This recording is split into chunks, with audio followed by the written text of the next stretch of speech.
rooftops. No matter what they say, we will do this our way. We ain't in it for the dollars, no.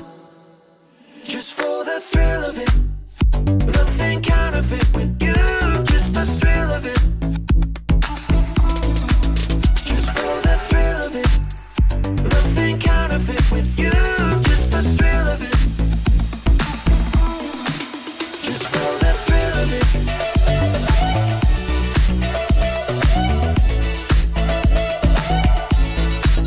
Just for the thrill of it. All right, ladies and gentlemen, boys and girls, humans and pets alike, welcome back to another day of North America Challenger Tournament qualifier. I'm your guy, Assassin Dave. Today we got some incredible matches featuring Exile Outlaw versus TG Vibes, Apex Predator taking on No Morales, and we have Team First Blood versus Rebel in Paradise, the Valley take on the Huevo.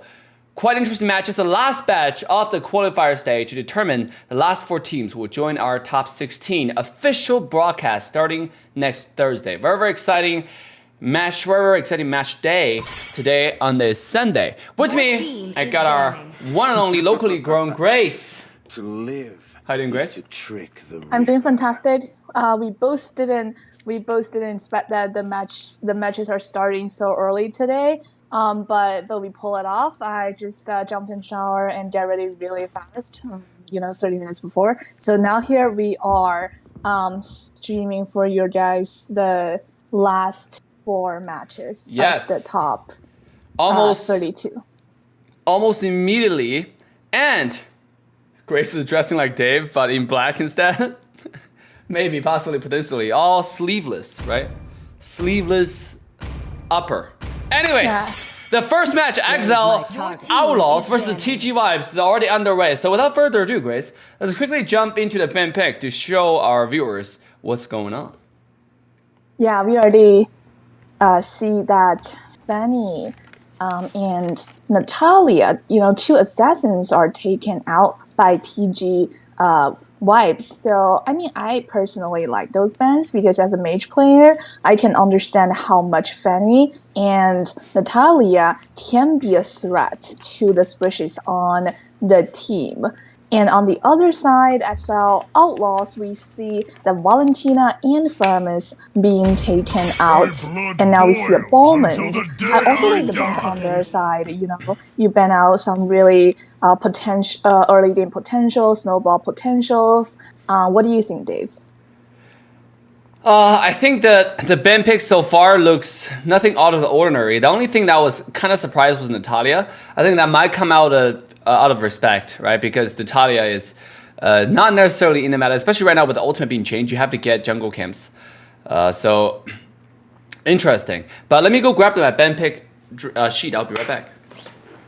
Yeah, I don't think that Natalia has to go hyper, right? Natalia can also be roam and be a threat for the marksman and mages. And we actually do see Marsha first pick. Personally, I do like Marsha.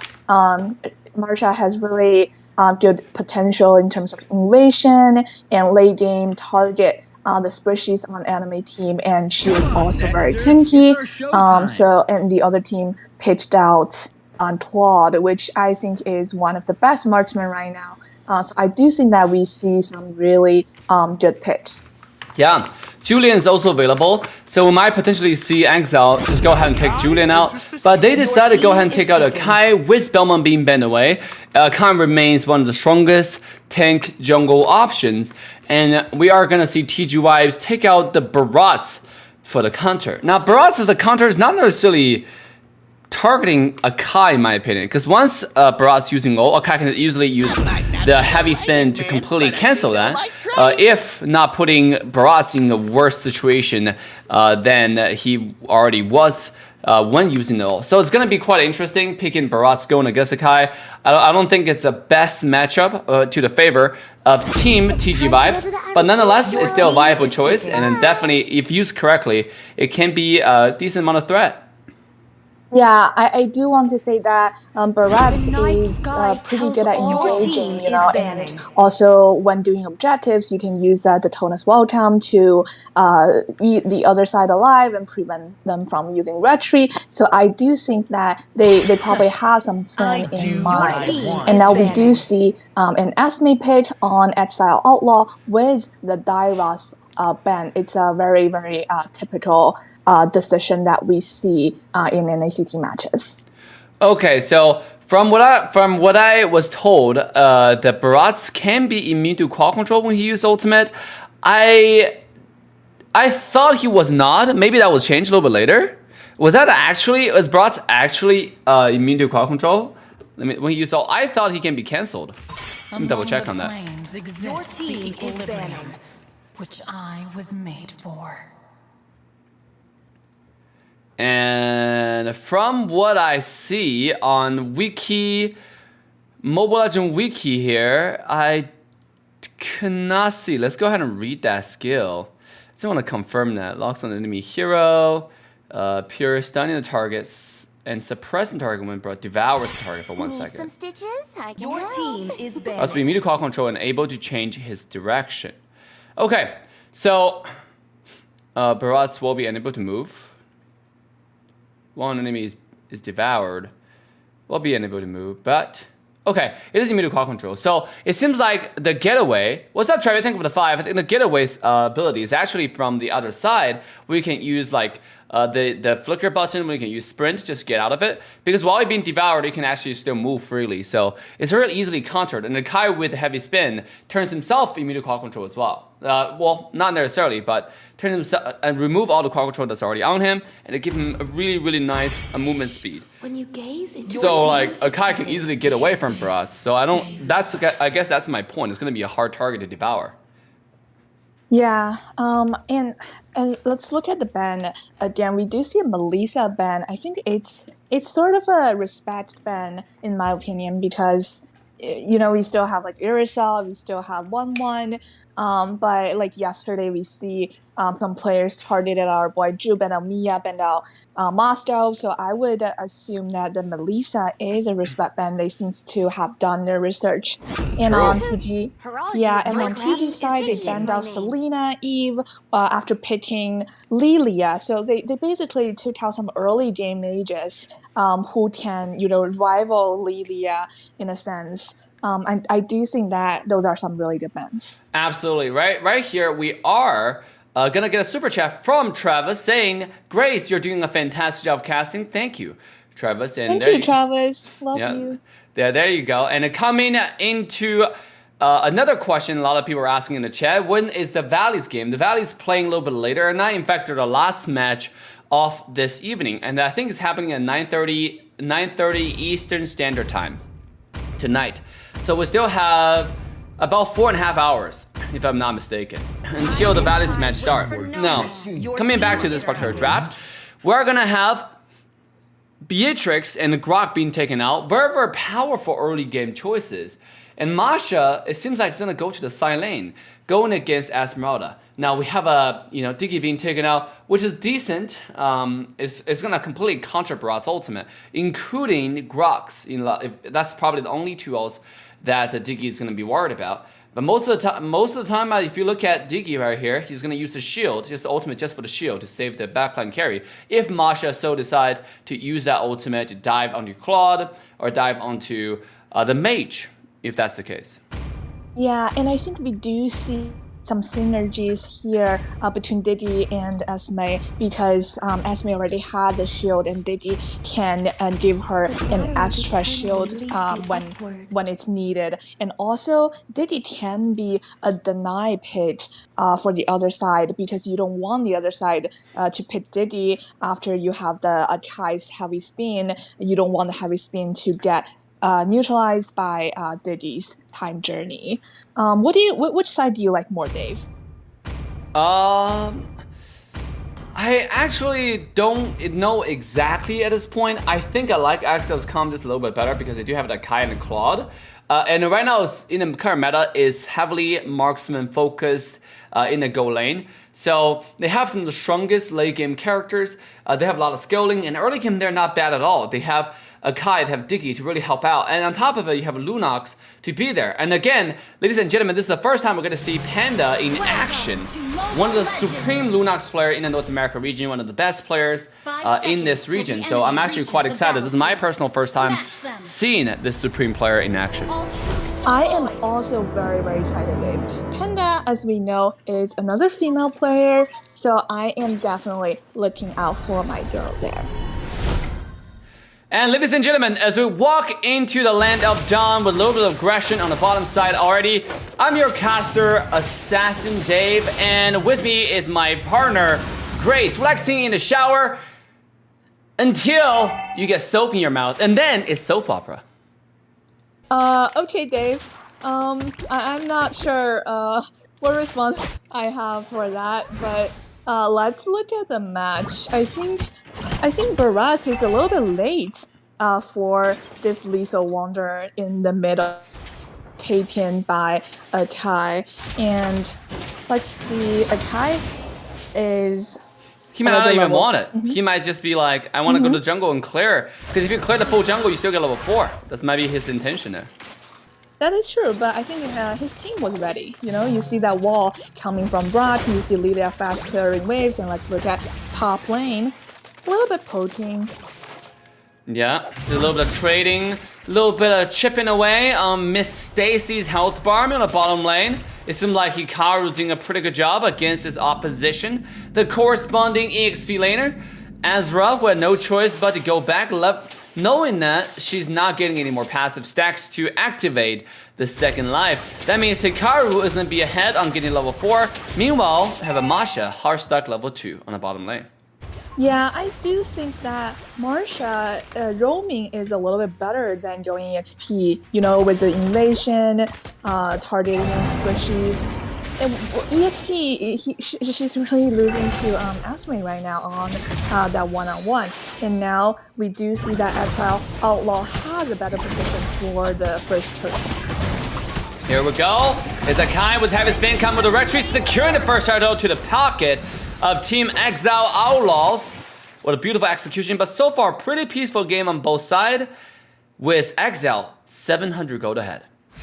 Absolutely, we can see that Exile Outlaw was ready for the turtle with Asmei already starting the turtle. That's what we were talking about. If you have an advantage in the EXP lane, you can manage your wave fast and rotate fast to help team fight, and that's exactly what we saw there. Let's go ahead and take a look at the overall macro so far, as both sides are just peacefully farming. If you look at this game, and Masha's really not doing well in the lane. You know, when you have a Masha going against Esmeralda, I think our number one objective should just be wave clear.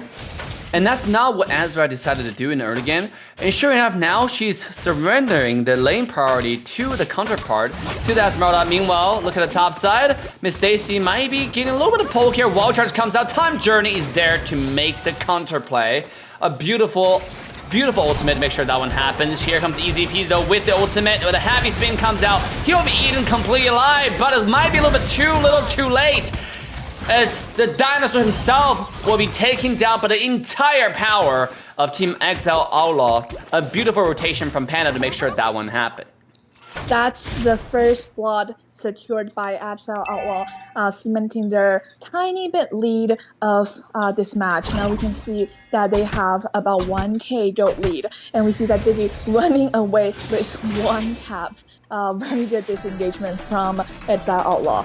And look at the 10 content violence, or let's say jungle on jungle violence in the bottom lane. They're just poking each other, and we see how Asmei is having an advantage against the Marsha and stealing the enemy creep. And just now is a perfect example. You see the Barat's eating the Akai when Akai was ulting. I think that's a great way to stop the push coming out from Easy Peasy, but at the same time also throw a little bit of counter himself. It's actually a pretty decent choice. Here comes a snipe, but a retribution plus the stomp from Easy Peasy proven to be sufficient on securing the second turtle for Exile Outlaw. Meanwhile, Grok might be looking for trouble, a little bit too much trouble than he wanted. Would have to back away to tier 1 tower from Exile Rose's time bombs. Oh, here we go. The bombs comes out. Heavy spin will make sure that Lilia get pushed over and over again back to the wall. But here comes the blazing duet into the auto attack. This is the marksman Exile Claude securing the kill to the pocket of Team Exile Outlaws. Yeah, let's look at the items.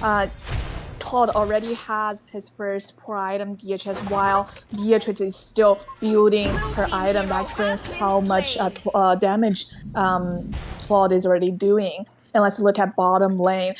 Esme is just cutting lane on command and delaying enemy jungle.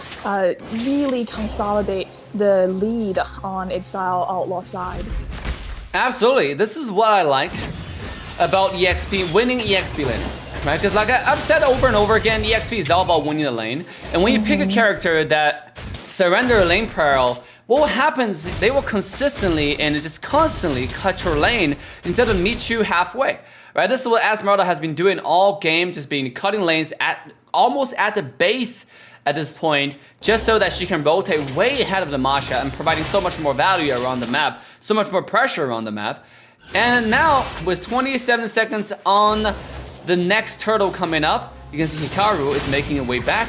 Make sure she shoved the lane one more time and maybe gain a 5-man team fight on the top side.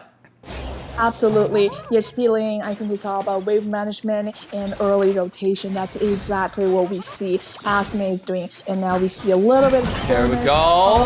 The Kai would have a spin into the dash, into the flame shot, as Guac will be taken out. This is Exile Outlaws cementing their control on the top side territory and securing a turtle. One more time. They are doing this turtle without any contesting from the other side. And also Lilia, the early mage, she was ready, but her team was not ready for the turtle. We see a little bit of the domination from Exile Outlaw at 7 minutes of the game. Yeah, here we go. The bombs come out just for the wave clear. 4,000 gold advantage to Exile Outlaw. This is the team. This is actually a contender now. You know, for Vegas, to be honest. I thought that Team Exile Outlaw, was not a team that a lot of players are familiar with. But now if you look at how they play, and like I said yesterday, this is a team that, from what we heard, actually won a dominating practice match against Gosu in their scrim. So this team's looking actually better than the legend that I heard so far. I mean, looking pretty good. Yeah, There we go. I mean, I'm not. We see the heavy spin from Kai come out on the bottom side, but the Detona's Wocom is not gonna connect. The Blazing Duet will finish off the kill with the assistance of the Rose on the Diggy. So beautiful 1-0 kill again on the bottom lane as bottom tier 1 tower will go down shortly after. Yeah, and again, we have to give credit to that Asme who did a really good job toning out the Broad. We see how tanky Barat was, so the heavy spin really did nothing to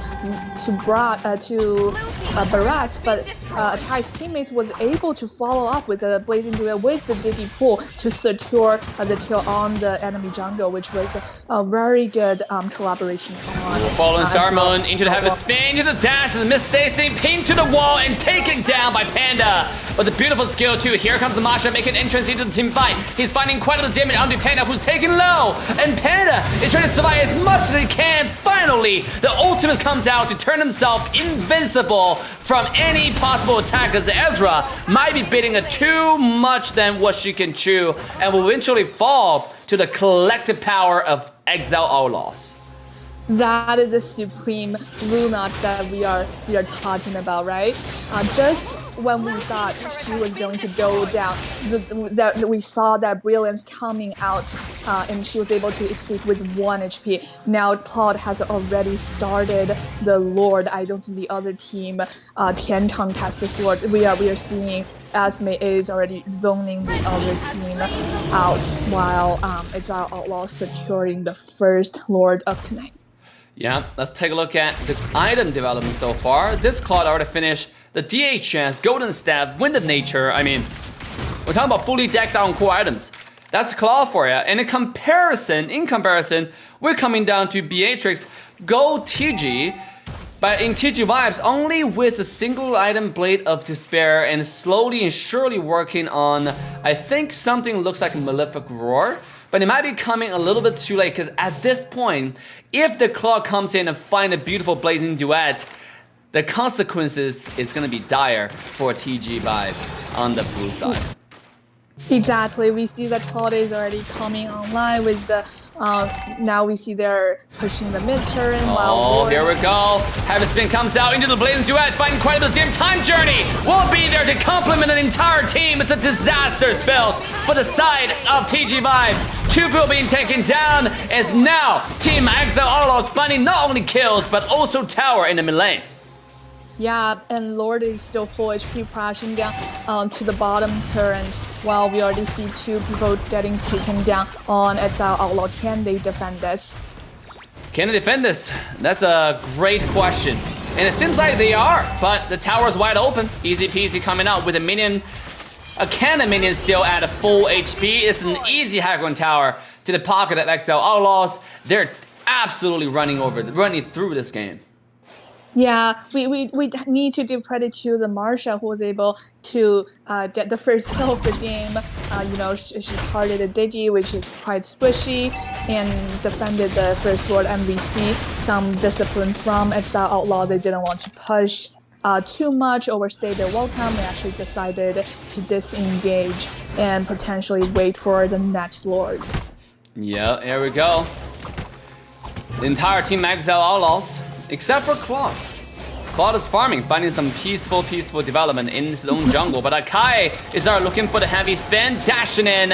But a beautiful flicker from Gold TG to make sure she is able to dash away to safety. Yeah, and speaking of Claude farming, he already has 4 items and building his last items. He's coming online completely, and we can see that they're very very tanky. We see that Esme is already unkillable at this time of the game. He was able to zone out almost the entire enemy team with the help with Luna and Akai. Both are very sustainable. And all we see right now is just a little bit poking, a little bit trading with skills. Not a lot of things are happening. They're setting up for the Lord. And now they are actually starting the Lord. Lord is going to be secured by Exile Outlaw here. You know, you gotta give some shout out to Esmeralda on those items, right? You have Enchanted Talisman, you have Dominance Eyes, and you have Blade Armor as well as Oracle. And most importantly, she has one of the strongest items in the entire game, Magic Necklace. Yeah, for sure. Maybe Esme considering selling that that necklace for his last item. Who knows? Absolutely. As waves pouring in from the mid lane, this can be easily clear because there's a singular wave coming in. But look at the top lane and the bottom lane as the Lord is now crashing down the base of Team TG Vibes.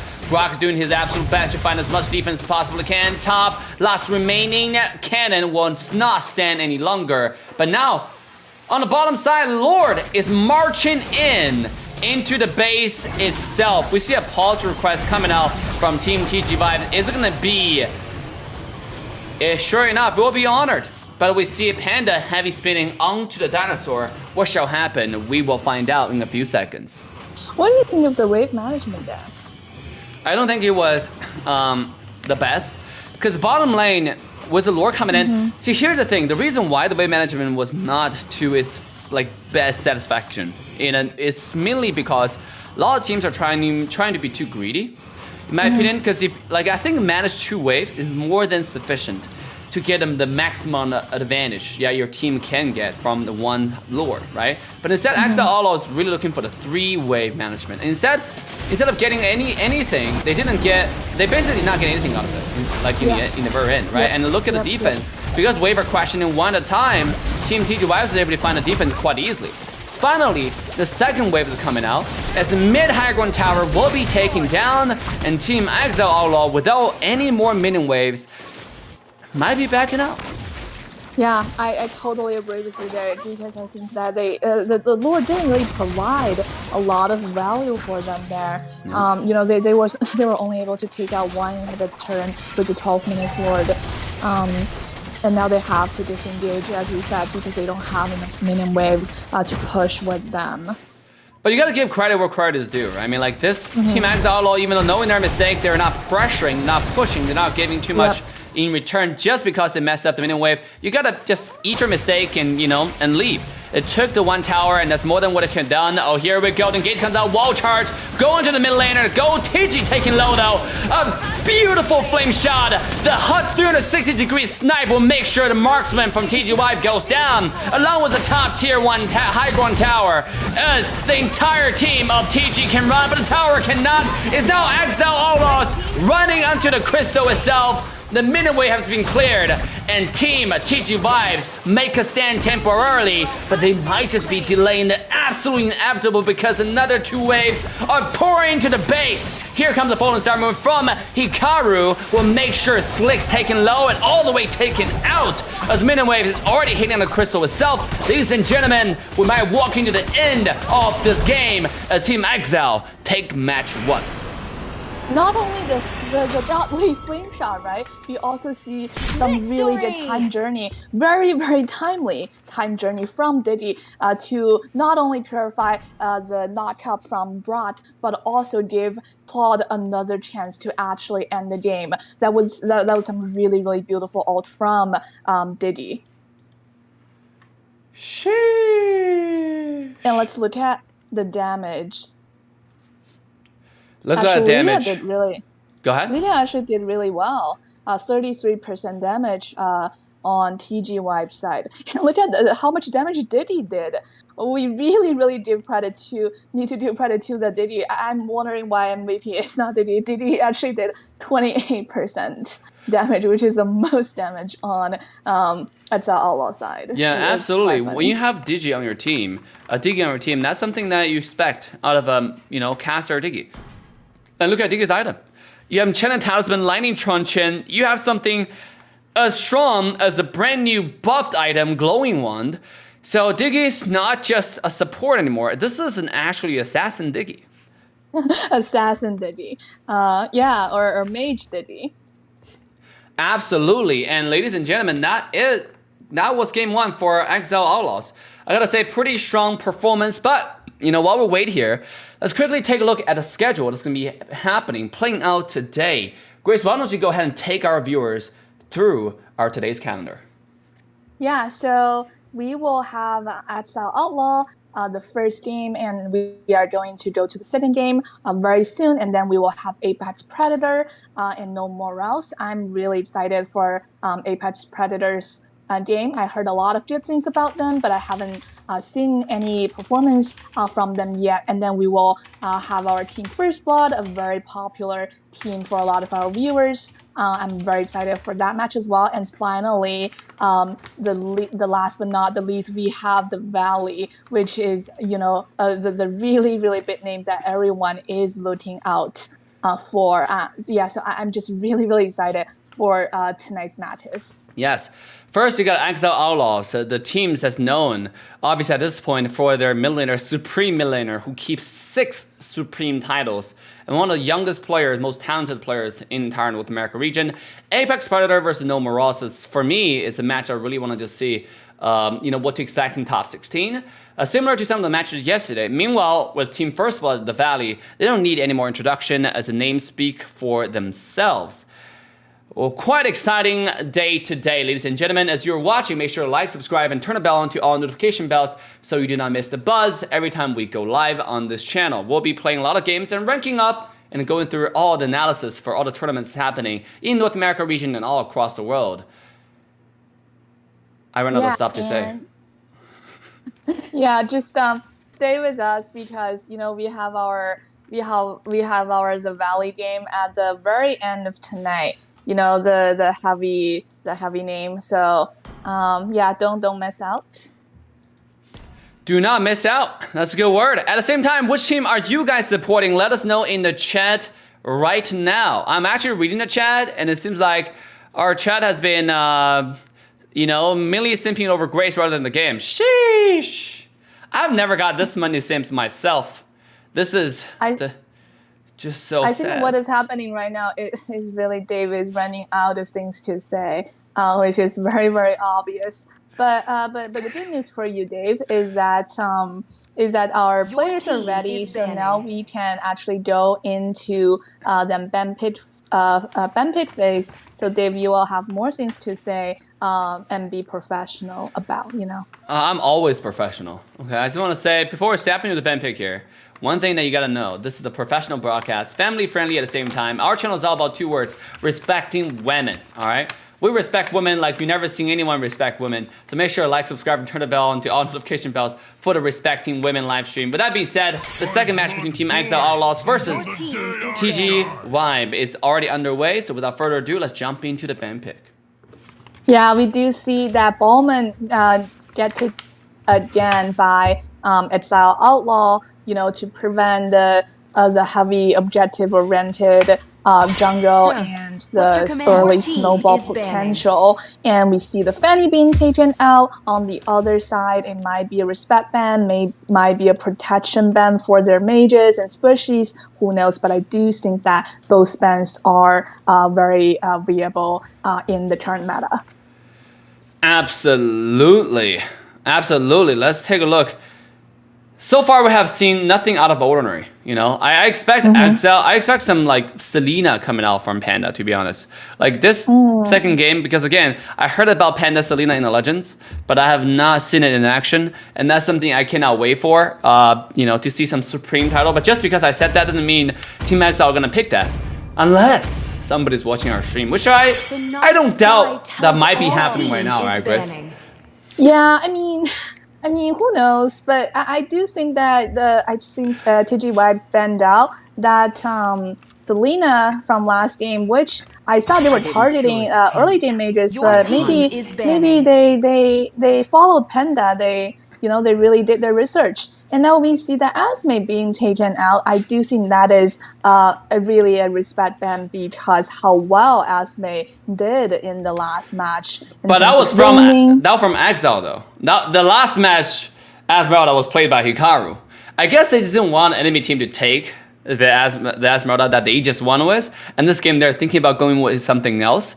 So it makes sense. But my question is, why is nobody picking Jawhead? Grace, why don't you tell these clowns about Jawhead, okay? I think the kids nowadays need to learn about the Jaw Dog and the power of the Jaw Dog, the legend of the Jaw Dog.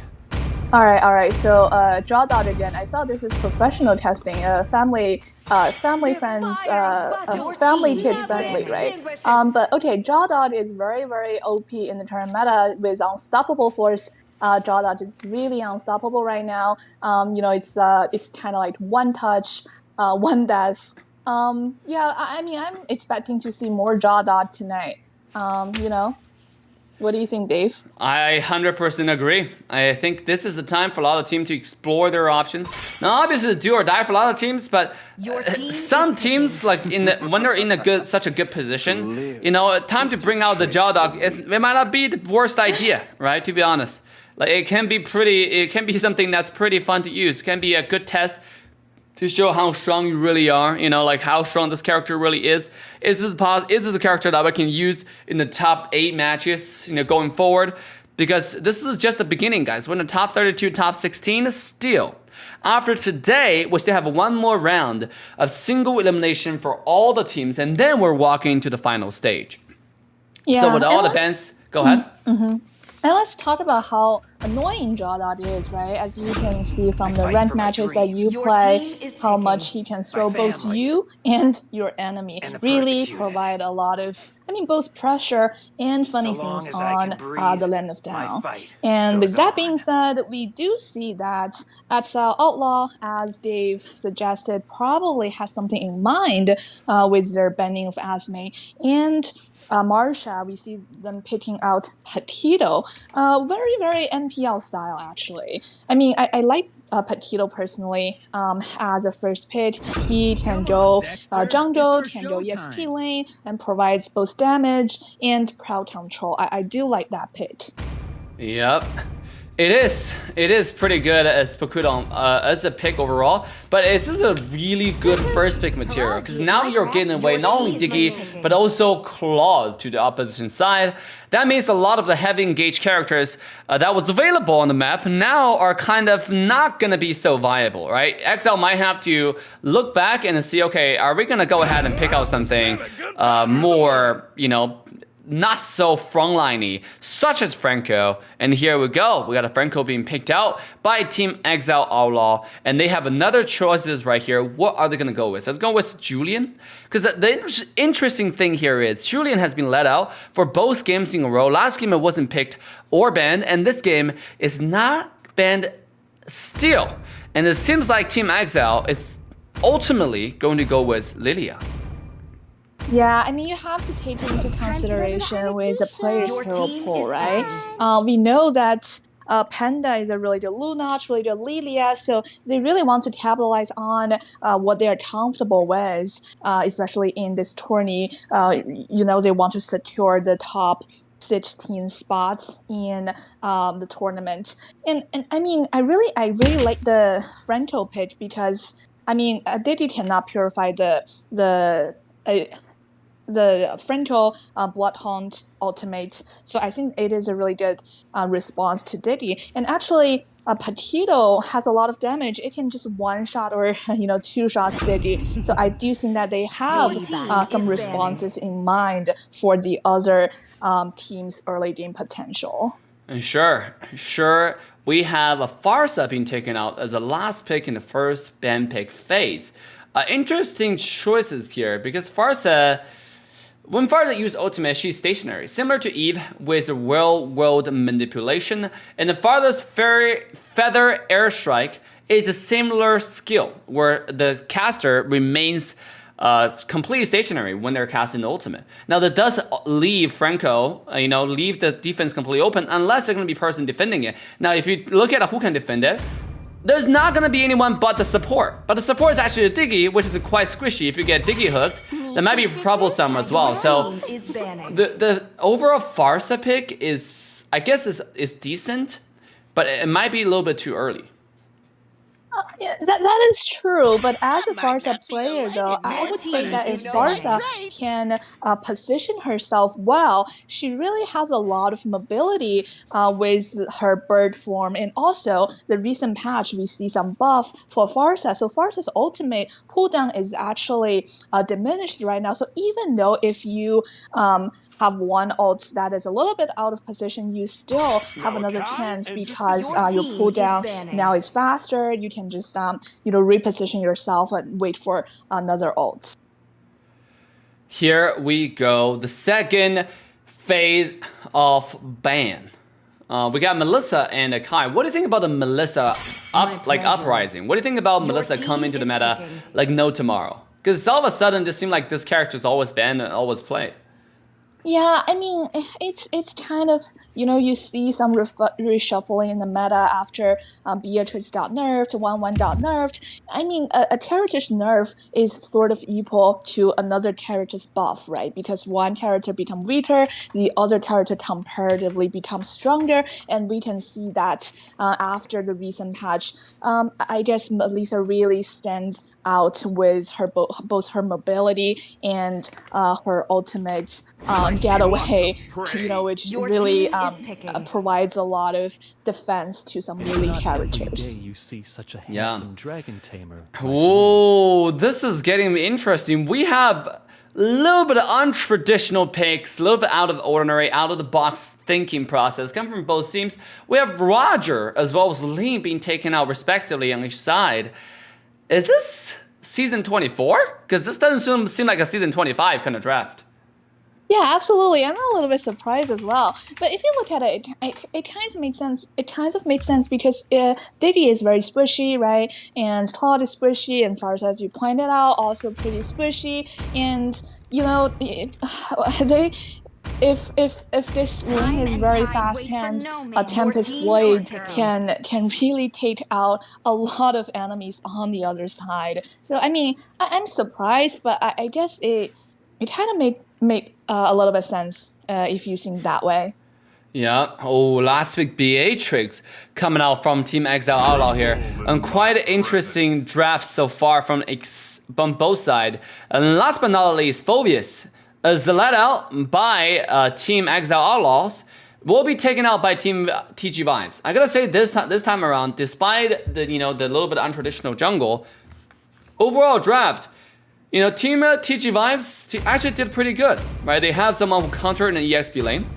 They have a jungler who's not really easily taken by Ling, and Lance is really late game because Roger early game is going to be much stronger thanks to the fact that Roger can shift form really quickly, basically unlocking 2 to 3 skills immediately where Ling have to wait until that level 4.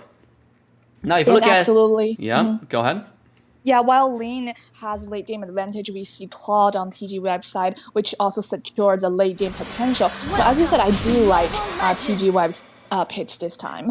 Yeah, and Exile Outlaw is gonna show us how to beat a composition that is pretty decent and how to beat a composition with Lane, who, from as much as I know, the first time showing up in NACT Fall Season. I'm your caster, Assassin Dave. With me is the one and only Grace, who doesn't prefer to walk on the beach, but rather like to play a few matches on Mobile Legends Bang Bang. Yes, we love our Mobile Legend games. We love our followers, right? And with that said, we do see that Franco decided to actually both roamers are going with their marksman to sort of babysit their marksman a little bit there. Really want to secure a late game potential for their team. Yeah, here we go on the top side. It seemed like once again Hikaru has shown a little bit of dominance over the lane. And then, meanwhile on the bottom side, Ling has made a rotation towards Lethal Wonder and faced with very little pressure on securing that first Lethal Wonder. Very interesting so far. Oh, here we go.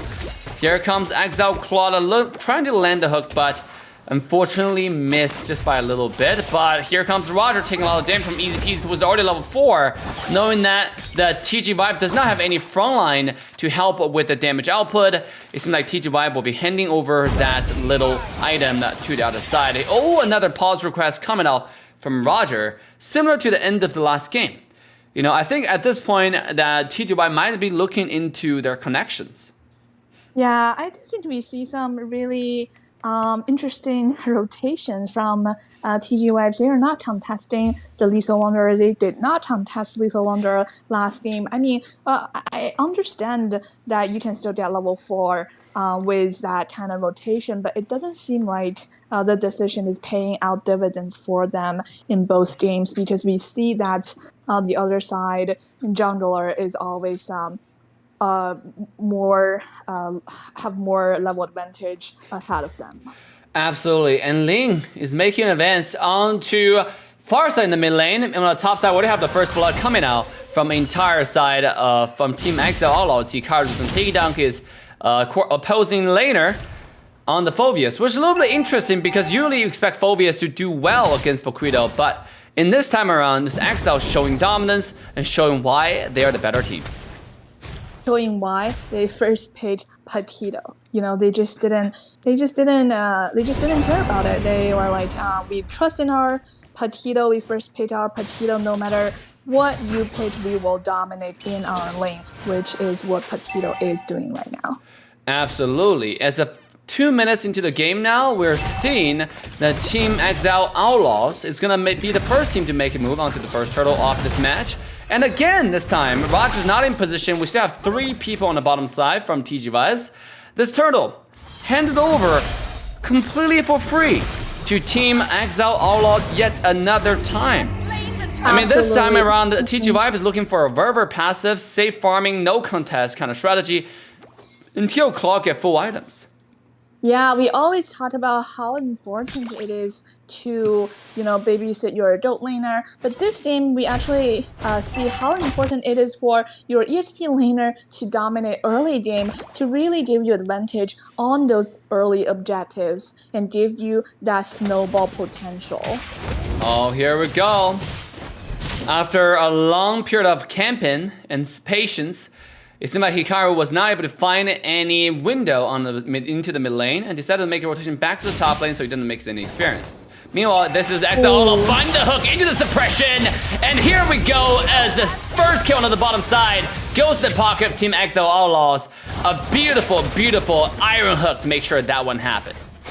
Yeah, we did see the Feather Airstrike coming out in defense of TG Webs, but it didn't have enough damage to take out any of the heroes on the enemy team. We see how tanky Franco is, and even Lin, you know, but a quite squishy character cannot be taken down by Farsa at this point.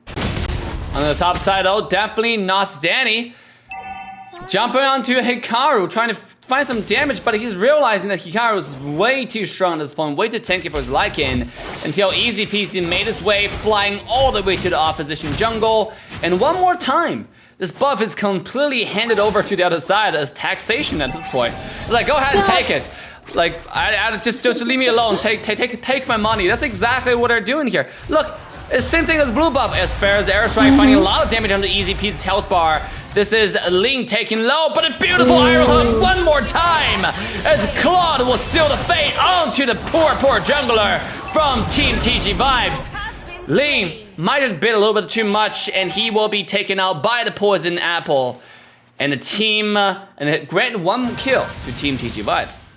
Yeah, I guess history doesn't repeat itself, but it echoes, right? We again see how EXP lane domination can really give you advantage, allows you to see the one-on-one Paquito win again. You can really, you know, help your delay the enemy jungle and help your team invasion. So we see that although Ling got punished by the Feather Airstrike, he can still secure this turtle just because how ahead his EXP laner is and how much value that really provides in team fights.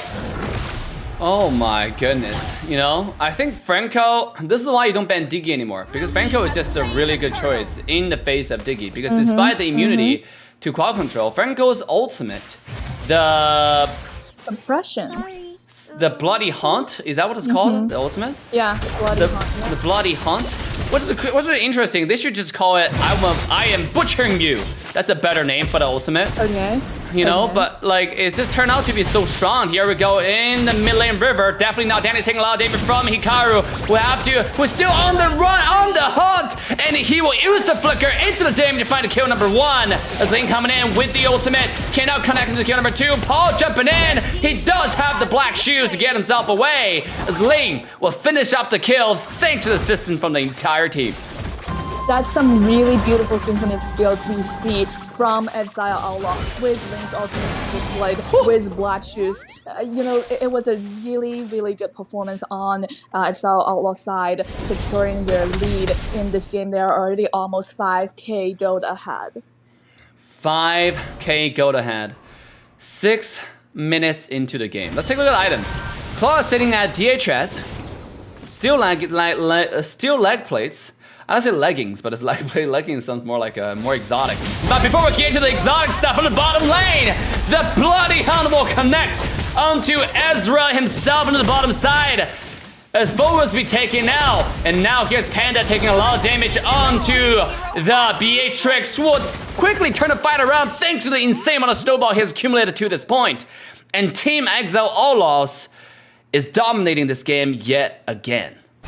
Yeah, and although Beatrix did get a nerf from the last patch, her sniper shot actually got buffed. We see how much damage the that iron hook connected onto the jungler yet again.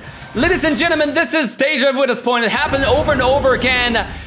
Time after time after time. Exile Claude making the play for the team. A 1 hook, 1 kill. And look at the jungler from Team TG Vibes. They're sitting at 0-4-0 all because of this hook god. Yeah, I mean, just look at how much pressure Franco is putting on the other team.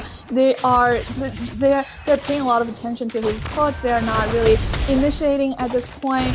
You know, any squishies, they don't want to get hooked by this Franco because that might mean death for you.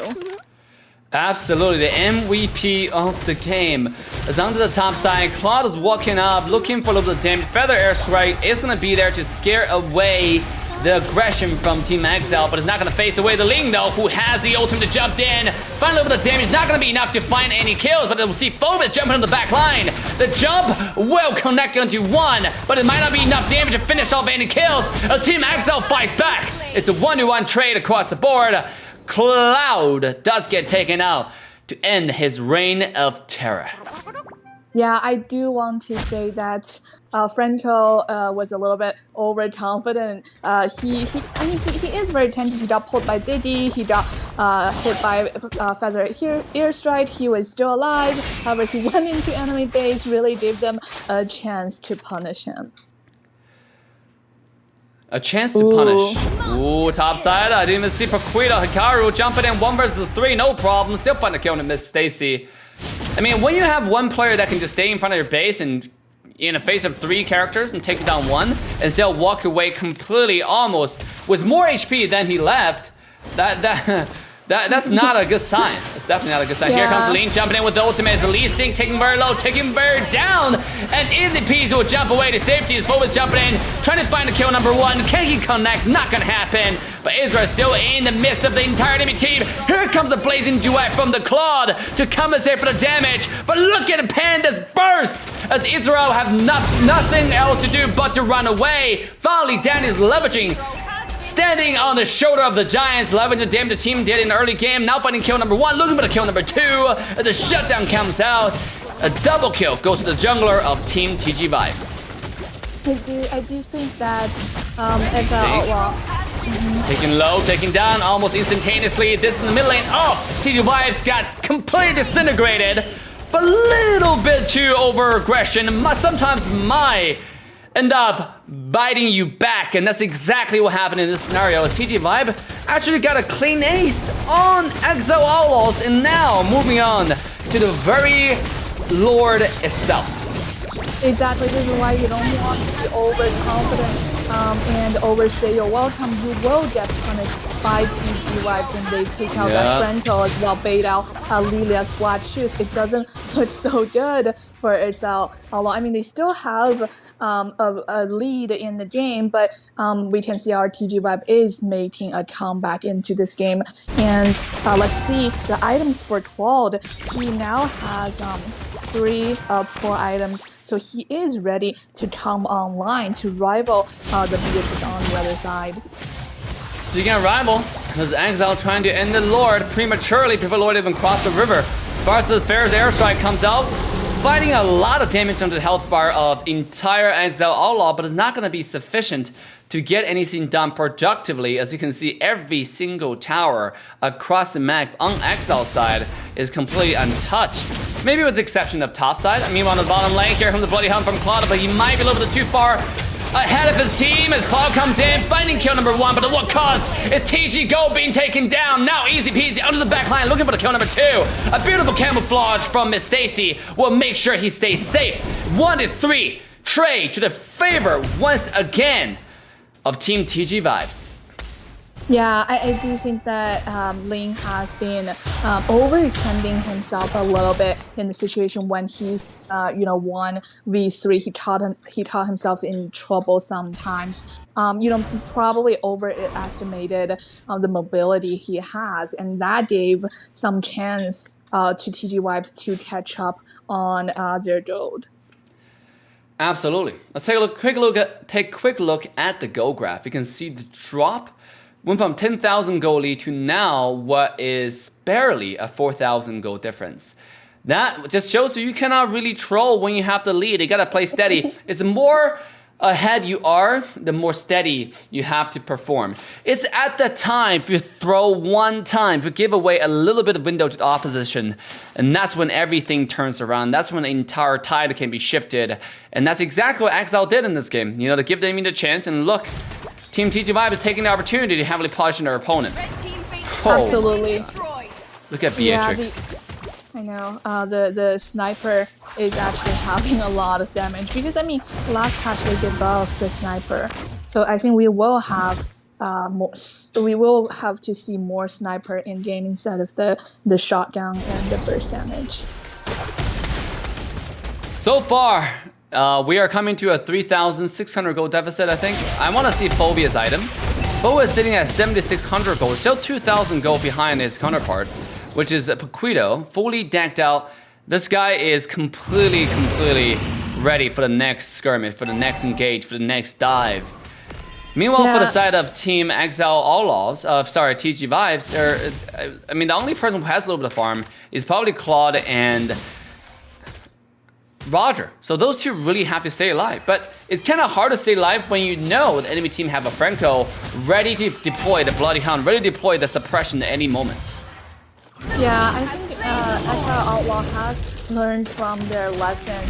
You know, they are actually playing more cautious right now. They're not overextending. This time they're actually, I think they're waiting for the Lord to push. Maybe they will, end the game with Lord instead of, forced to push in enemy base. Sheesh. Here we go. This might be the last defense that we see from TG Vibes. Coming And out. we did see. As Exile Outlaws looking for the defense, Lee Slicks now with Farsa late game. The good thing about it is your wave player is going to be pretty good. Thanks to the Fair Airstrike. Thanks for the very long range skill cast that Farsa has in stock.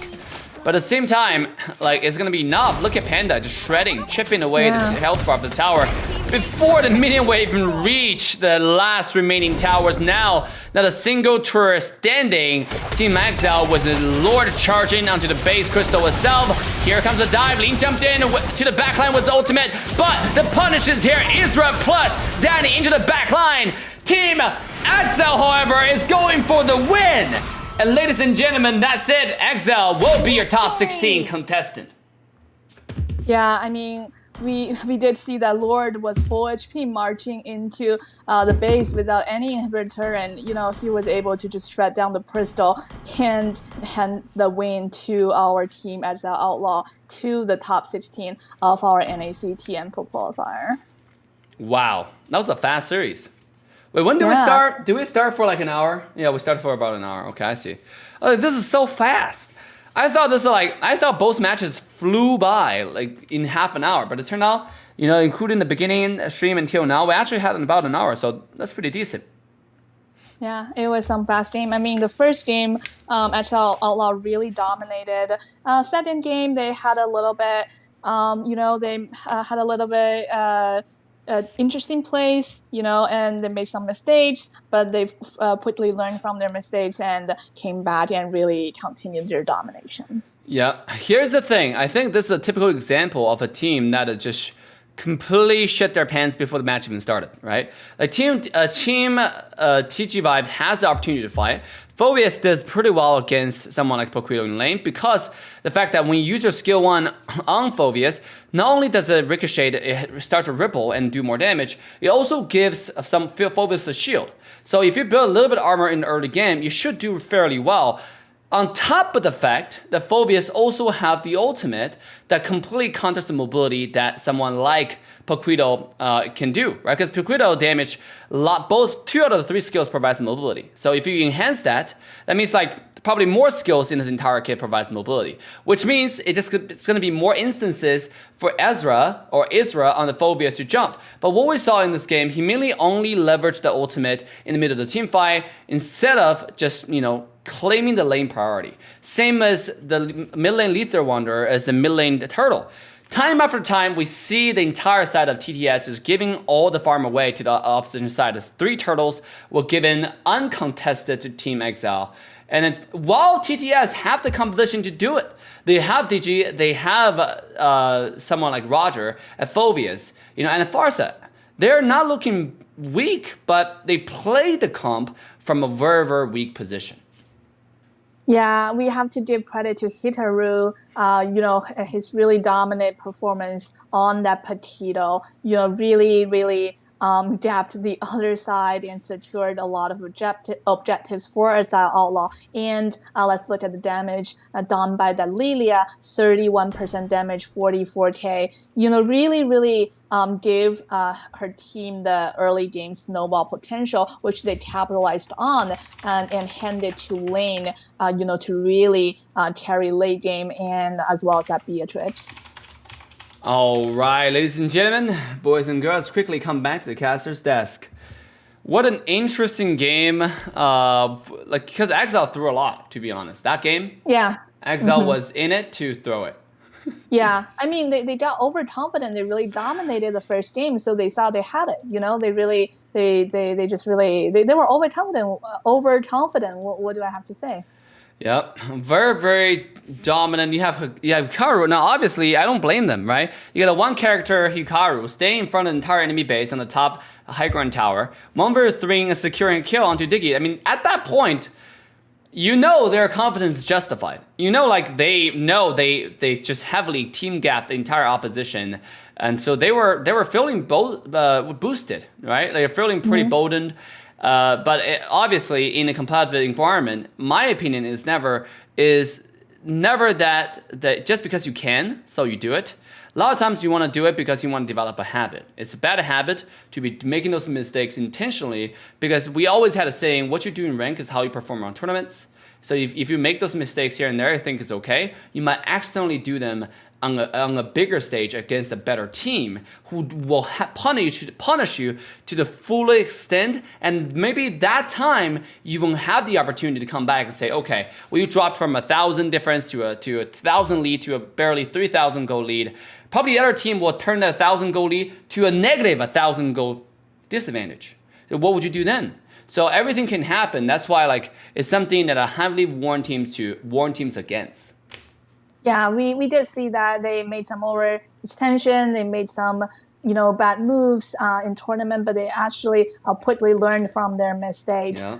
And as you said, we see a lot of epic comeback in MPL. Actually, Blacklist, they always really capitalize on the other side mistake. To your point, if you give them the window, they will really capitalize on that and give their team another chance. And that's actually how they won a lot of recent MPL games.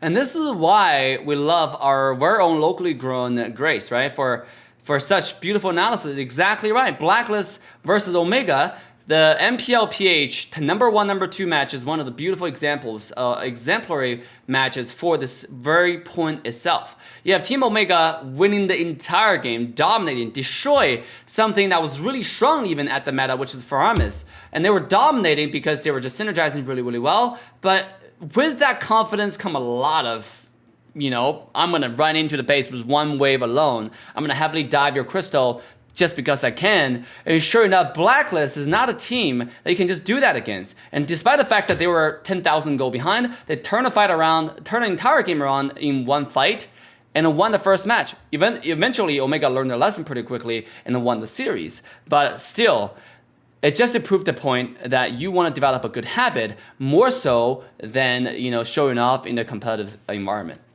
Yeah, you want to play with discipline. That's how Exile Outlaw played the first game. They were very disciplined, and they really had a twin sweep.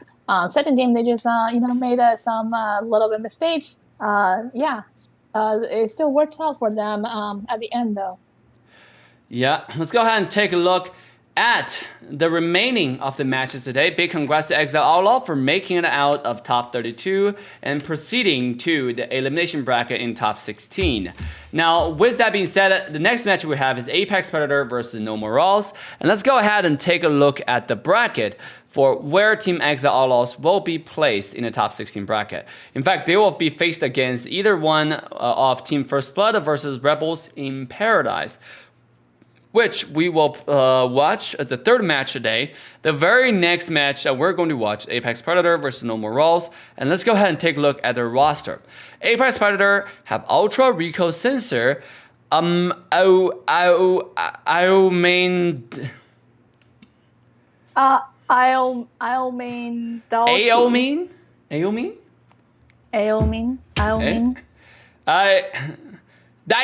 English is hard. English is hard. Dave. Millie Parfait Fork.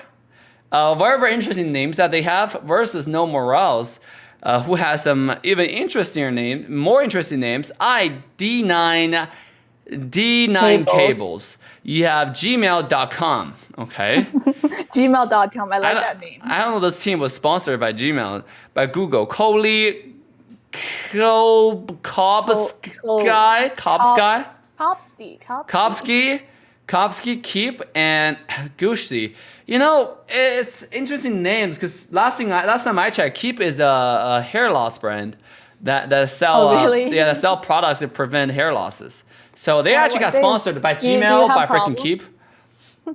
You have problems that you Yes. research them. Yeah, just look me up in 10 years and you'll probably see Dave changing the hairstyle featuring the bald Dave.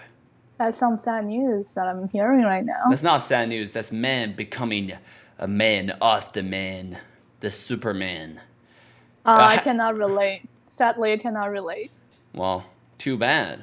Too bad you never get to enjoy the being awesomeness of having a bald hair. But ladies and gentlemen, let me tell you, to wear bald means this guy definitely have something really, really great on the other side of the body. Now, I'm not going to talk about details, but you've seen all these bald models out there, right? Supermodels, male models, right? APAC, super muscular, jumping in, looking bald, looking cool. And that's the style that I actually aspire to be one day, to be honest.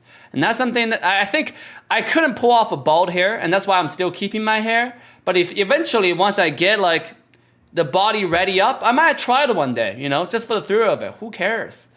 Oh, Yeah. you know, actually, I'm thinking of Jeff Bezos. You know, maybe like that. Yeah, absolutely. What's up, Lizzie? How you doing? Welcome back. I want to issue a special welcome to everybody in the chat right now. Make sure to like, subscribe, and turn the bell on to all notification bells. We're now watching the last day in the elimination bracket in NACT fall season, aka the M4 qualifier, all the way to Worlds. Path to M4 in North America. You know, looking at the bracket, have you seen any matches between Time Gap and other teams? Because I've heard of some really good things about Time Gap, but I haven't really seen any matches myself. Oh yes, we actually get to watch Time Gap's game, I think one time. And then Liam actually played it pretty well, to be honest, Liam. But Time Gap is going to be faced against Team Gosu, which is going to be quite interesting matches to watch in the top 16 to top 8 elimination phase. And again, that will start next week, Thursday. So you definitely want to turn the notification bell on to all and get the latest news at the time to watch in our official channels, because we will be there to cast and broadcast and bring you guys the most exciting matches, most exciting analysis, on-point analysis to show you exactly what's going on. Next week is going to have a lot of matches. We are now filtering out to the very top. Only the expert of the expert, only the elite of the elite in the entire North America region will remain. Who will win? We shall find out. Yeah. It's not a So cigar. what's your prediction for Apex and No Morales? I haven't seen any matches from either teams actually. Have you seen? To be honest, at this point, I think that may the best team wins. What's up, PP Fire? Welcome back. May the best team wins. We don't know exactly what's going on, but this is going to be a match worthy of your attention, because one of those winners is going to be faced against Team Legacy and get a seat in top 8. So quite interesting, to be honest. A lot of people has been saying that this bracket is pretty easy, you know, but I don't think that's the case. I think, like, you know, success is a combination of fate, of luck, and hard work, right? You know, a lot of times, you know, look at this bracket. Right, you have Delexi and T Familia, Apex Predator, No Morales, and all the way to top 8.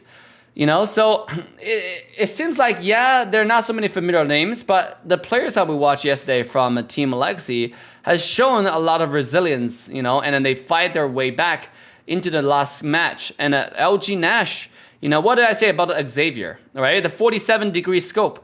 A lot of people know how to do 45-degree or 90-degree or the 0-degree, but Nash does a 47-degree pinpoint accuracy snipes on Xavier. You have a lot of stars in this team, and obviously LG Gold, as our caster Grace was talking about, is actually a friend. So, you know, they have to be good because they're a friend. Yeah, we are hearing some really good life lesson from our caster Dave, which, you know, we really appreciate, you know, the combination of luck and skills. Yeah, I really like that. And I think in 30 minutes or even less than 30 minutes, yeah, about 20 minutes, we will see who is going to win. Is it Apex or is it No Morales?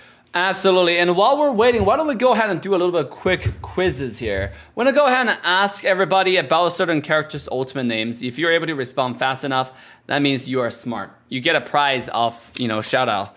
And I think this is gonna be a great test for a lot of people, including Grace, because I think I have a lot of names that I think someone was studying, putting into some hard work on it last night.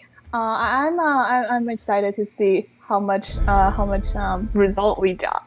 That's from definitely the not hard me. work. That's definitely not me. Okay. Not you? Okay. Yeah, it's definitely not me. Very, very important. Somebody, but not me. Very, very important. So with that being said, here, let's go ahead and take a look of. In fact, we have to use a different method to log into the lobby here. Just give me 1 second here because current network's unavailable. So I might have to, make some changes real quick. That seems like a you problem, Dave. That is a me problem, and I'm trying to figure that shit out. I'm trying to figure it out. Relax, okay? Relax. Here we go. I'm gonna go ahead and bring this in onto here, and boom, kapow, chakalaka. We got that problem solved. All right, here we go. I don't think so. And Dave, while you're solving the problem, I will use the bathroom. Go ahead, go ahead. I will see you in a little bit. Okay. All right, we have as Grace temporarily taking a bathroom break. Ladies and gentlemen, we are gonna be going ahead and coming back to the names of the day. Let's go ahead and start some music.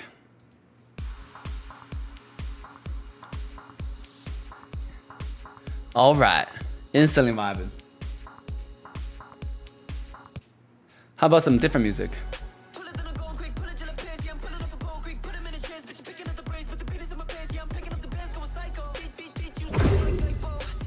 Let's go ahead and take a look at the skills names here. A lot of skills people actually don't know. For example, Saber's ultimate. Who knows what this ultimate is called? Triple sweep. Did you know that? Do you know Saber's ult is called triple sweep? I doubt it. I'm writing it down. Triple sweep. What about Tigra's ultimate? Anyone want to take a guess? Tigra's ultimate is actually called the implosion. Implosion. How about Alice's ultimate? It's called Blood Orb, I believe, right? Is that what it's called? Blood Ode. Blood Ode. I don't know what Ode is, but it's something that's in the game. How about Karina's ultimate? It's called Dash. Shadow Assault. It's actually not a hard name. It's called Shadow Assault. Okay. Franco, Bloodhound, we already mentioned that. Bloody Hound, it's not Bloodhound. You learn a lot of them because of casting? Sure. Alice's name is called Fatal Link. How about Bruno's ultimate? Wave of the World, right? Something like that? Let's see. Yeah, Wave of the World. The name is so criminal, to be honest. Like, Ruby's name has the most criminal name. It's called I'm Offended. Dally catch onto Bang. Go ahead. Do we have any winner for our quiz? Yes, the winner is Dave so far. Oh, that's so sad. Yeah, that's not sad because of the leader of the community. It makes sense. Shout out, Dave. Well, too easy for Ali. Welcome back. How you doing? PP Fire, welcome back. How you doing, baby? We're casting a Mobile Legends tournament right now. Who knows Rafaela's ultimate name? I'm not gonna say it here. I think Grace knows, but who else knows about Rafaela's ultimate name? I don't think anyone knows. Holy Baptism, right? Oh, someone knows. Yeah, it's an interesting. Oh, how about Eudora? Thunder's Wrath. How about Layla? I wonder if Layla ever gonna be picked, to be honest. I want to see Layla get picked like one time, but I heavily doubt it. I think that will happen, sadly. Yeah. Look how pretty Layla is. It's the best character in the game. Yeah, so cute. That's it! It's the best character in the game, guys. Look at this. This is we need this type of character in skin more, to be honest. If I would buy skin in a game, I would buy this type of skins. Yeah, the anime skins, I also really like them. I think they should buff Layla. You know, they are rolling out the aspiring skins again without buffing Layla. It's kind of sad. Oh, are they buffing Layla? No, they are not. That's why it's kind of sad. You know? Yeah, that is kind of sad. Why are they not buffing Layla while giving Layla a skin? It's called Destruction Rush, you know? Layla is underrated, to be honest. Well, Layla is just so easy to be caught. The thing about Layla with Hanzo is a similar problem. It's not like they're not unplayable. It's not that they're not playable. The problem is they're too immobile. So they need too much peel. And then the upside is good, but it's not that great because other characters can basically match up with them, you know? So that's why they're not really like played that much. For example, Layla does a lot of damage, but if you use Mia, you can basically do more, but 1v5 sometimes you get to the backline, you know what I mean? So yeah, that's why like Layla is not really underrated. It's just there's the downside and upside trade-off is not something that you would go with, you know? How about Fanny? Cutthroat? Cutthroat. How about Zulong?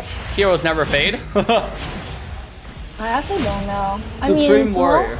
A man with a spear. Wait, you don't have the aspirant skin for Fanny? I saw you have both. No, I only have Layla. Oh, lucky you! You actually got Layla before Fanny. Why would I buy Fanny skin when I don't play this character? No. I mean, it's by chance, right? Like you don't buy it; they just give it to you when you're drawing. Oh, right. Not bad. Yeah. I mean, what I heard is that if you play Fanny, the system will give you Layla first. If you play Layla, the system will give you Fanny first. I mean, which makes sense, right? So I was surprised that you actually, as a Layla player, you actually got Layla. Makes sense. And for Lolita, it's called Numenon's Blast, and for Minotaur, it's Minonian Fury. And for someone like Hayabusa, it's called Kill. What about Natalia? The hunt has now begun. Where is my target? Oh, that's some really good voice acting for Natalia. Oh, you know. What about Cat? What about Kagra? Mm-hmm. Oh, it's Yin Yang Overturn, I believe. Yin Yang Overturn. Yeah, it is. Yin Yang Overturn. And for Gore's ultimate, I'm pretty sure her name is B. Let me check. No, it's called Mystic Rush. Mystic Gush. Mystic Gush. What's your favorite ultimate name? I'm offended. Okay. Apparently, Dave is always offended by the Twitter mob. I'm always I see offended. how it is. I see how it is. I'm always offended. Just for you mentioning my name, I'm offended. How about Okay. Monkey? Cologne techniques. Cologne techniques. That's interesting name. Cologne techniques. Interesting. Do you know the ultimate for Fradron, our new hero? It's called This Always Cringe. Why? It's not cringe. Okay, let's take a look. Fredrin, the new character in the game. The ultimate name is called Appraiser's Wrath. It has a nice ring to it. No? Appraiser's Wrath? Uh-huh. It's alright. It's alright, you know. It's like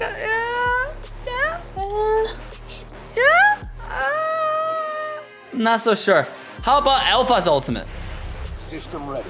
Not so sure. I mean, Alpha Charge. That's the name. Interesting. Alpha Charge. This guy has a hero's name in the skill name. Oh my god. That's the best. Alpha Charge. And Edis, Primal Wrath. Oh, Primal Wrath. Yeah, that's Edis. Primal Wrath. Yeah. I mean, How about Yusenshin? I think something about the mountain. Mountain Shocker. Mountain Shocker. Mountain Shocker. I'm Go ahead. 50%. I'm 50% right. Yeah, you are 50% right.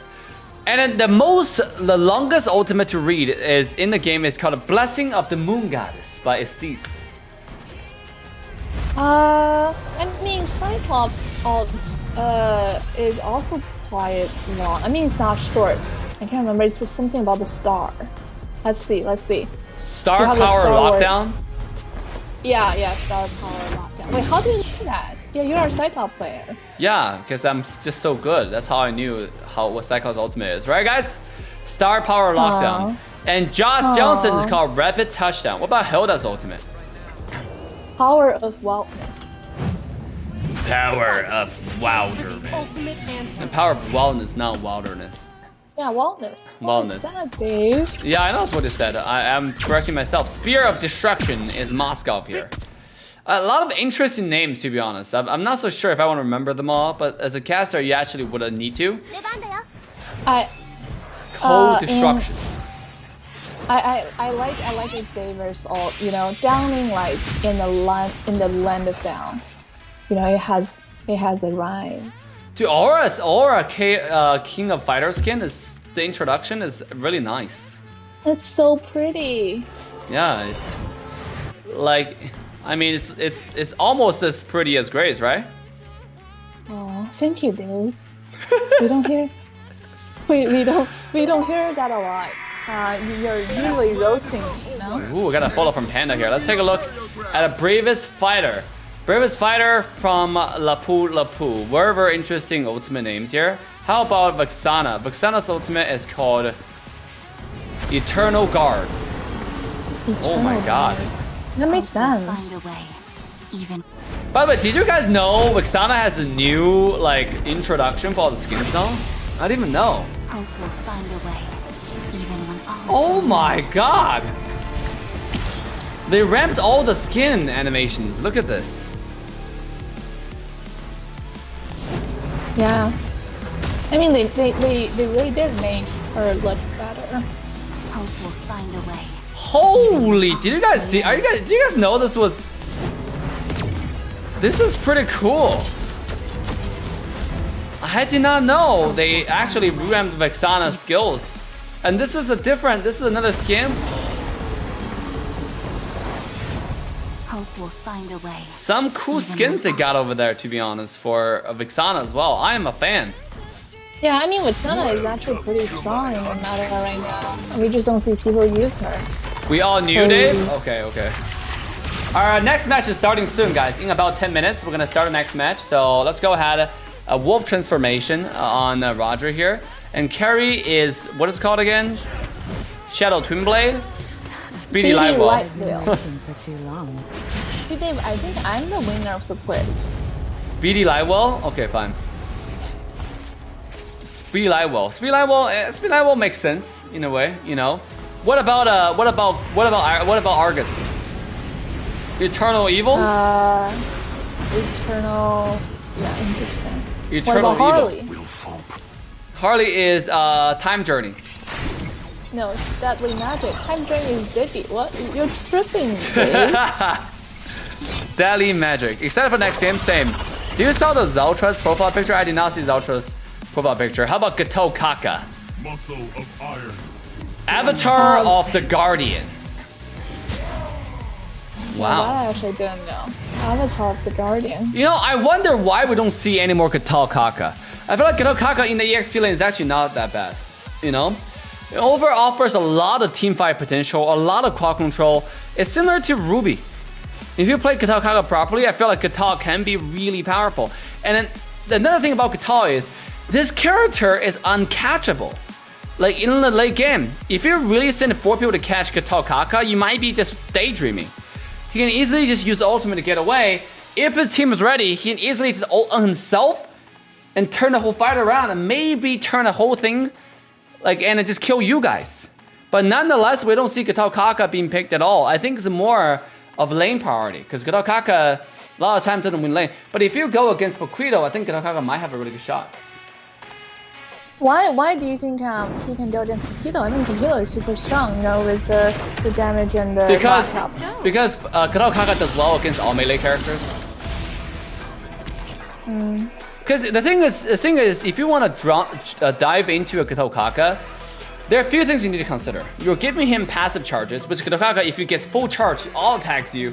That's an insane amount of damage. On top of the fact that Kitokaka gets heal, and he has skill 1, skill 2, the damage is drastically underrated in a lot of scenarios. So, okay, let's quickly go over. Kitokaka is Avatar of the Guardian. This is Deadly Magic for Harley. Arathel is Heavy Crossbow, Wall Charge for Grok. For Argus, it's Eternal Evil. What We about also Lancelot? see Phantom Execution. Oh, okay. It's called Asubia Ulida! Good job. No, I'm just kidding. It's called Phantom Execution. How about Odette's ultimate? Swan I think Song? Swan, yeah. That is so cringe. No, that name is just... Why? But here comes Odette with a beautiful swan song into the middle of the team fight. Like, it's so hard for casters to execute that kind of broadcast. I feel Yeah, like I mean, we don't.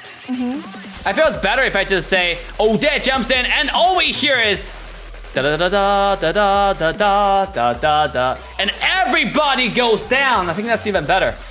You know? What? No. Everybody goes down. Well, I mean, it's too general. You can use it for any character. It doesn't have to be Odette. You can't help about something being cringe. True. I'm a caster. I have to say everything's good. You're right. Glorious Pathway. That's actually pretty good. How about Zask Ultimate? Alien Invasion. I don't know. I saw you're a larger fan of Zask. Dominator Descendant. Dominator's Descent. Yeah, Dominator Descent. It's actually interesting. Okay. Okay, how about Angela? Hard Guard. Hard Guard. Hard Guard.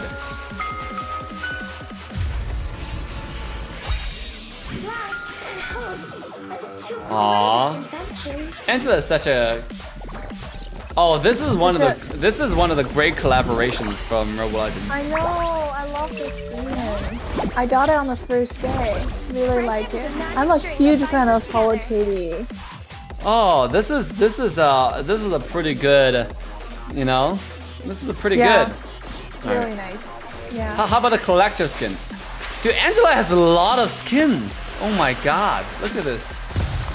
Yeah. I like the whole thing that I think this one is also beautiful, but Hello Kitty. It has a soft spot in my heart. Okay. And Leslie with the snipe thingy.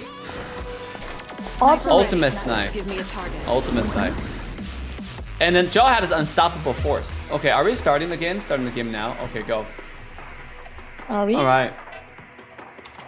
All right, ladies and gentlemen, boys and girls. You know, we're learning skills names, but, you know, our producer have told us that our moderator have told us the match is about to begin. And ladies and gentlemen, here we go. The second match of the day. We have Apex Predator taking on No Morales. Which team will come off on top? Which team will proceed to the ultimate top 16 with the official broadcast? We shall find out in this very match. I'm your caster, Assassin. Davey. With me, the one and only sexy and charming Grace. Your team is banning. Hey Dave. How are you doing? I'm doing Let me fantastic. ask you this time. I'm doing fantastic. And let's look at the ban pick. We see Julian being taken out first. We don't see that a lot, actually. We see a lot of Julian left out in this NACT. Yeah. Well, what do you think of that decision? I mean, it's a good ban. It can also be a respect ban. Who knows? I think Julian is just a decent ban, to be honest.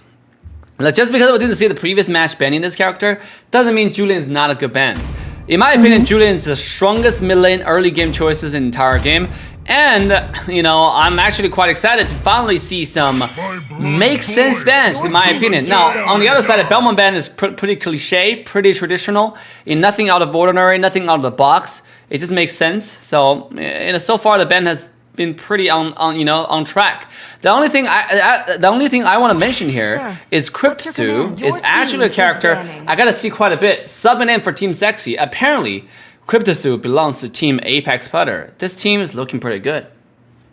Wait, oh, Cryptosu. Okay. It's really hard to pronounce. Sure. Hey, what are you distracted for? I am distracted for there was this beautiful lady who was messaging me. Not to say that my partner here is not beautiful, but when beauty is so urgent, sometimes on DMs I will have to respond to message. It's very, very important. I'm just kidding. I'm responding to a moderator. And with that being said, we do see Fanny and Marsha being taken out. I mean, I do think Fanny is still a very powerful character after the recent nerf, so I'm not surprised by that at all. And similar for Marsha. No, Fanny, you're absolutely right. It's actually showing pretty dominant in our current tournament so far, and I think that's largely because we're still in the top 32 to top 16, and a lot of teams are using that more than actual viable or not viable. It's more than that.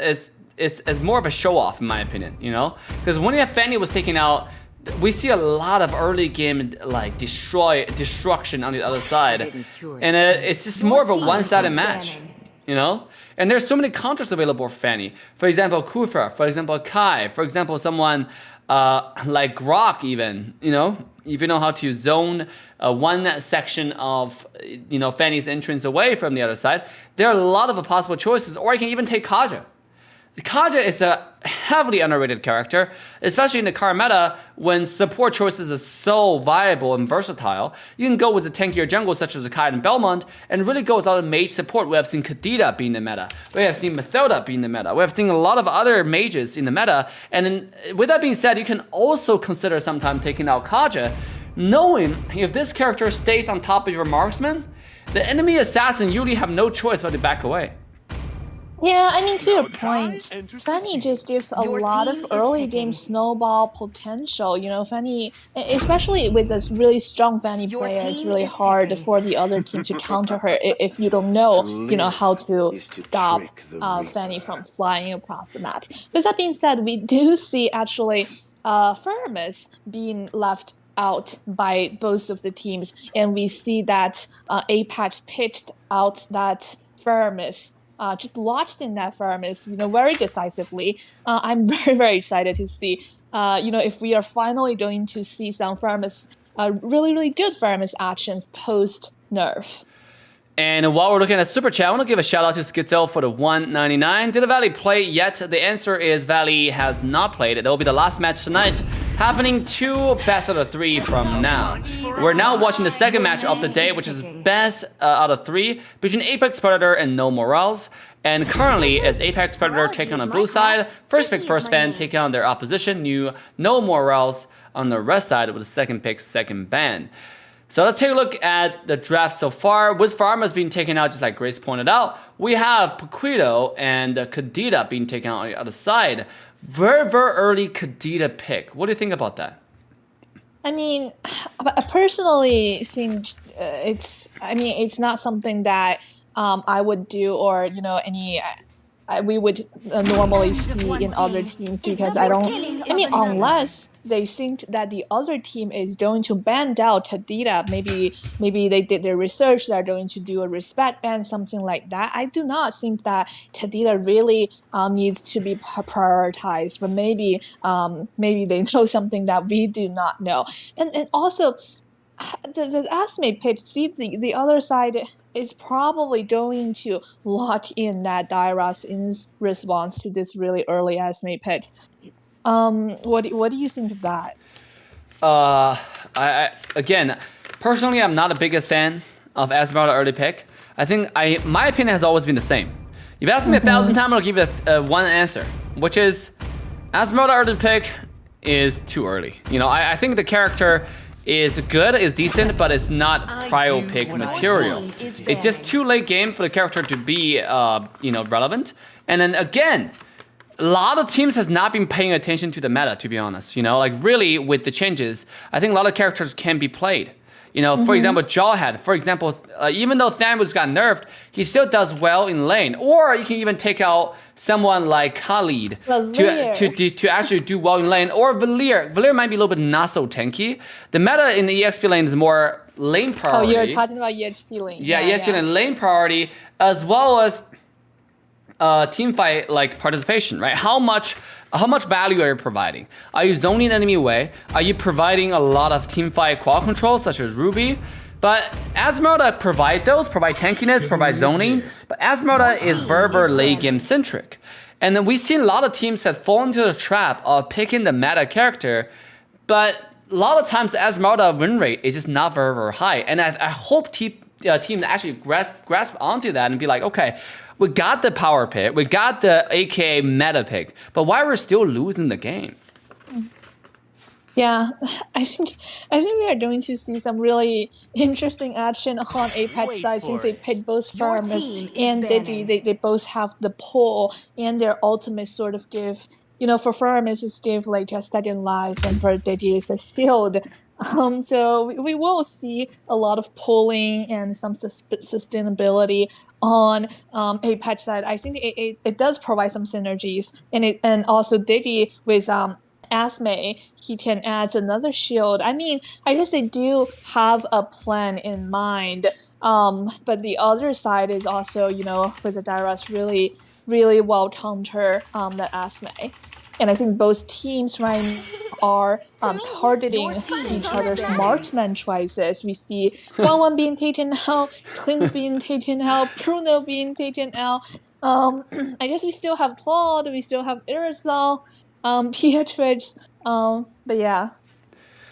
Quite a bit of interesting choices right here. Claude will be banned away as the most OP broken marksman, and obviously if you left it on the table, no morales will be taking that character without any morale. So, you know, for any regard for the other side, and sure enough, Claude got banned away, leaving still quite a bit of marksman choices on the table. We have Irisol, really meta, really strong. Popo and Koopa being one of the strongest, and obviously Melissa as a character that is heavily prioritized in the current meta, especially going against character that requires heavy dive, such as Need some stitches? Dyra, such as Poquito, and just when we speak about Melissa, here we comes, as no morals will be taking that out. Yeah, and I am looking forward to see what Apex is going to choose on their marksman side. I mean, I think Irisol, we actually don't see a lot of Irisol in. Oh, they actually chose Brody. Yeah, Brody is actually a really strong choices, both in the mid to late game. Once Brody have those farms, even in the early game, once Brody get level 4, you have to always pay attention to how many stacks you have. Are you gonna take the Purify? Are you not gonna take the Purify to clean those stacks? If you're not going to take the Purify, you might be potentially bursted down. Even though you're 50% HP, Fork just use 1 ult, you're done. If you take the Purify, you're losing an early game trade without the Inspire. So there's just a lot of trade-off when going against Brody. This character is more of a lane bully and then scale into the late game, so really decent pick. Overall, just a really nice marksman. And as a jungle side, Apex Predator is gonna be going eventually with that Karina, which I assume is gonna get a tankier build, because right now, if they don't, Team Apex Predator is looking very squishy compared to No Morales with the Grok last pick. Absolutely. They No Morales did round out their lineup with the Brock. I mean, I think Brock really gave them some early game potential, because on the other side, you know, with Diddy, they have some potential to snowball early game, because Diddy is quite strong early game. And I mean, I don't know. What do you think of the Brock pick? I would think that what's his name? I'm blanking. Franco probably is better, because, you know, Diddy cannot purify the suppression, but with Brock, you can actually purify the wall charge. Yeah, he can purify the wall charge, but I mean, Grok is just really a strong early game pick overall. At the same time, If Grok is able to land some engages early on in conjunction with Kopsky onto the Kadita, it might be a little bit of too bursty for you to react with the ultimate. You know, the only thing here is if the entire team Apex Predator is able to get some lead in early game, especially now they have Promise for the like position forgiveness, right? For the team fight forgiveness with the ultimate, the Call Alter. I think Apex Predator overall just won the draft. But ladies and gentlemen, as we walk in the land of dawn, this is Team Apex Predator taking on Team No More Else. A blue side was AP. On the red side, we have No More Else. I'm your caster, one and only Assassin Dave, sexy and charming Assassin Dave. And with me is the person I no longer have clever, witty introduction for, Grace. It's alright, Dave. You know, it's been a while. And with that being said, we do see that in the bottom lane, Dyrus is having an early tiny lead, you know, with Esmeralda. Quite dominating. Oh, here we go. The knockup connects. Quite a bit of damage from Copsy right here. Copsy still have the passive as well. He will be pulled back though, taking tremendous amount of damage. And here we go. Here's Copsy. Copsy using the skill 1 to escape from the heavy 3-man dive coming from Apex Predator in the early game. The turtle is coming in shortly in 19 seconds. Here we go. Taking a lot of poke from Coley. Yeah, we did see Chiquita's passive kicking in a little bit. Heal of the HP bar, but she still had to recall. And still, I think Apex, actually, it's No Morale, has the better position for the turtle because of the domination of Dyrus on bottom. Yeah, and Apex Predator somehow still forcing this turtle that might be shoved into a really interesting position. Now, ladies and gentlemen, remember, there is a Cold Alter ready to be deployed at any time. And speaking of being deployed, Iomi is still saving that ultimate for the next Christmas, it seems like, until the entire team has been absolutely deleted by a Team No Morales. And this is finally a Cold Alter coming out, but might be a little bit too late, as Team No Morales has already taken the domination on this team fight, but not too fast. SAS4 coming all the way from the goal lane. A beautiful rotation from this marksman Apex Predator will turn the entire fight around and turn us into a 3-3 trade all across the map.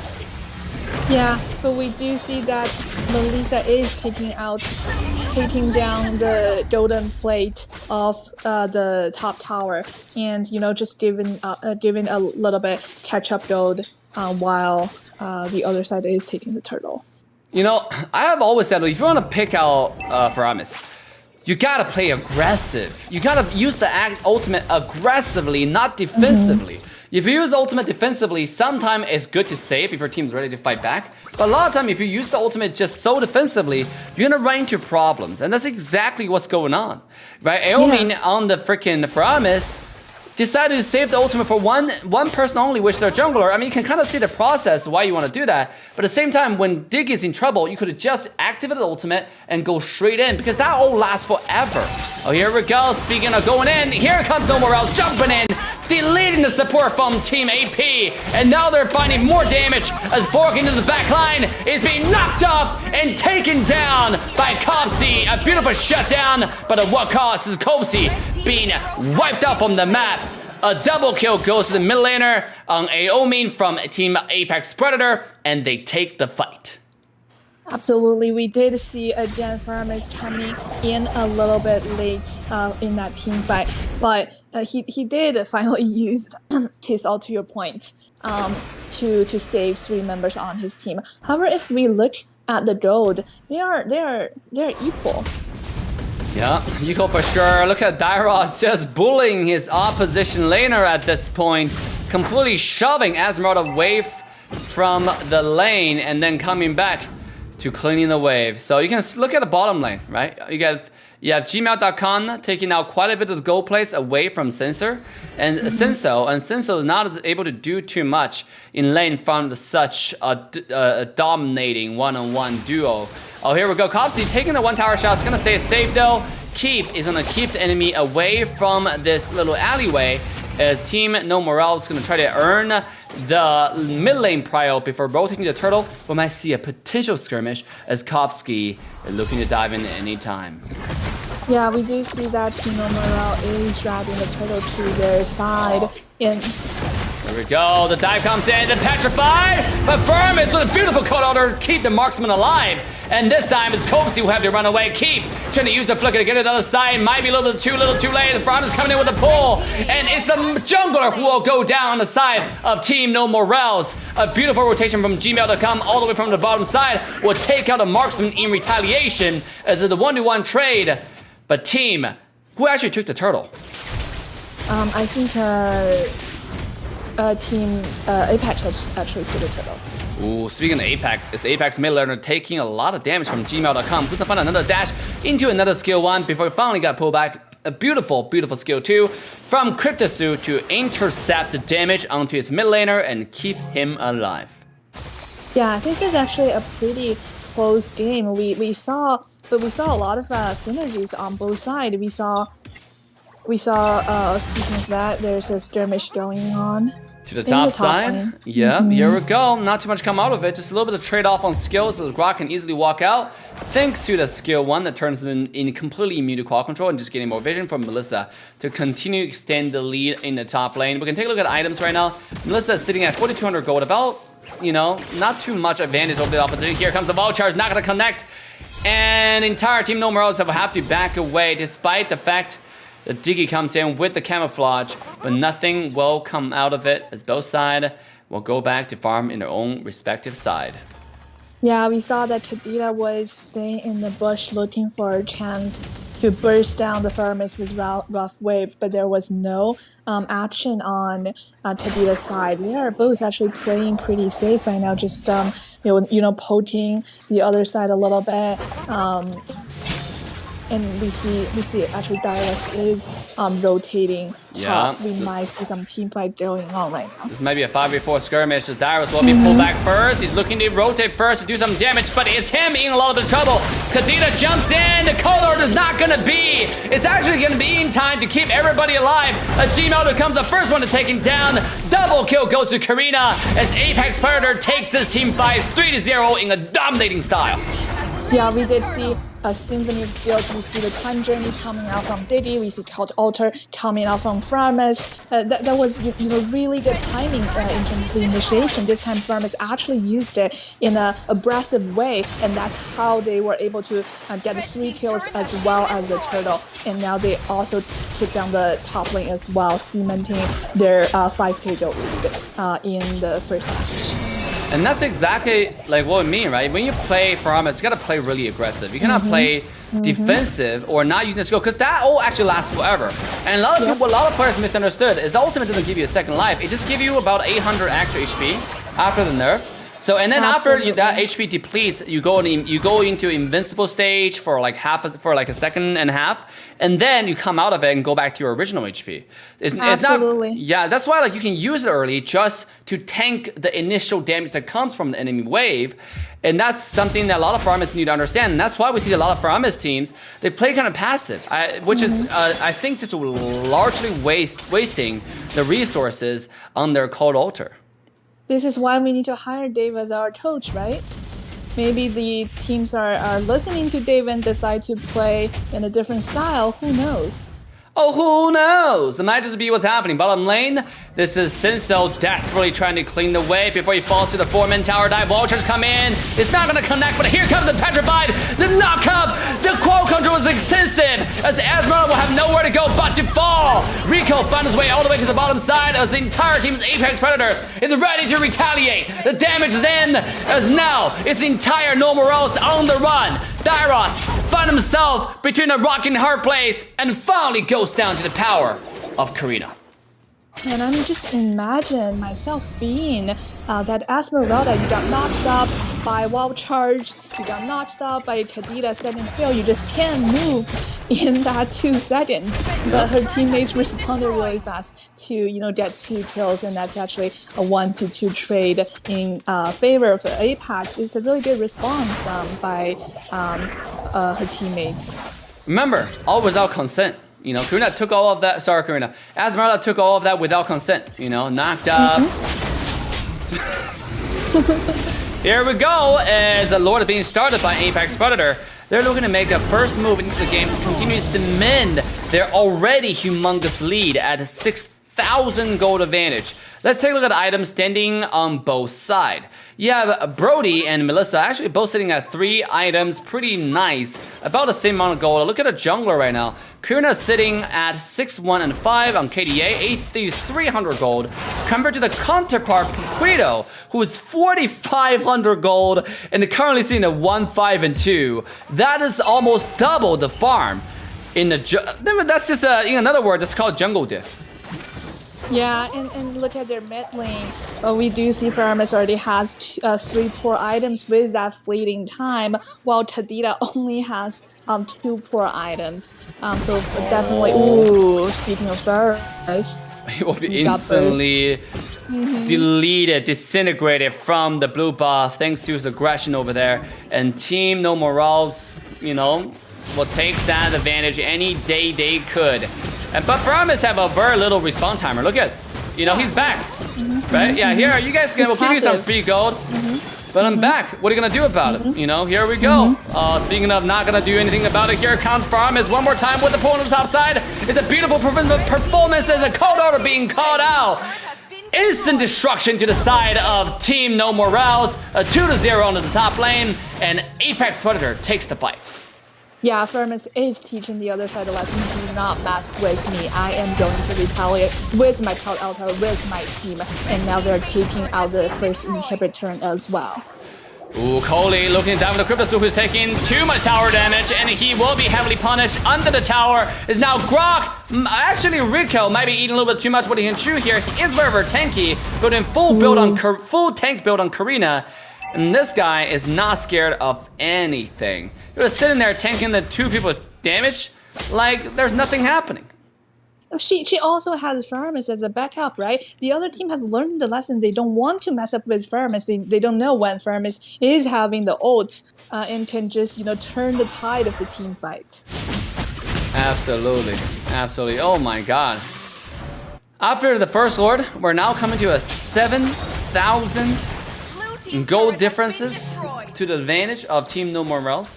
One can only say that team is close to a 10,000 gold every time when the game is approaching 10,000 gold deficit. The losing side should always pray for a miracle, and that's exactly what's happening here. You're looking at a Faramis Diggy combo with 7,000 gold in deficit. Like, that seems very, very hopeful. Yeah. Now. Well, but you see, actually, Dicky's bomb is not really hurting Broad a lot. He can just eat all the bombs, and with the shield, it's still... Oh, here we go. Dash comes in. Diggy is the first one to go down. This is No Morales finding the opportunity to heavily punish. 30 seconds on the timer for Diggy. This is a chance for No Morale to fight back, as Luminous Blast, Luminous Lord, is available on the map. 13 minutes into the game because Melissa has already proccing, chipping the health bar of this Lord. Brody found his way all the way to the bottom side to knock off from the Lord. The MVP comes in, Coley taking low, and Coley taking out. The shutdown from Kadita one more time, but at what cost? The call to altar has been finally issued down the battlefield. Is now Team Apex Predator looking to fight back. You can see Rico into the front line doing a lot of damage to the entire side of the survivors of No Morales. Rico is still pursuing. He's on the hunt with the Fallen Star Moon. Gmail.com looking to get himself away. And finally, he will be successful all the way back to base. I mean, how tanky is this Dyroth in order to get away from that? Yeah, I mean, Team No Morals, they really tried, they did a really good job to target that Diggy and take him down before the Lord, but Faramis now is just really, really strong with the Cult Altar. He, with the fleeting time, he can just issue Cult Altar very, very fast, and he can just get it back. And with his spawning time, he's providing a really, really crucial role in team fights, and that's how they secure the Lord, how they took down a lot of members on the enemy team. You're absolutely right. I mean, this is back to what we're talking about. Faramis forgives all sins. Despite the fact that Diggy was being called out starting off the fight, just because Faramis called altar, it seemed like no one was dead, right? Who cares? Well, we actually 2v5 if Farm is there, right? That's exactly the position for this Farm is at this point. And speaking of that, Apex Predator this time, without losing any member, 5 versus 4, heavily diving onto the High Ground Tower. They already find a kill onto the Grok. Is now entire AP diving onto the mid lane High Ground Tower. As the tower has shattered into pieces, AP is diving in, but you have a beautiful Kadena with the rough wave coming in, finding the flank into the back line. It might be a little too late as the entire set of APs move into the crystal itself. And ladies and gentlemen, match 1 will be taken down to the favor of Apex Predator. Yeah, I think Farmis definitely did really well late game using his Tout Altar on the offensive side. And although they were, the other side were able to defend their tower by taking down some enemy heroes, but they didn't defend the Lord well. And we see that Lord was still almost full HP, taking down the crystal and handing the victory to our Apex Predator. Yeah, again, guys. Kids. What can I say? Let Uncle Dave teach naughty nephew and niece playing for a lesson. Don't let out Farmis. It's that simple, okay? Don't let out Farmis. And also, good job for AP, Aomi Daiki, for learning the lesson really quickly, adjusting the playstyle, and then quickly turning the playstyle around and start playing aggressive on Farmis. And sure enough, you see the difference. The first time, he was saving that ultimate for the last second, and the entire team was wiped out. He still had the ult, right? It was literally feel like this guy would just like drop his phone on the ground and be like, "Oh, wait, hold up a second. Let me pick up my phone because it's on the ground right now. Okay, I got it." And at that point, everybody's already dead, right? But he learned a lesson, and look what happened. And using ultimate preemptively, when a team is about to engage into a clash, and that just paid out many dividends. Absolutely. We gotta give our credit to our coach, Dave, coach remotely for Team Apex and turn around their playstyle.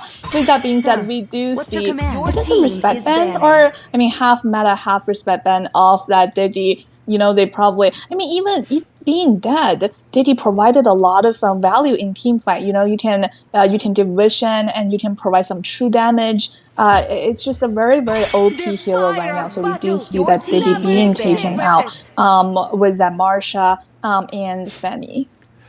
Absolutely. We have Diggy, Marsha, Fanny being banned away. So far, only 3 bans remaining on the map. Valentina is still available. Farmis still available. Apex Predator just dominated with Farmis last game. Are they going to ban out those characters right now? Because if they don't, and No Morale's smart enough not to ban either one of those, they're going to take out one of the S tier characters remaining in the game. So it's all come down to the next 2 bans. What is AP going to do here? And they decided to go with Belmont, leaving one of the 2 OP options on the table for grabs. Yeah, I do think that, if No More Else is going to leave Farmis, then they might just have their things forgiven this time, and secure them a chance to go into Games 3. Yeah, I think they are actually thinking about that possibility. Here we go. I didn't. And they did ban out my Valentina. gosh! The Valentina ban breaks my heart, ladies and gentlemen. Hold up. I'm going to go cry in a corner. Why don't you go ahead and take over, Grace, for a few minutes? I'm actually going to use the restroom. I'll be right back. Okay, yeah. So they did take out Valentina. I think they are thinking about potentially take that. Not even potentially. They probably will decisively take on that Farmis if Apex does not ban out Farmis. And we do see that Apex foresaw that possibility and banned out Farmis. So New Morals cannot take Farmis for their team this time. But still, they have a lot of good choice left. For example, they still have Akai, and they still have Jawhead.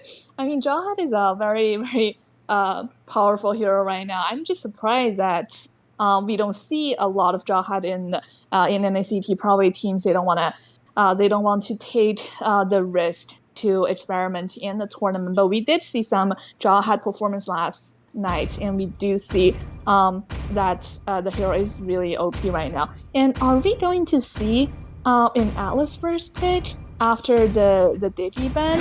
Yeah, it seems like No Morals actually locked in that Atlas first pick. They might just have they might have just a lot of faith in their Atlas player.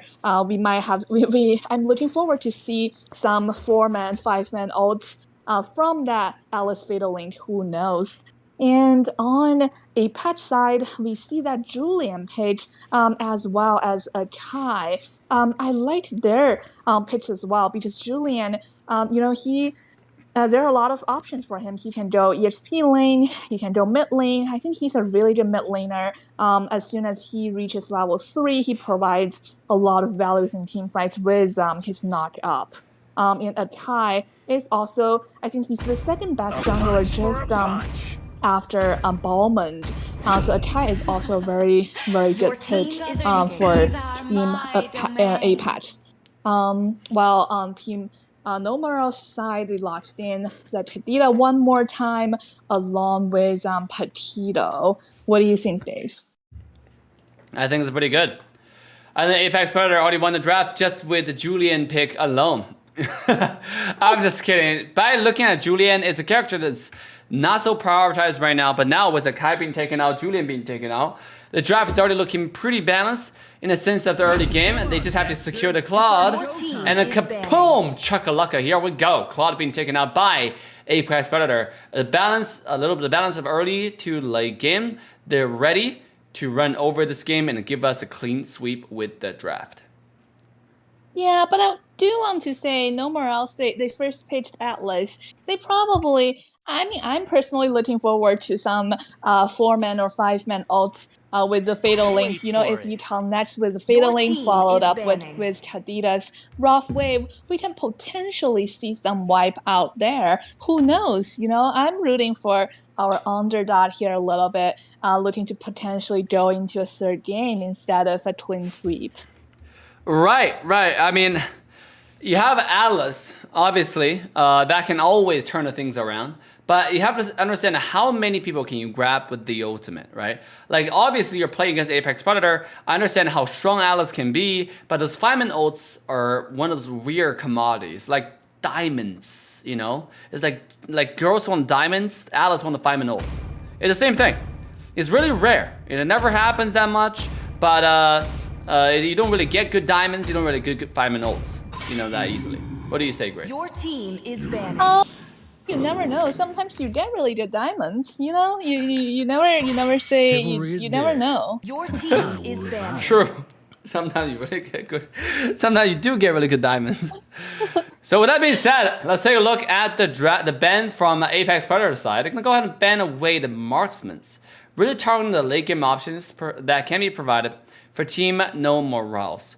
It makes sense. Obviously, knowing the Kopsky is going to be the Kadita mid instead of the Kadita support. And obviously, you have Alice, so you already have the support choices.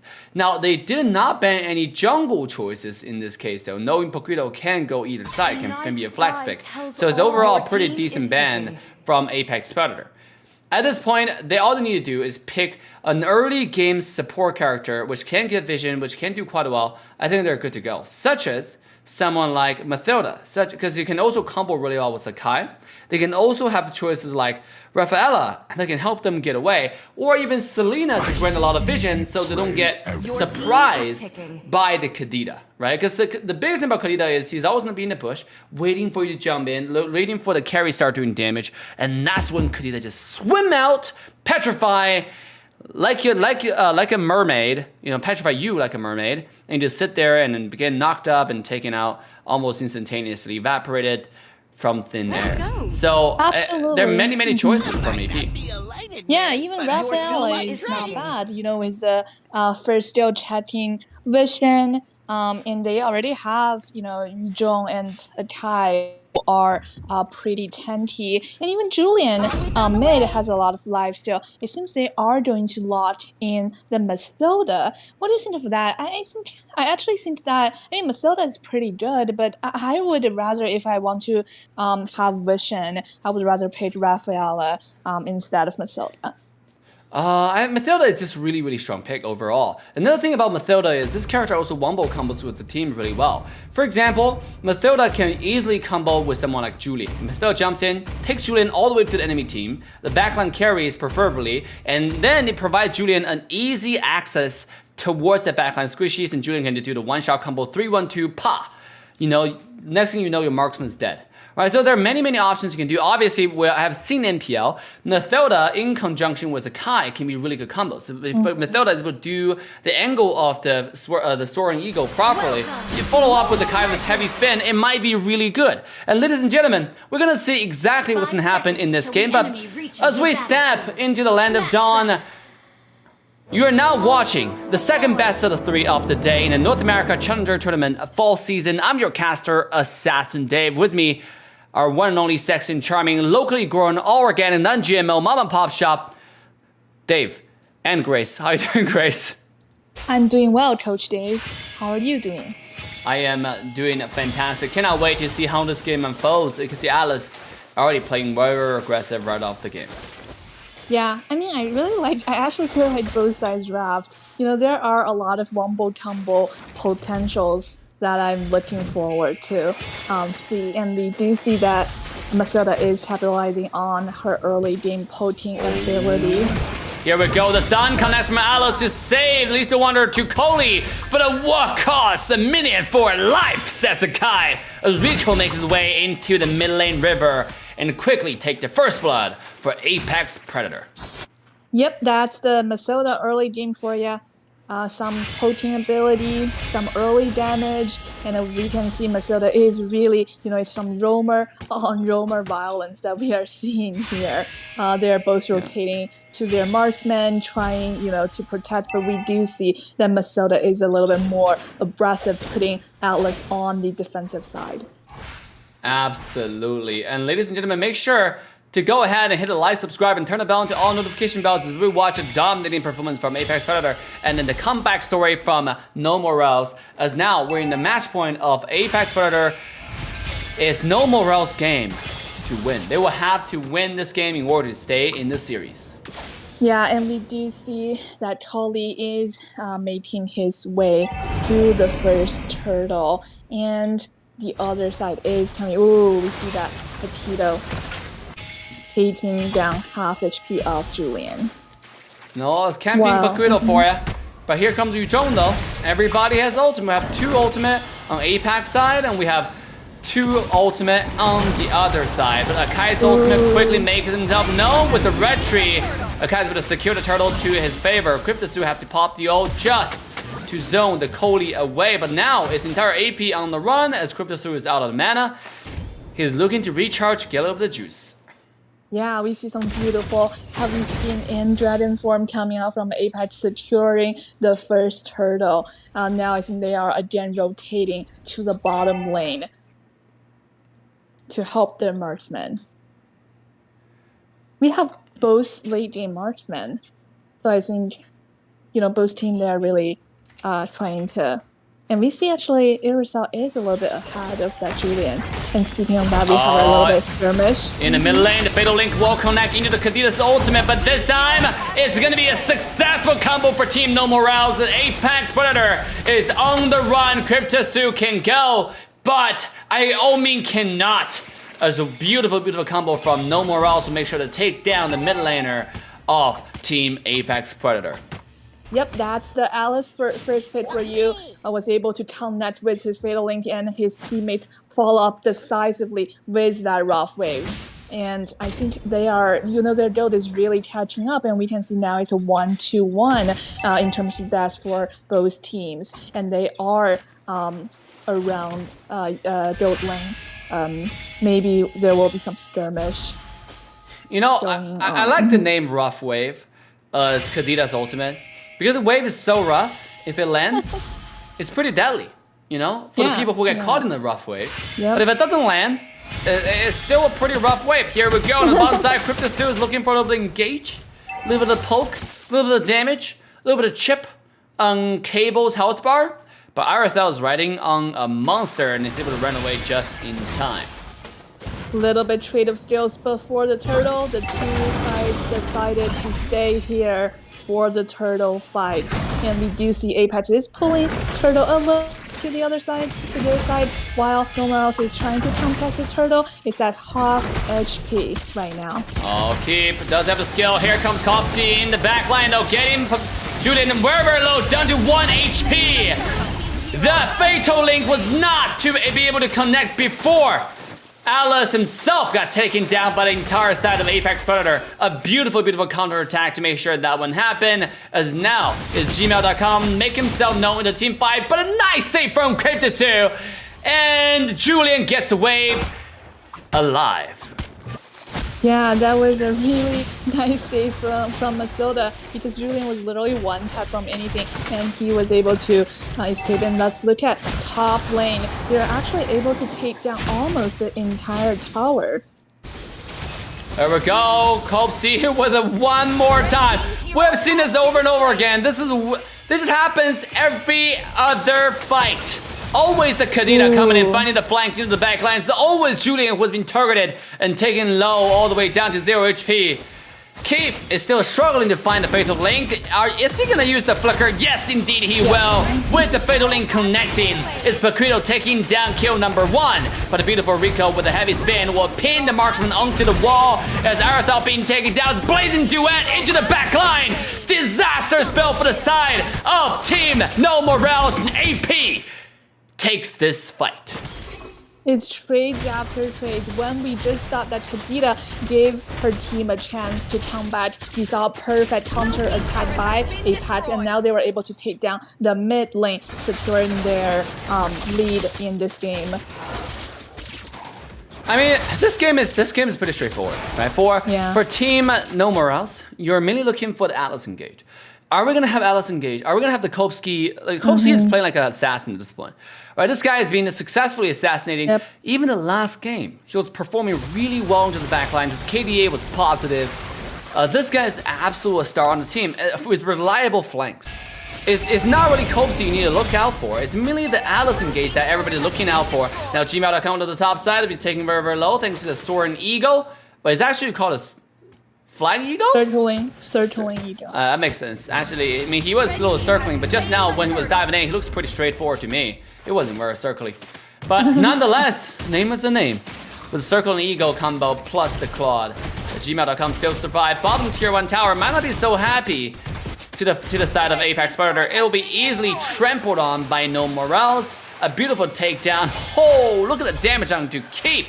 This Atlas already taking low, but the camouflage comes out, though he does have the Fatal Links looking for the engage. Here it comes, the double pull, but a Purify from the Claude to make sure that one does not connect.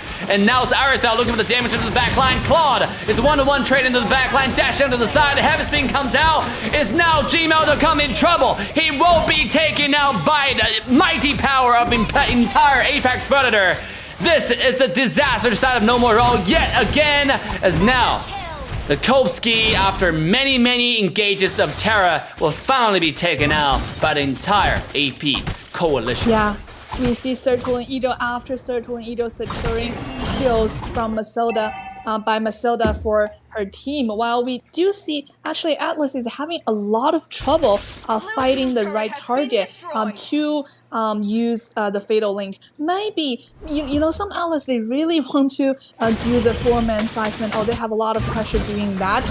But sometimes you just find the right person and use your ult instead of save it for Christmas, you know?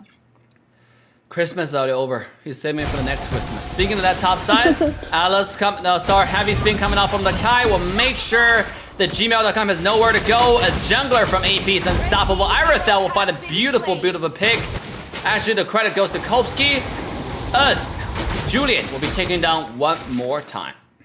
Yeah, we did see that Akai engaged very decisively using the heavy spin, believing his teammates will follow up. We finally saw and engage from Alice. But still, I think they are a little bit behind right now and giving Apex a better position for the Lord. I think they are going to bait out the Lord to see if the other side wants to contest and potentially take someone out before doing the Lord.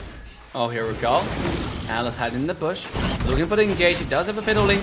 He's looking for it, and a Kai with heavy spin initiative first to keep hitting under the wall all the way to the corner, and he will be easily taken out. But Kopsy one more time with a beautiful petrify into the back line is now Fog, who have to run away. But luckily, he has the entire team to back him up. But now Kopsky is the one who have to recall all the way to base, with Poquito not rolled into this Lord. Apex Predator is looking to make the first move. Yeah, I really want to give this Akai credit. You see, Akai was targeting with Alice. He knows that this Alice is dangerous with the potential fatal link, some 4-man or 3-man holds, I don't know. But so he is using his heavy spin decisively on that Alice to take out that possibility. And now look at the top lane. A fatal link comes in under 3. This is a wobble combo that No Morale has been dreamed of for the entire time. Ace and team wide to the favor of No Morales. A beautiful 3-man fatal link on Keep will make sure that team fight goes to their favor. This is the diamond that we were talking about. This is the diamond that you are looking for from that Alice. And now we can see that the gold lead is narrowed down to 2.5k. Now this Lord really is not providing a lot of value for Team Apex, because now we see No Morales is easily taking down the Lord with their successful team fights and catching up on that gold. They might be having a little bit combat if we can see more Fatal Link connecting like that from that Alice. What a beautiful, beautiful engage from Alice. I mean, at this point, Keep, you might as well just go ahead and ask for Grace number, because she said that was a nice time and she was ready. Oh, okay, Dave. I thought this was professional testing. This is a family-friendly stream and a professional broadcast brought to you by the world-renowned gaming superstar. Oh, sass! Here we go. Keep coming in, looking for the flank. He does not have the flicker. He does have the fatal link. And here comes the heavy spin one more time, keeping the Keep away from the team. It's finally used the fatal link with the Kai into the tower. He's taking low, and he will be taking down the blazing Duane into the back line. Needs the claw, finding the damage on the entire side of No Morales. And AP will run over this fight, as now they're run over the enemy base. However, that fatal link was too late. We saw that. Kopsky on the Kadita, the force to be reckoned with, the assassin that you did not ask for, and yet killing everybody on the map. Strike one more time, but finally getting taken down by the collective power of Cryptosu and Iomi. We do see that both teams had a plan in mind. For Apex is targeting that Atlas, so for Akai to use heavy spin to pin the Atlas on the wall before he can use any fatal link. And for Team No Morale, they really let the Poquito push top lane. So Yu Zhong has to go back every time before team fight, so he cannot use his dragon form to zone out the other team. And with that being said, we do have a pause from our lovely mod. The pause from our lovely mod. That actually rhymes. It rhymes pretty well. I mean, if keep this up, he's been doing pretty well. The key for Keep is just keep staying in the bush, right? If he can keep himself completely camouflaged or completely hidden for most of the time, most of the engages, and come out with a beautiful fatal link on the crucial targets, not necessarily always 5 targets, but in the crucial targets such as Sinso, such as Quad, I think he will do really well. But Keep right now is the biggest thing. He's always going in. He's always looking for the 5-man engage, which usually does not happen. And that's a lot of things that a lot of time I think the Atlas players are so perfectionist and giving them so much trouble. And here we go. keep with Foreman in the front. They're still watching. What are you waiting for? It's time to go back in. And there we go. Absolutely. Keep looking for opportunity. He is not gonna find it just yet. As Claude might be a little bit biting too much more than he chew, he will be taken down instantaneously.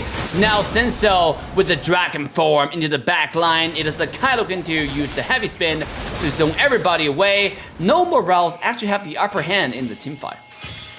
Yeah, I'm a little bit disappointed by this Alice. As you said, you know, sometimes you don't look for that 5-carat diamond. You just look for that 1-carat diamond. If you can get the right one, it's still the right one, right? That is music to most men listening to this broadcast. But ladies and gentlemen, here we go. The dinosaur finally finding the ultimate onto the Kai. Shutdown goes to Cryptosu. No Morale looking to fight back. As now, as an easy, clean swipe, immortality is just delaying the inevitable. As this Irothel is gigantic. Killing spree goes to No Morale's marksmen. And they are pushing forward. See, the real diamond on No Morale's side is that dinosaur, is that rat. He was able to use the tonus welcome on the right target, which is Akai. He ate that Akai alive, spin it out, his teammate follow up, and they took down that Akai, secure the Lord. They're really making a comeback right now. They actually are in the lead with a 2K goat lead here. Very, very impressive. And this is just tell you, doesn't matter how ahead you are in the land of dawn. If you make those mistakes, you know, sometimes you'll be heavily punished. Sometimes you get lucky and you don't get punished. But you don't want to run those risks. You don't want to run those lucks. And that's why you don't never want to make those mistakes. And that's exactly what happened in these games. You know, despite the early game advantage, now it's No Morales in the driver's seat. Now it's them making the move. Now it's Alice coming in with the fatal link onto 2. It's Alice pushing out. Is Alice being pushed all the way to the base. He does have the immortality to stay alive though. He Joe finds his flank into the back line, but Claude has already been taken down. No Morales pushing in. They're looking to dive and win this entire game in a one fight. Lord is still alive. And ladies and gentlemen, this might just be the match 3. Yep, we are going to the match 3. Although we didn't really see a lot of, really good fatal links from Alice, we did see a lot of rough waves by Kadita, which who really got that MVP. I think it's a very deserved MVP, and we did see Irisal coming online in the late game, providing a lot of damage, and with that crowd control provided by Tolly, you know, they really, although the other team hard targeted that Alice, they still can prevent No Morales from taking the second win and lead us to the third game. This is definitely very exciting. It's less one-sided, and I'm very, very excited to see how which team is going to continue the momentum in the last game. And also, we always have the second chance, right? It's not only about making mistakes. It's if you just take the chance, you might just go to top 16. This is why you just never give up. Exactly. And ladies and gentlemen, I gotta give the MVP. The system gave MVP this correctly this time, and I am fully on board with my co-caster, my partner here, to give the MVP to Cobsy, who has time after time finding the right flanks, onto the backline, onto the squishies, and onto the most important thing, the hyper carry Claude. Claude was not able to have a good game at all through the mid to late games we saw in that entire game, especially the last team fight and team fight previous to that. Just when Claude thought he was able to do damage, here comes Kadita, pa. That's now going to Claw's coffin. This has been taken down very, very easily. So, Assassin, well done. Copsy, MVP. Yeah, this is why they always choose the Kadita. They have their faith in the Kadita. You know, they say, even though our Alice wouldn't provide us with that Foreman ult from Fatal Link, even though he targeted our Alice that hard, we still have our Kadita to provide us the knock up and the damage from the rough waves. Absolutely. Are you hearing the game sound right now? I think the third game has already started. Very fast and furious right now between Apex Predator versus Team No Morales. A beautiful job. A very well coordinated fights towards late game for No Morales for taking us to a match point to the game 3. This is a do or die. for both teams. It's their last chance to make a stand before the other team takes the top 16 and you are packing your stuff to stay home. I mean, it's not like the other team is not staying home. I'm just saying that. Yeah, Grace, and back we me do. up. Thank you. What? I said back me up. I run out of stuff to say. Yeah, we do see that, you know, the two teams are really taking their time to think what they are going to ban, because they don't want to go home, or they don't want to stay home. They want to go to Vegas. They want to get into the top 16. So they're really taking their time to pick their bans. And we do see that Fanny and Diddy got banned out, which is, you know, pretty orthodox. I just can't pronounce this word for the life of me. English is so hard. Unorthodox. No. It is a hard word to pronounce. It's like anthropology. Anthropology is actually pretty easy, to be honest. There are a lot of words, you know, that's pretty hard. Anthropology. That's not that hard. I don't know why. You know, it's just it's like Exile Outlaw is very hard for you to pronounce. How Right? how about try to say 66th? 66. 66th. It's See, so see, hard for me.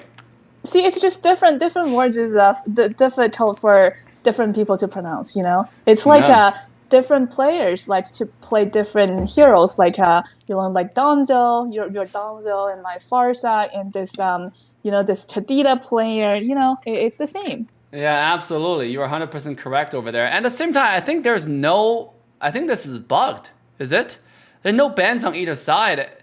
And also, like, I'm not hearing any game sound at the same. I think there's some bug going on. Let me just quickly double check and make sure that everything's all right.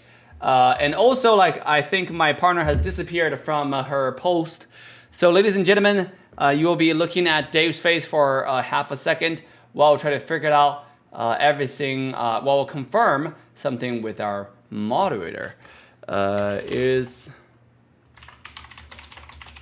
No, I realized that my lighting is really bad, so I went to turn on my light. You know, it's getting dark here. Yeah. By the way, did you see people picking or banning? I don't know what's going on, but nothing's happening. They are banning. I think your game is probably lagging.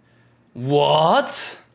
All right, ladies and gentlemen, let me go ahead and restart the game here. We have a little bit of technical issue going on in the backstage. Something that happens sometimes, but it doesn't happen all the time. It just happens sometimes. Hopefully this time we will get the problem solved. I apologize on behalf of my computer. If you watching the stream and you want to support the channel, it's your time to go ahead and donate me $3,000 to buy a new computer, because I definitely need a new computer. I would really appreciate that. Thank you very much. I'll give you an e-kiss. Mwah. To whoever is going to donate me the computer. Go ahead. It's working right now, Dave. I think you got your problem solved. Oh, hell yeah. Everything can be solved by restarting the game. That's what it is. My problem solving is consisted of 2 steps. Number 1, restarting my game. Number 2, restarting my computer. If it doesn't fix my issue, I run on my tricks. If it doesn't fix your issue, that's a real problem, Dave. That's when you really need a donation to get your computer fixed. And with that being said, let's look at the ban pick. We do see again the Atlas first pick. They're hovering over the Atlas first pick. Apparently, I think they are going to lock in that Atlas. They are having a lot of faith in their Atlas player. And on the other side, we do see the Bowman first pick. Actually, no one banned out the Bowman. They banned out the Akai. Probably really they know that. But what about the Farmus? A glorious victory That is a now really good foreseeable. question. They probably just forgot about Firmus. The existence of no one forgets about the existence of Farmus. And speaking of no one forgets about Farmus, here we go. Your team is It's my boy Cryptosuit taking out the Firmus and showing the enemy how it's done. Now, game 1, no morals lost to the Firmus, and game 3, history might repeat, or no morals really sending out a message. We are just not gonna ban Firmus, so what? Who cares? We are gonna show you how it's done properly right here with our rank 1 supreme entire universe #1 Kadita by Kopsky. You know, I actually cannot believe what I'm seeing right now. Look, we have Bowman who is really good at securing objectives. We didn't have first pick Firmus. Now we have Firmus with that Purify. It's a really good response. You just purify the Fatal Link, and then you use your Telt Altar to counter attack. And they also pitched Esme, and the other side didn't even pick Dairos. What am I seeing? It's a little bit interesting here. It really is. I think No Moral understand they wanted a Kadita first and foremost. Thanks to how good, how consistent, how steady this guy is performing. But with that being said, then you might want to like not so prioritize Paquito then. Like, I can understand the Kadita pick, right? Because it's something that No Moral feel really comfortable with. Something they feel like they can wombo combo on top of the Atlas, who has done some really good engages last game. But nonetheless, leaving the Faramis open with the Dairos not being picked. I mean, this is looking very risky. Interesting. Yeah, no Morale's really playing with the dice right here, hoping that they will not, that Team AP will not ban Dairoth. And even if they do, they were hoping that probably they probably don't even have a player to play it, to be honest. You know, who knows? It can all be possible. Yeah. Also, I want to say, maybe I do think that Firmus is a better mid laner than a roamer, because as a roamer, he is actually quite squishy. If you just target him and bait out the Telt Altar, it's like how you counter Digi, bait out his time journey. So I do see that if No More Else really want to pick that Kadita, that's why they don't want to prioritize Firmus. But I would say if you don't want Firmus, just ban him. You lost to him the first game. You don't want history to repeat itself. That is absolutely right. Here we go. Dairos is not banned, and now it's up to No Morales. I was about to say new meta, but No Morales to pick it up. Are they gonna do it, ladies and gentlemen? It's a question. Just do it. Just do it for the sake of it. They decided to take out the Brody first because obviously prioritizing marksman in this position makes more sense. Because they know, like, okay, probably most likely, they're not gonna pick another EXP laner. So why don't we go ahead and save that towards the last? So it's actually smart thinking here, but I'm just surprised that character is not banned or picked at this point. Which character? Dairoth. Oh, Dairos, yeah. I mean, I guess they kind of... Yeah, I don't have any explanation for that. Maybe they will last pick Dairos, just thinking, the other side didn't ban Dairos, they didn't pick Dairos, it's not a priority, but because all the marksmen, not all the marksmen, but we see 4 marksmen are banned, so there's not... Well, there are still some good choices left on the table, but they just want to secure that Brody. Well, the other side actually picked Carry.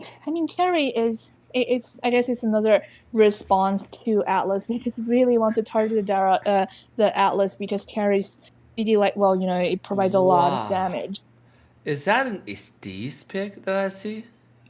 It does. It is an Estes pick that I would see. That you are seeing. This is so very interesting from Apex Predator on their draft.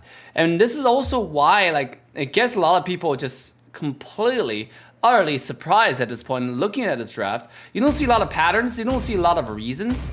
It just feels like Apex Predator are taking them out for the thrill of it. I can understand that Estes can be good in this scenario. Don't get me wrong, Estes can be decent because especially knowing that you have a tankier frontline, Esmeralda as well as Belmont. But the biggest problem here is Kadita's heavy poke. You need someone who can, heavy dive or heavy assassination in their backline. You need someone who can check vision really, really well. So just now, last game we talked about certain possibilities, including Selena, including Methoda. And this particular game, we ended up with an Estes, which is quite interesting. Now, obviously, we still have Faramis on Iomin Daiki. Again, Faramis, forgive all sins. If that's the case in this game, ladies and gentlemen, we shall find out as we step into the land of dawn. One more time, I'm your caster, Assassin Dave. With me is my partner, Grace, who loves to play strip poker for every spelling word you get correctly.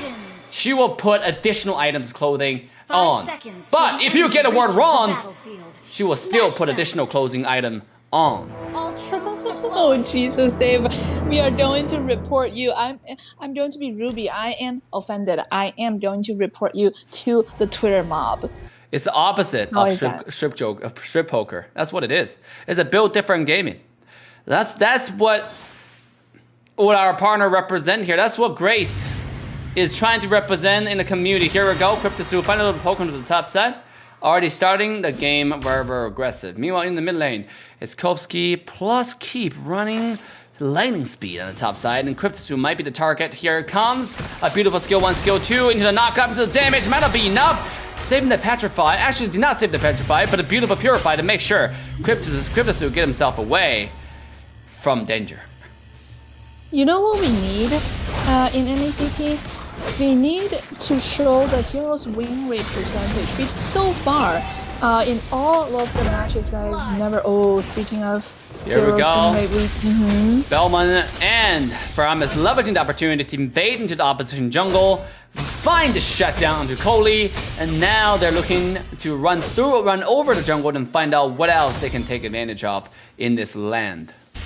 Yeah, but I do want to say that, you know, Estes is just really, you know, lacked that initiation. See, he's staying at goat lane, but ooh. Top lane, here we go. A beautiful stun from Keep will keep his marksman alive. I guess that's why he named himself Keep. You know? Yep. I yep, keep you alive. And that's what it is.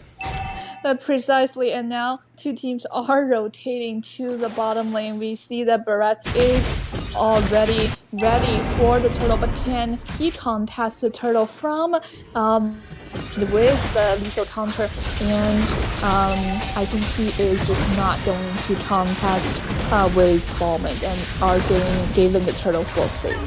Absolutely. Now is Apex Sparta running into Cody's jungle yet another time. Kadita comes in with a beautiful 2-man knockup into the ultimate. Damage there, but it's not going to be enough. The Cold Ultra will save. It'll keep everybody alive, but here comes Paquito into the back line. Is Cryptosu taking low? The heal might just be enough to keep everyone alive. A beautiful, beautiful symphony of skills, says our caster Grace, to make sure that Team AP come off on top. Yeah, actually, we might just see the first win from an Estes player in NACT, because I was thinking, you know, we haven't in any matches, we have seen probably 2 Estes and they both lost. So, you know, I was questioning the playability, the viability of Estes, but there we go. We saw some really good wombo combo from Firmus, called Alter with the blessing of the Moon Goddess. You know, it's just like an orchestra from Team Apex. Or it might be like Grace singing in the shower, soap opera. Dave, this is professional testing. What are you talking about? I just find that to be... I am using Hopo's ultimate. I am angry. Wait, is that what it's called? Called I Am Angry? We are angry. Oh, we are angry. Oh my god. You have I Am Offended, you have We Are Angry. I gotta say, the skill names are just next level in Mobile Legends. Bang, bang. I like it. It's actually really, really fun. Here we go with Keep looking to engage, and he will not find anything just yet. A fork has activated the lightning speedy well to keep this guy away. They should all be named Keep. We keep enemies away. It's actually Speedy Lightwell, that's what it is, right? It is Speedy Lightning. Ooh, we see another uncontested turtle secured by the Bowman. It seems like Barretts know that he probably doesn't have a chance from Bowman, so they're just giving turtle free on command. Oh, here we go. This is Belmont. Might be a little bit too deep in his enemy territory here. He will be eaten alive and into the fatal link. But look at Estes Hill to keep everybody alive into the cold order. Entire Apex Murder is running through their praise like food. As the lethal counter coming in, not gonna be enough. Oh my god, you know, it was starting off pretty well, but under the tier 2 tower with tier 1 still standing might be a little bit of too much. Yep, a little bit. too aggressive, but I want to point out how tanky that Bowman was. He was getting eaten by Barats, and then he was getting low, but then Estes just show up with the Blasphemous Mudanas, and there you go. Bowman back did him well and was able to use his lethal counter again. It's just a short pulldown on the lethal counter. Yep. Overextension in its finest definition. And that's exactly what just happened, you know? Like, they kept the jungler alive, right? They got what they wanted from the jungle. They got the resources. Call it a day. Take your top and leave. But instead, we saw Team AP keep on running forward, non-stop, in absolutely berserker style, and get heavily punished. And again, that's not something that you want to see here. Here comes Esmeralda with Blessing Fallen, a Moon Goddess. No, not Fallen. Star Moon. Fallen Star Moon. The names. Fallen Star Moon, able to get himself away. Ooh, Farmers come here with the pull. Keep. If I was Keep, I was going to use my ult right there, but I think there's a little bit of desynchronization there on the team side of No Morales, and then Keep's going to back away.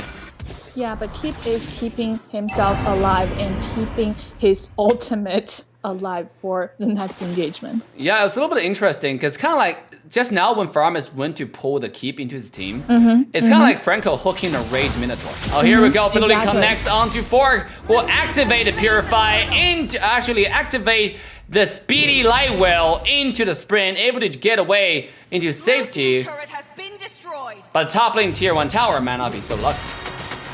For real. And now, see, Estes is getting very low.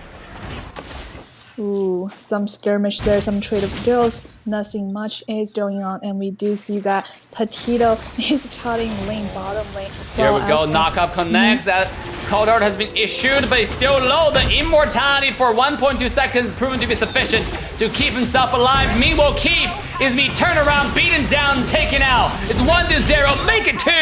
As Fork finds his way into the team fight. A beautiful auto attack will make sure that one happened. And Team Apex Predator once again turned the tide around. I think the Apex strategy is working out, although there's not much initiation on their side. Ooh, here comes Guido though. Sneaky gmail.com, steal your information, show you ads that you don't want to see, and come into the back line, finding a flank into Forg.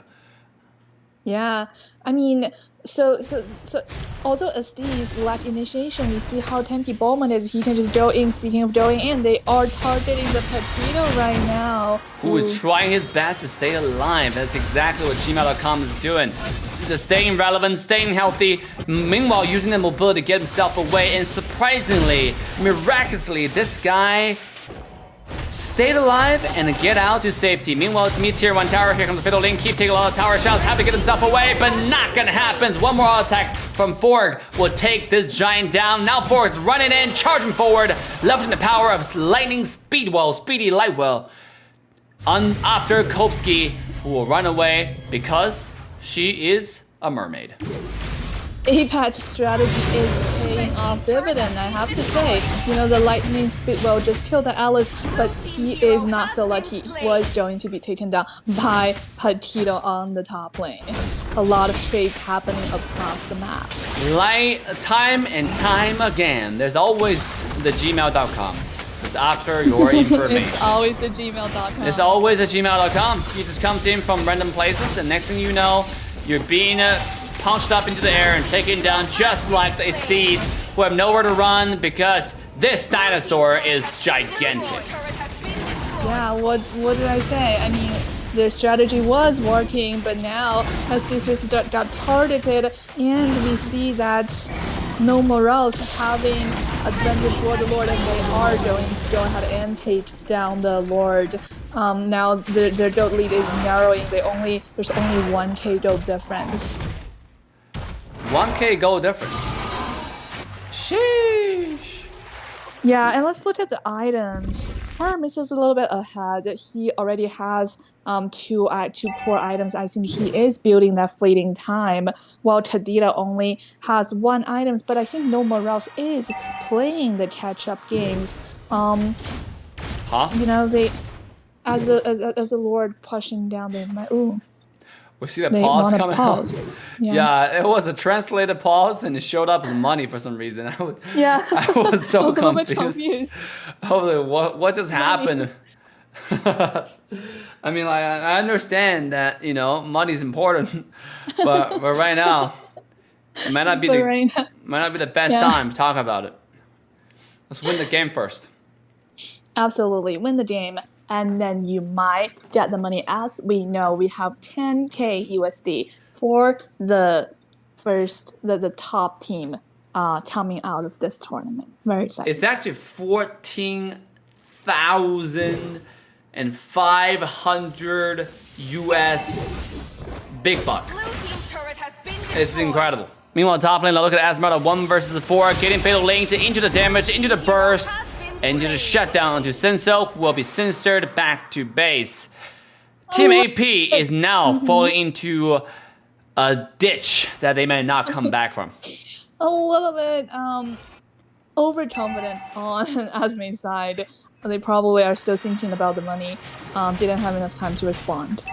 Absolutely. Here we go. Faramis in the front, pulling people in. Gmail.com was taking down first. This entire code order into the blasting of the Moon Goddess onto the AP, onto the no Eminem side, no Morale side, who is taking low, have to get himself away. But Rico is not giving up on the pursuit. The skill one from the Faramis finds the kill 1,000 miles away onto Keep. A team AP takes 2-0 in the skirmish, but lose the bottom high ground tower, top high ground tower.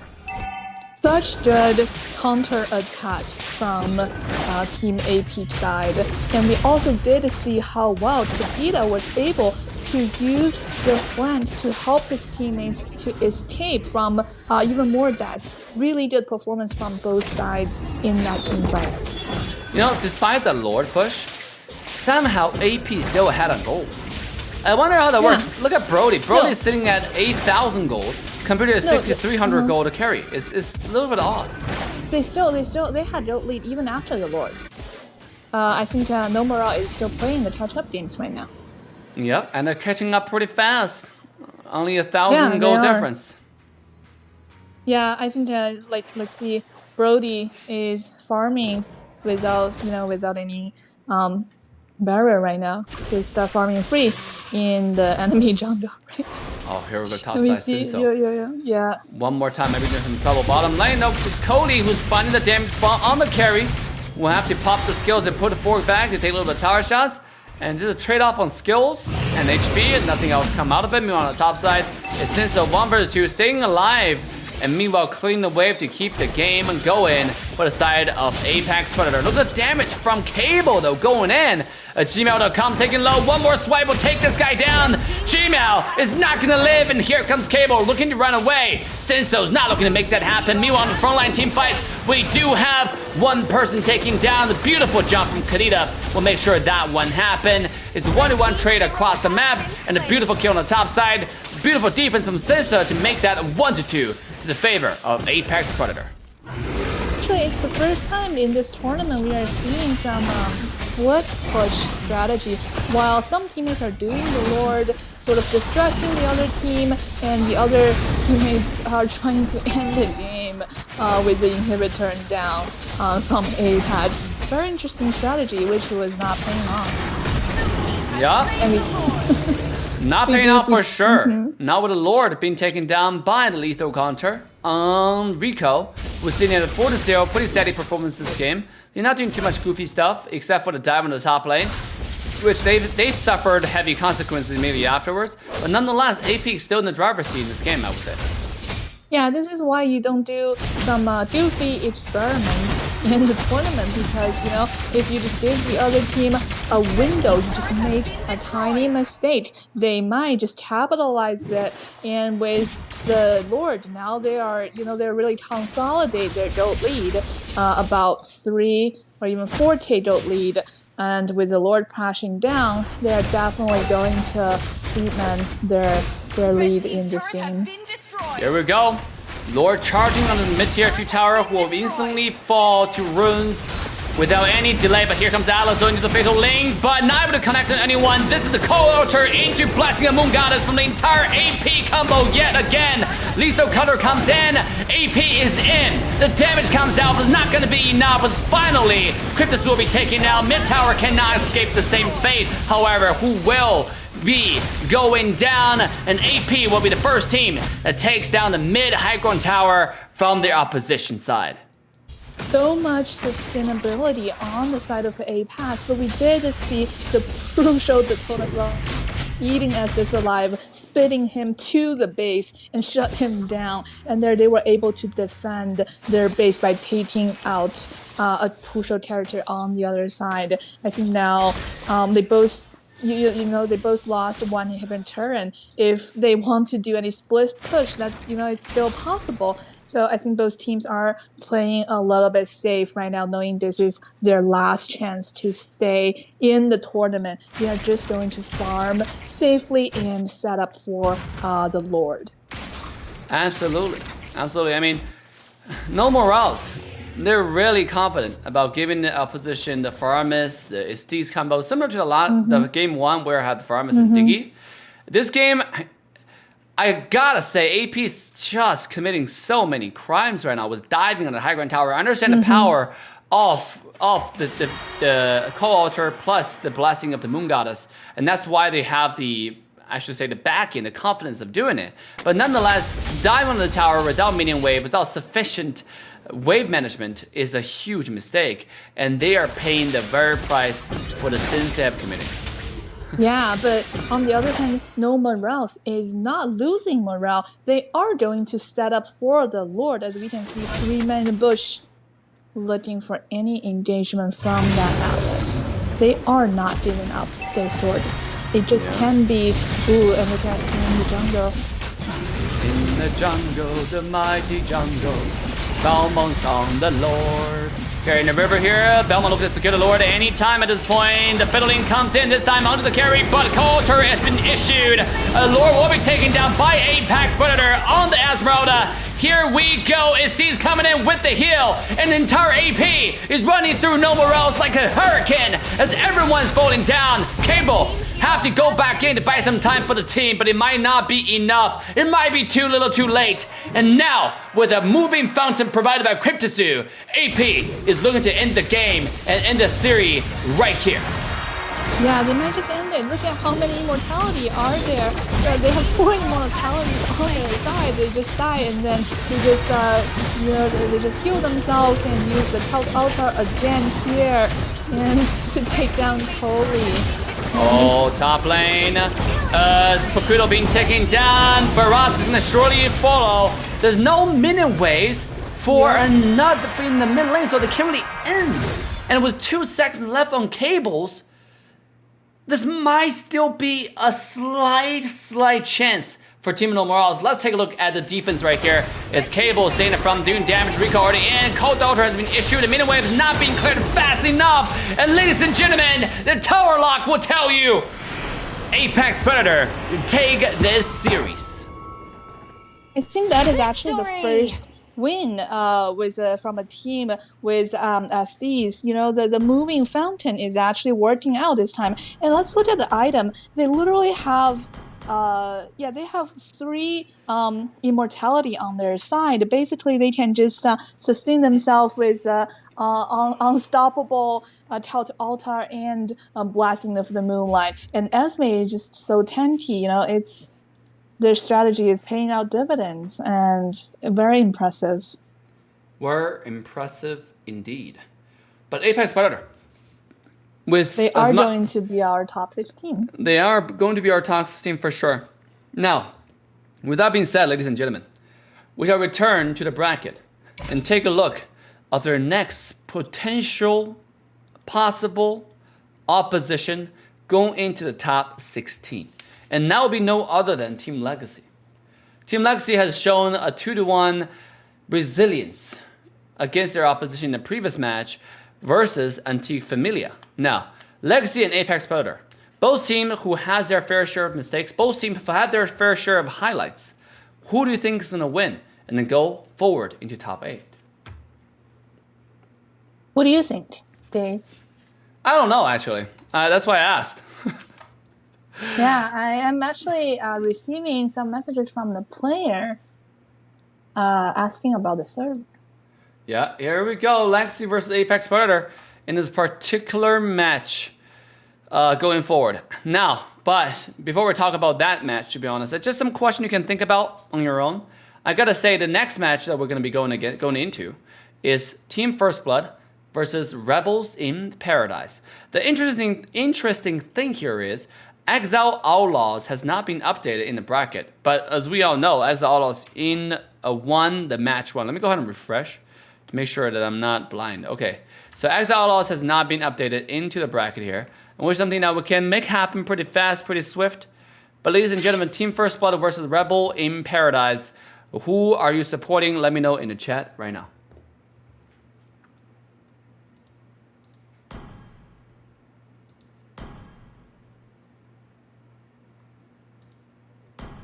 What do you think, Grace? Yes. Oh, Sakura is actually hosting. Apparently, she is. Apparently, she is. Apparently, I just gave our lovely prophecy the wrong information. Okay. Oh, I see. It's actually a little bit of issues, and we got that quickly solved. Oh dear. Okay, so I do have a little bit of things I need to make sure that we get hold off. Yeah. It seems like we are approving a little bit of messages. A quick interview has happened with our Exile Outlaws mid laner who just played today in a dominating fashion 2-0 against clean sweep on their opponents. And now let's take a look of the information here. Let's see.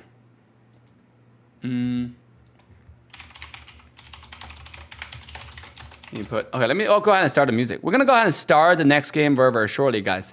So thank you for staying with us. Yeah, and it is going to be Team First Blood v Rebels in Paradise.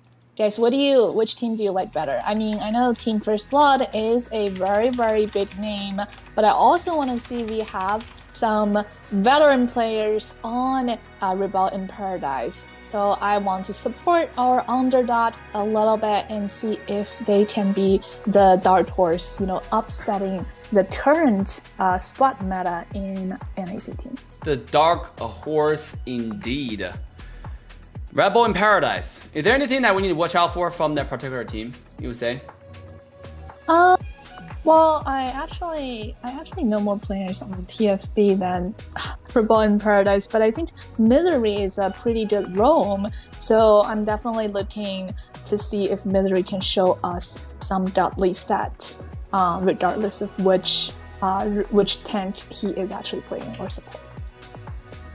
Ooh, what about TFB? Is there anyone you need to look out for? Gina Gamode. I can't wait to see more of Gina Gamode, to be honest. And Ashley, we can't forget our girl Ashley. Oh yeah, you're absolutely right. Oh my god. Yeah, how can we forget our Ashley? She is going to show us some really, really nice mage performance there. Okay, all right. I think I finished that. Okay, so I think we finished that part of the mission there, as we can quickly and quietly come back to our next broadcast, which features Team First Blood taking on Team Rebels in Paradise. Ladies and gentlemen, but before we get started here, I want to give a special shout out to all the people who did a super chat, who donated. Zalera says for $1.99 you can look as smooth as me. Exactly. Thank you, Zalera, for the commitment. Thank you, French Fry, for the commitment as well. And if you're watching the stream, you think about supporting the channel, keep the stream alive to see a more incredible broadcast brought to you by Team 4 and Famous. Ladies and gentlemen, this is your chance to like, subscribe, and turn the bell on to all notification bells, and consider becoming a member today with the membership link in description. Do not be shy and join us tonight. Unlock emotes, badges, access to Discord server with exclusive roles, including Dave Dating Service. Including if you join Dave VIP, you can see some exclusive photos of our lovely Coach Dave. Some really, really spicy stuff there. Absolutely. You will go like what the hell when you wake up in the morning. It's actually what the hell. Yeah. Steve does it better. Gotta do a little With bit more of, practice. gotta do a little bit more work on the Asian accent, Grace. Can't believe What? exquisite Asian beauty without an Asian accent. It's so sad. You know, we need more people to represent the exclusive culture that we have. And yet, that's not something I hear coming out from our co-caster. What's going on? Is it Asian accent or is it Dave accent? I don't know. Maybe a little bit of both. Who knows? It might just be Dave accent, you know? It can all be a possibility. And ladies and gentlemen, we are getting into the next match. Both teams are now ready in the lobby. Team First Blood versus Rebel in Paradise. And then coming to talk about the roster a little bit, okay? Because that's something, coming back talking about the tournament, that's something we actually need to focus on. Just a tad, okay? So, Ashley was actually in Team Insomniacs, and she was a mid laner. Is there anything particular you want to talk about, you know, for Gina or Ashley for Team First Blood? I want to say Ashley is a veteran mage player. I was actually watching some old NASL videos last night, and I did see Ashley playing for one of the pro teams, and she did really well. So I actually didn't see Ashley playing last time when we were watching Team First Blood. So I'm very excited for Ashley to play this game, and I'm looking forward to how my girl Ashley is going to do. My girl Ashley, oh my god, the relationship is not as simple as girl Ashley, but my girl Ashley. Sheesh! Oh my god, what we're talking about here? You know, this is supposed to be a family-friendly stream. I have a lot of girls, Dave. Really? Yeah. Okay. I have our Panda, we have our Ashley, we have our lovely Jen in the chat, you know? Yeah, I see. Okay, all right, ladies and gentlemen, boys and girls, as much as we want to continue chatting about the highlights, the players of the map, of the game, of the match, the first game between Team Rebel in Paradise and Team First Blood is already underway. And without further ado, let's quickly jump into the Ben pick. Yeah, and we do see our Misery is taking his time to think about the first ban. Is he going to pull out a meta ban, or is he going to target one person on the enemy side based on his research? And it does seem like he has taken out the Kai from the potential picks. What do you think of that? My body is so sore from the rock climbing the other day. I gotta say, as much as this is just such a endurance of pain and commitment to our channel, commitment to the community. So it's a shame that you have not get your membership. So what you're waiting for? Go ahead and get your membership. I know, right? I didn't even have time to work out today, which I have delayed it to after our stream. This is how dedicated we are, for our viewers. Absolutely. And ladies and gentlemen, here we go into the first match ban draft. Kai and Belmont quickly banned away. What is going on? I think, is that a statement from both teams that they hate tank jungle meta? Yes, it might well be. They might well just pull out the Leans, the Gushens, the Lancelots, the Phantom execution that we are missing right now. Your team is banning. All right, and here we go. We have the second ban, Julian, Rebel in Paradise. They came in prepared. They know what's up. They know TFB. Oh, by the way, I gotta say, I cannot be more excited. If you guys say you're excited in the chat, and I hope you're excited. Are you excited? Let me see them in the chat. I hope you're excited. I'm more excited. Okay, but I'm the most excited, all right? The reason why is Team First Blood was the second place in the last NACT, right? They come in really strong, and they were well known as one of the best teams, if not the best team in North America. Now, they have some new players. Is this enough? Is this new roster going to carry them all the way to Vegas and potentially M4? Ladies and gentlemen, this is the team that I've been paying a lot of attention to. This is a team that I give a lot of hope for, that can be the next star in North America. We've seen the world stage due to a team, due to a player. In a sense of popularity and influence, and can we have a new star representing North America? Or is NA going to be dominated? Is the king going to keep the crown? We shall find out.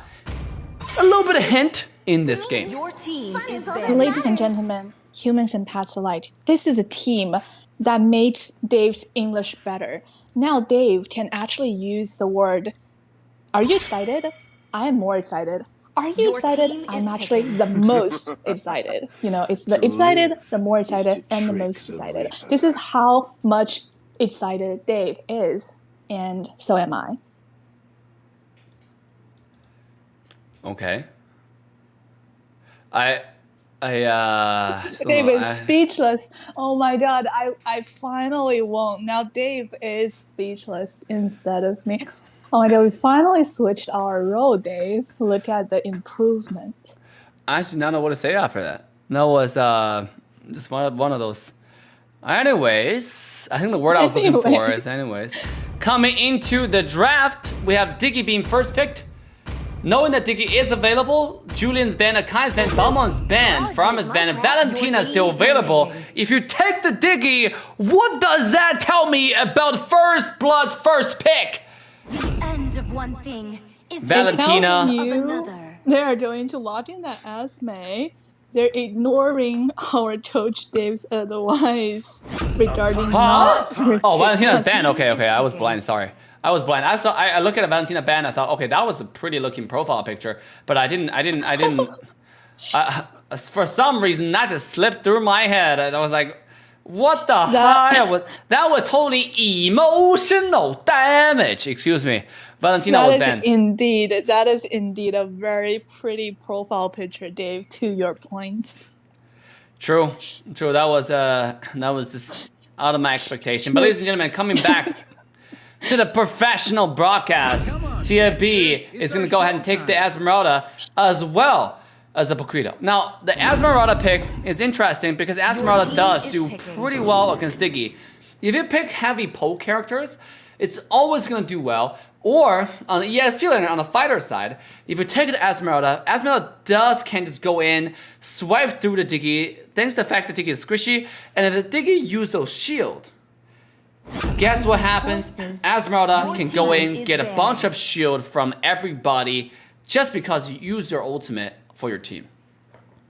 Yeah, and I think it's actually no longer news. It's old news that some teams are using Uranus to go up against Esme. You know, they just decide, none of us are going to win in the lane. We are just going to clear away. We are just going to rotate. We are just going to zone for our teams. We just, in our teams we trust. We will see which team fight is better. I am not going to pick that Dyrus to dominate my lane. I'm just going to, zone for my team and provide my value there. Absolutely. And the third and final pick will be the Lunox. Lunox is widely known as, the character, widely known, I think that's the right word. Yeah, widely known as a character that do really well against Claude. The reason being is Lunox is more single target, and then her skill is single target.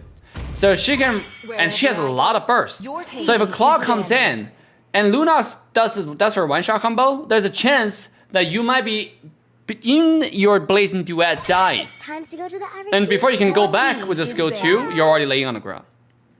In additional to that, while you are doing your Blazing Duet, Lunox can also pull out Brilliance in defense of your Blazing Duet and the Ruby DD combo after the Brilliance, just to pull out the Dark Ultimate and to kill you, to Dave's point.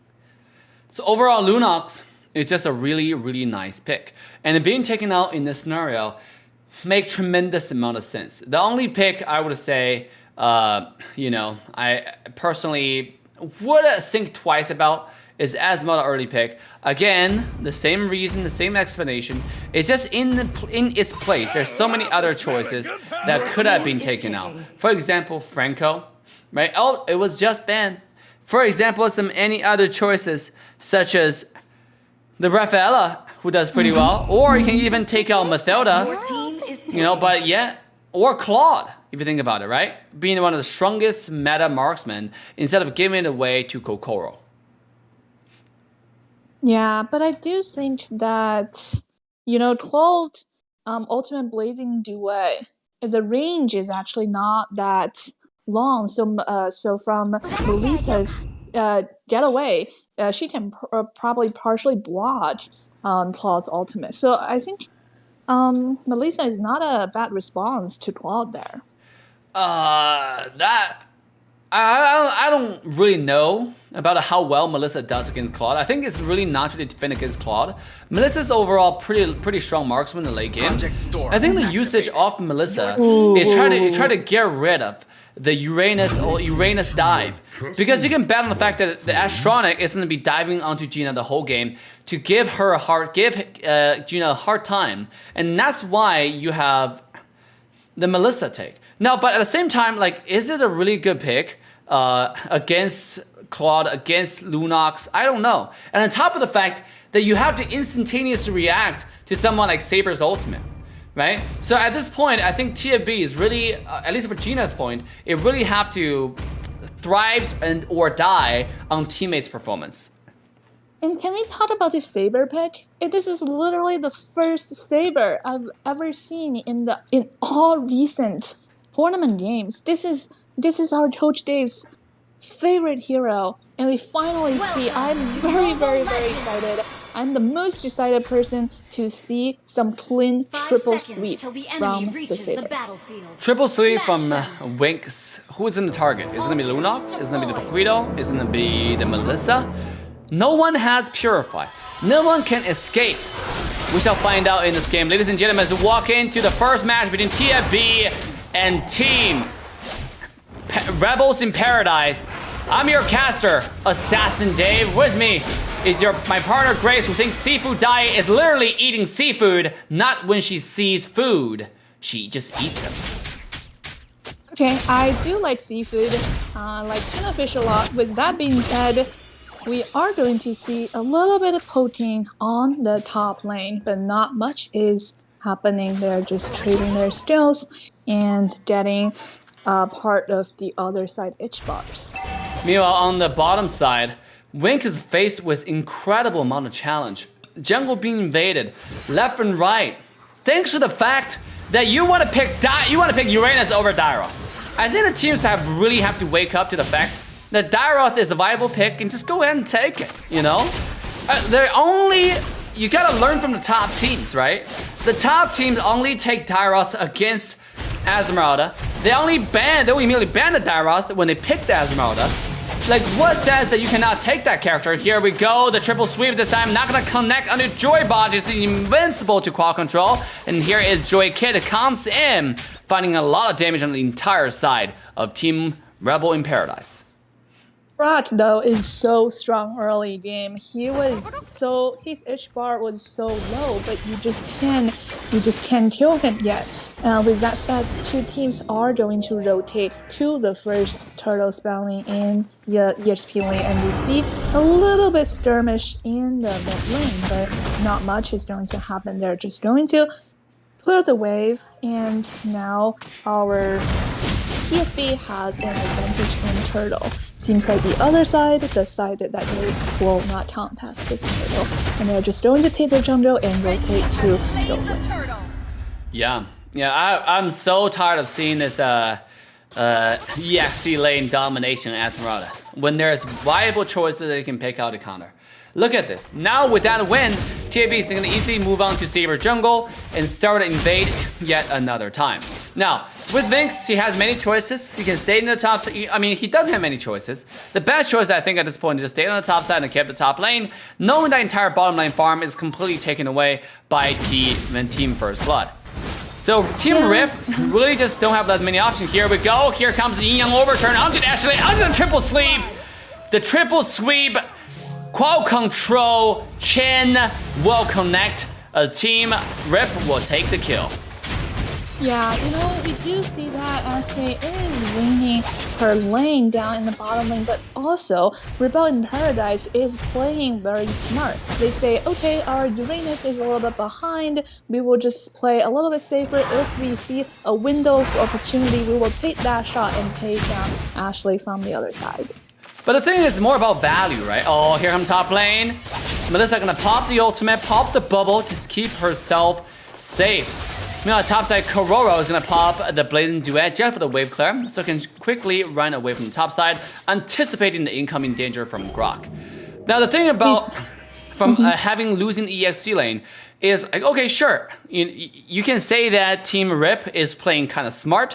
They're not forcing anything, knowing that EXP lane is losing. But having this situation really, it's more the slow death that you're taking. Because who's going to provide more value into the late game, right? It's going to be the Esmeralda, it's going to be Uranus. It's a choice that a lot of people can easily take, you know? So, this situation, not a bad situation, but speaking of a bad situation, it is Joy Kid getting a little bit too greedy on the gold crab, and will be taken down almost instantaneously. Weak taking low, but thanks to the time journey, he will survive just a little bit longer because he had to fall to the power of Luffy onto the Esmeralda.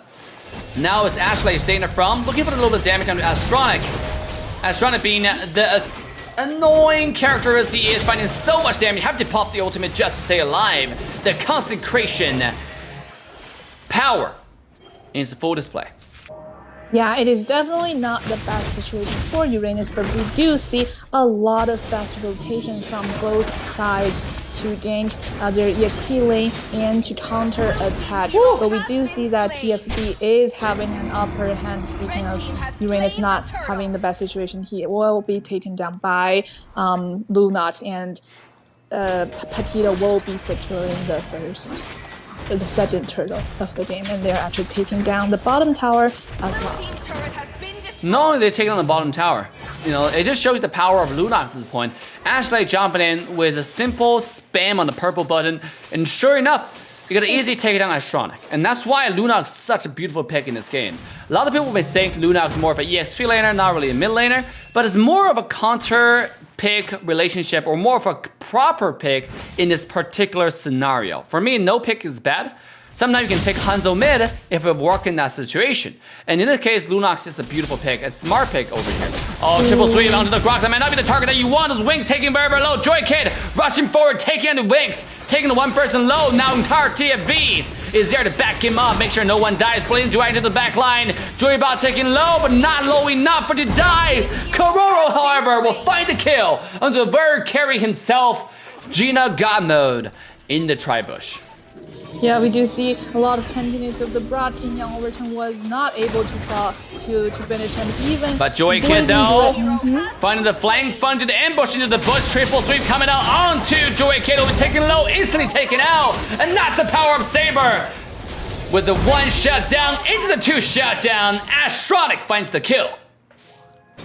And Ashley was able to pull out the brilliance and escape with 1 HP. This game is actually so close. Look at their gold; they are equal in their gold, and we see the Saber is running away from God with 1 HP. Yep. Both sides are putting a lot of pressure onto the top lane, but Team Rebel in Paradise is definitely giving TFB a run for their money. Now this is one of the NA top teams, the NA best team we're talking about, really having the trouble they've never seen, even against the team who took away the BTK in the last tournament. And now in this tournament, TFB is facing a challenge they have never seen even in the prior tournament. Yeah, NA just has really good potential, you know? But now we do see that TFB is going to take down the third turtle, the last turtle, without any contest from Rebel in Paradise. Here we go. The third turtle being completely uncontested to the pocket of Team First Blood. Now you're seeing the level difference, right? Mid lane, Ashley's level 9 compared to level 8 Lunox. Jungle, you have a level 10 Paquito versus a level 9 Saber. And the top side, Claw's level 9 versus a level 9 Melissa. Okay, actually, there's no difference there. But most of the time, you see about an average 1 level difference thanks to the stacking turtle that's completely uncontested, even though the Team First Blood doesn't really have that much of a gold differences. Only about 1,000, barely a little bit over 1,000 gold lead.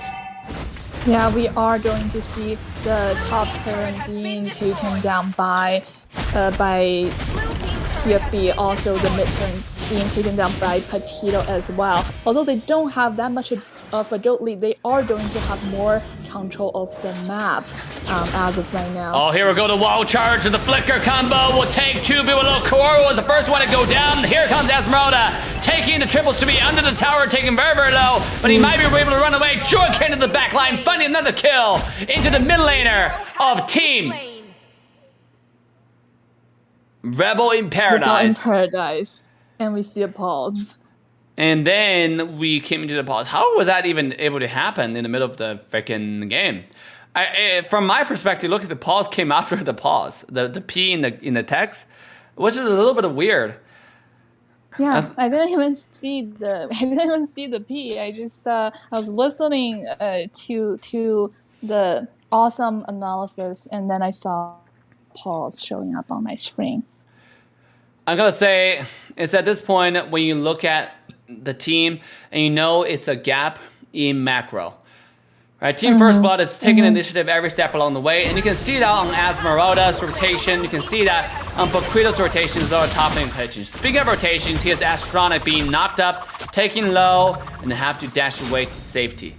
Conro just now, Conro, despite the best effort, is not going to survive against the heavy damage coming out from Paquito. Yeah, I do think that early game, Rebel in Paradise with that Saber, with that Diddy, they had a little bit, and that's probably why TFB was playing a little bit safer than what they're doing right now. They were just securing objectives, but now they actually have a very obvious lead in the game, and they are going to capitalize on their domination, capitalize on their map control, and see the Bratis playing more and more aggressive, seeing what he can get in the enemy jungle. But top lane though, here we go, Esmeralda getting pulled back into the triple speed, into the damage. Luffy will be taken down, and that might be the window of opportunity that Team Rebel in Paradise needed to open up this game. But as we were speaking that, here comes the bottom side. Lord will be taken out to the favor of TFB, and not a single tower is down yet in TFB's defense. yeah, and TFB is putting a lot of pressure on the bottom lane. They took out another tower on the bottom lane. Now they only have 3 inhibitor with 1 inhibitor on the one tower on the top lane, and the Lord is going to be pushing down to the mid lane inhibitor. Absolutely, as the Lord crushing down through the mid lane. Bottom lane, you see Lunox taking on Astronic all by herself. Ashley just showing why Lunox is so relevant in this particular game. But it seemed like the entire Team First Blood is taking their sweet time here. They got the wave slowly but surely shoving into the entire base. Now Joybot in the front line looking for trouble with the wall in the front. Here comes Joybot taking over the low. Lord has already been taken down. And then actually, both sides decided to take the safe route and back away from the fight. Top tier 2 tower might not suffer the same fate of standing up, and it will eventually fall under the hand of Gina. Yeah, it does seem like the Lord, I mean, it wasn't an enhanced Lord, so it didn't really provide that much value to TFB, and it seems like they are going to be disciplined. They are just going to deny the enemy jungle resources, and after taking down the resources, they will patiently wait in the bush, see if they can make it. Here we go, the camouflage comes out, but they get spotted quickly in the jungle. And it's sure enough, here comes the counterplay. Astronic staying in the front, doing a lot of damage, but the Quite can't find enough. Here comes Gina, though, into the wall charge. Ashley coming in with a combo. It's a devastation, an entire side of Rebel in Paradise. And they're not surviving on the land of down. Everybody is now lying into paradise for sure. Bottom high ground tower is taken down, despite the best effort from Team RIP. This is Team First Blood ending the game and showing their domination in this series.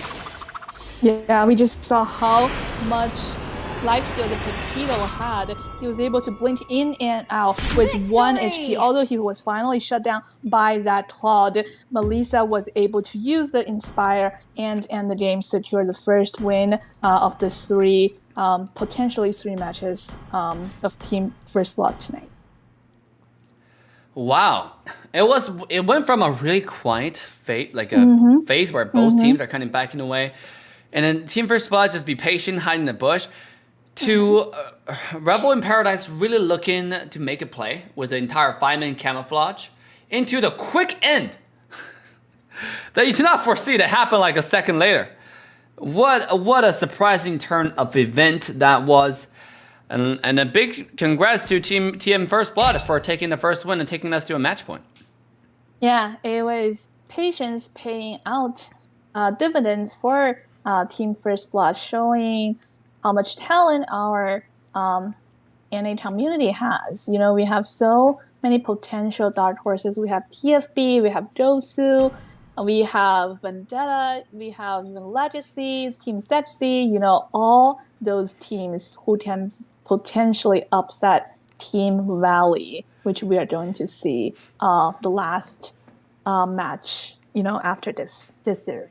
Yeah. Interesting draft coming out from both sides, and TFB definitely came out on top Your team eventually. is banning. But ladies and gentlemen, as we speak, the second game is already underway. Let's quickly jump into the ban pick. This time was TFB first pick, and Rebel in Paradise taking the rest side and taking the second pick, second ban.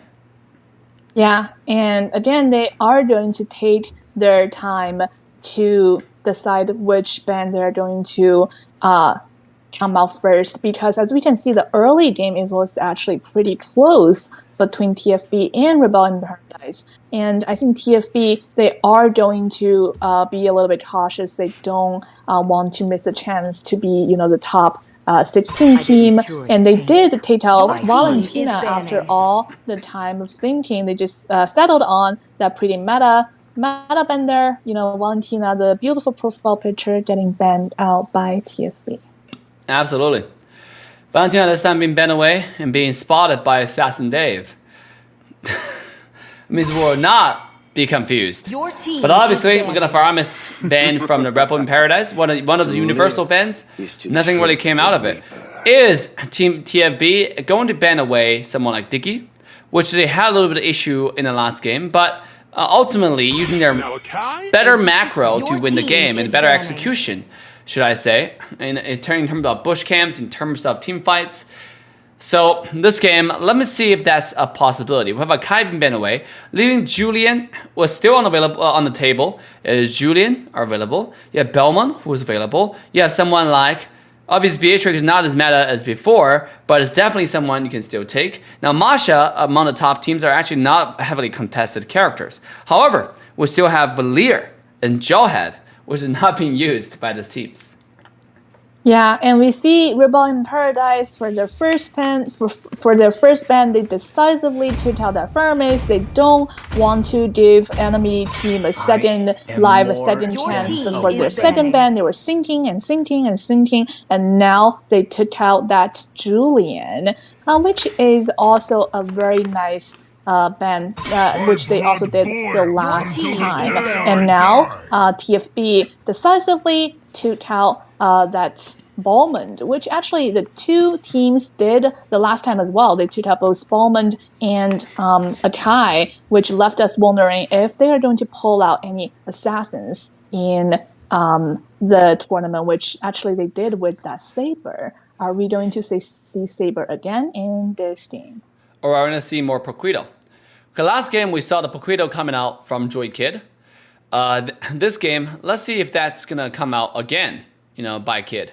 Right? Because right now we have Kid and Bodge combo, you know, with Poquito and stuff. So it makes sense for them to continuously ban those tanky characters, so they don't have to deal with the early game, you know, one-sidedness provided by those tanks. Because they have just too much crowd control, or too much tankiness, or too much ability that just tilt the balance of the early game. So here it is, TFB, you know, showing us the new strategy of banning all the tanks and securing the Poquito to get a really, really good assassin jungle choice. Yeah, they are. I mean, Poquito, I guess it's maybe they also watched a lot of MPL, you know. Poquito is a big priority in the Philippines. He provides a lot of damage, and with the knock-up strike, a lot of crowd control, while the other team is going to lock in that Esme. Is picking. Maybe it's a deny. What? And the Claude. Yeah. I think the Esme is sort of a deny pick for Team First Blood, because we did see a really good performance from Esme on the Team First Blood side. Now they are going to take Esme themselves and see. And now we do see a Dairos locked in by TFB. Are we going to see Esme dancing freely in the Light of Dawn as Rebel in Paradise had planned before? Your team is picking. Beautiful Alice pick, I gotta say. Alice pick into the Poquito, into the Dairoth have a lot of wombo combo potential. And here it is. You have those options available to you. At the same time, with the Dairoth pick, it's only the picks I'm seeing coming out from two teams, really. Team First Blood, the Valley, actually 3 teams in North America, including Ackerman. All the other teams somehow always prio Uranus against Esmeralda and losing the lane every single time. This is something that just mind-blowing for me, right? If you know as the fact that Dairos destroys Esmeralda in lane, and it's available, what to stop them from taking the character? The character mechanic is very, very easy. Right, it's just in design, he has a lot of penetration, he has a lot of damage built in against a character like Esmeralda, who's not really that mobile in the early game. So, actually, now you look at Team First Blood, it shows you how a good team plays when it talk about very, very easy counter relationship. You know what we need? Some Uncle Dave's touch on the teams that are not top 3. We need Uncle Dave to help some of our underdogs. We need some coaching. Naughty nephew, and he's so naughty. What is this? I cannot understand a single thing. If they don't thing. pick Dairoth again, I will send them to Jesus. Oh my god. Uncle Dave, too harsh. You didn't use positive enforcement. Yeah, I cannot use positive enforcement. I'm Asian, sorry. Hello, my friend. It's either lawyer or doctor, or you're not coming back home. Let's take a look at the draft so far.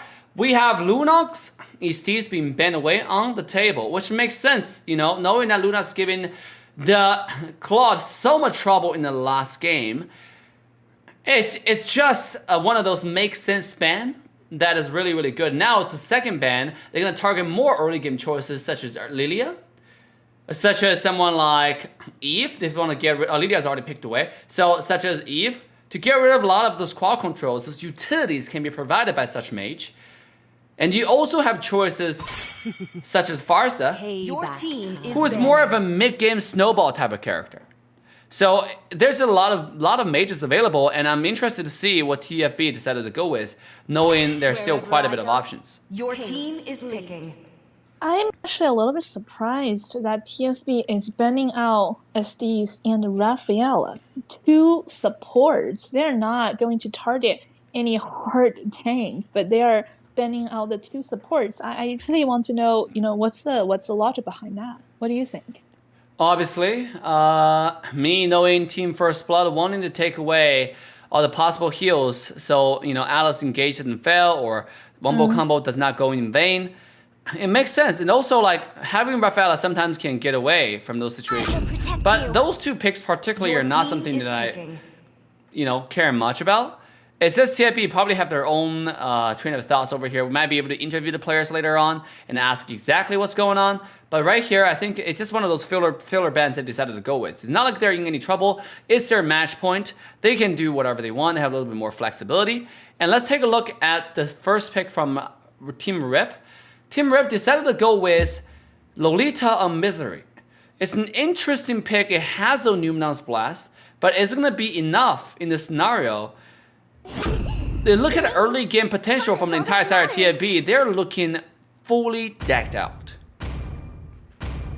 Yeah, I mean, I get that Lolita has some early game potential with the first and second skill, but I do think that it's it's a little bit hard to land the Numino Blast, especially, your opponent's TFB. And also, we do have some other good choices. For example, Brock. The Brock plus Lilia combo, it basically secures your early game lane clearing.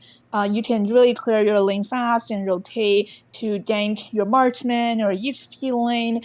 So I'm not sure about the Lolita pick because I do think there are some other better characters. And now I think they are going to decide which jungler they are going to round out for their team. And it seems that they are going to lock in that YS as another very, very non-meta choice for their second game. It almost looks like a little bit experimentation on the side of Rebel in Paradise. You know how much you love those Heavenly Vow, right? They are doing it just for the Heavenly Vow at this point. I guess you have those cool skins you can use. But nonetheless, also Yixin is pretty okay in the early game, talking about the clear-wise. But is this character gonna be enough in the mid to late game scaling? Also, is he able to carry the early game through with Lilia to help Claw to get those juicy farm that he needed? It might be able to be honest. This is unorthodox picks, uncharacteristic, but at the same time, we don't know too much about Rebel in Paradise. This might just be their pocket pick that they use to destroy, to do the upset, to make an epic comeback, to take us to match 3. We shall find out, ladies and gentlemen. As we walk in the land of down, make sure to like, subscribe, and turn the bell on to all notification bells. Do not be shy and join us tonight. I'm your caster, Assassin Dave. With me, our locally grown, organic, non-GMO, Grace. Thank you, Dave, for the very interesting introduction there. Oh, you know it. And with that, we are going to see 2 people in the EXP lane with Lolita and Esme. They are going to get a little bit more EXP and rotate to the mid lane together to secure the Lethal Wanderer for the side of Rebel in Paradise. Yep. Well, standard rotation coming out from Team Rip. Doing quite well thanks to the early game power that they have with Kai Vesna on the Lilia, and as well as Lolita, who's obviously really, really strong with the first skill 1 and stuff on the top lane. Look at Luffy, the casually zoning Astronic away onto the top side, throwing skills and trading HPs. Meanwhile, towards the mid to bottom side, here comes Joybot running in very aggressively. He'll be punished by the Punch of Misery. A good defense to make sure Winx get his jungle uninterrupted.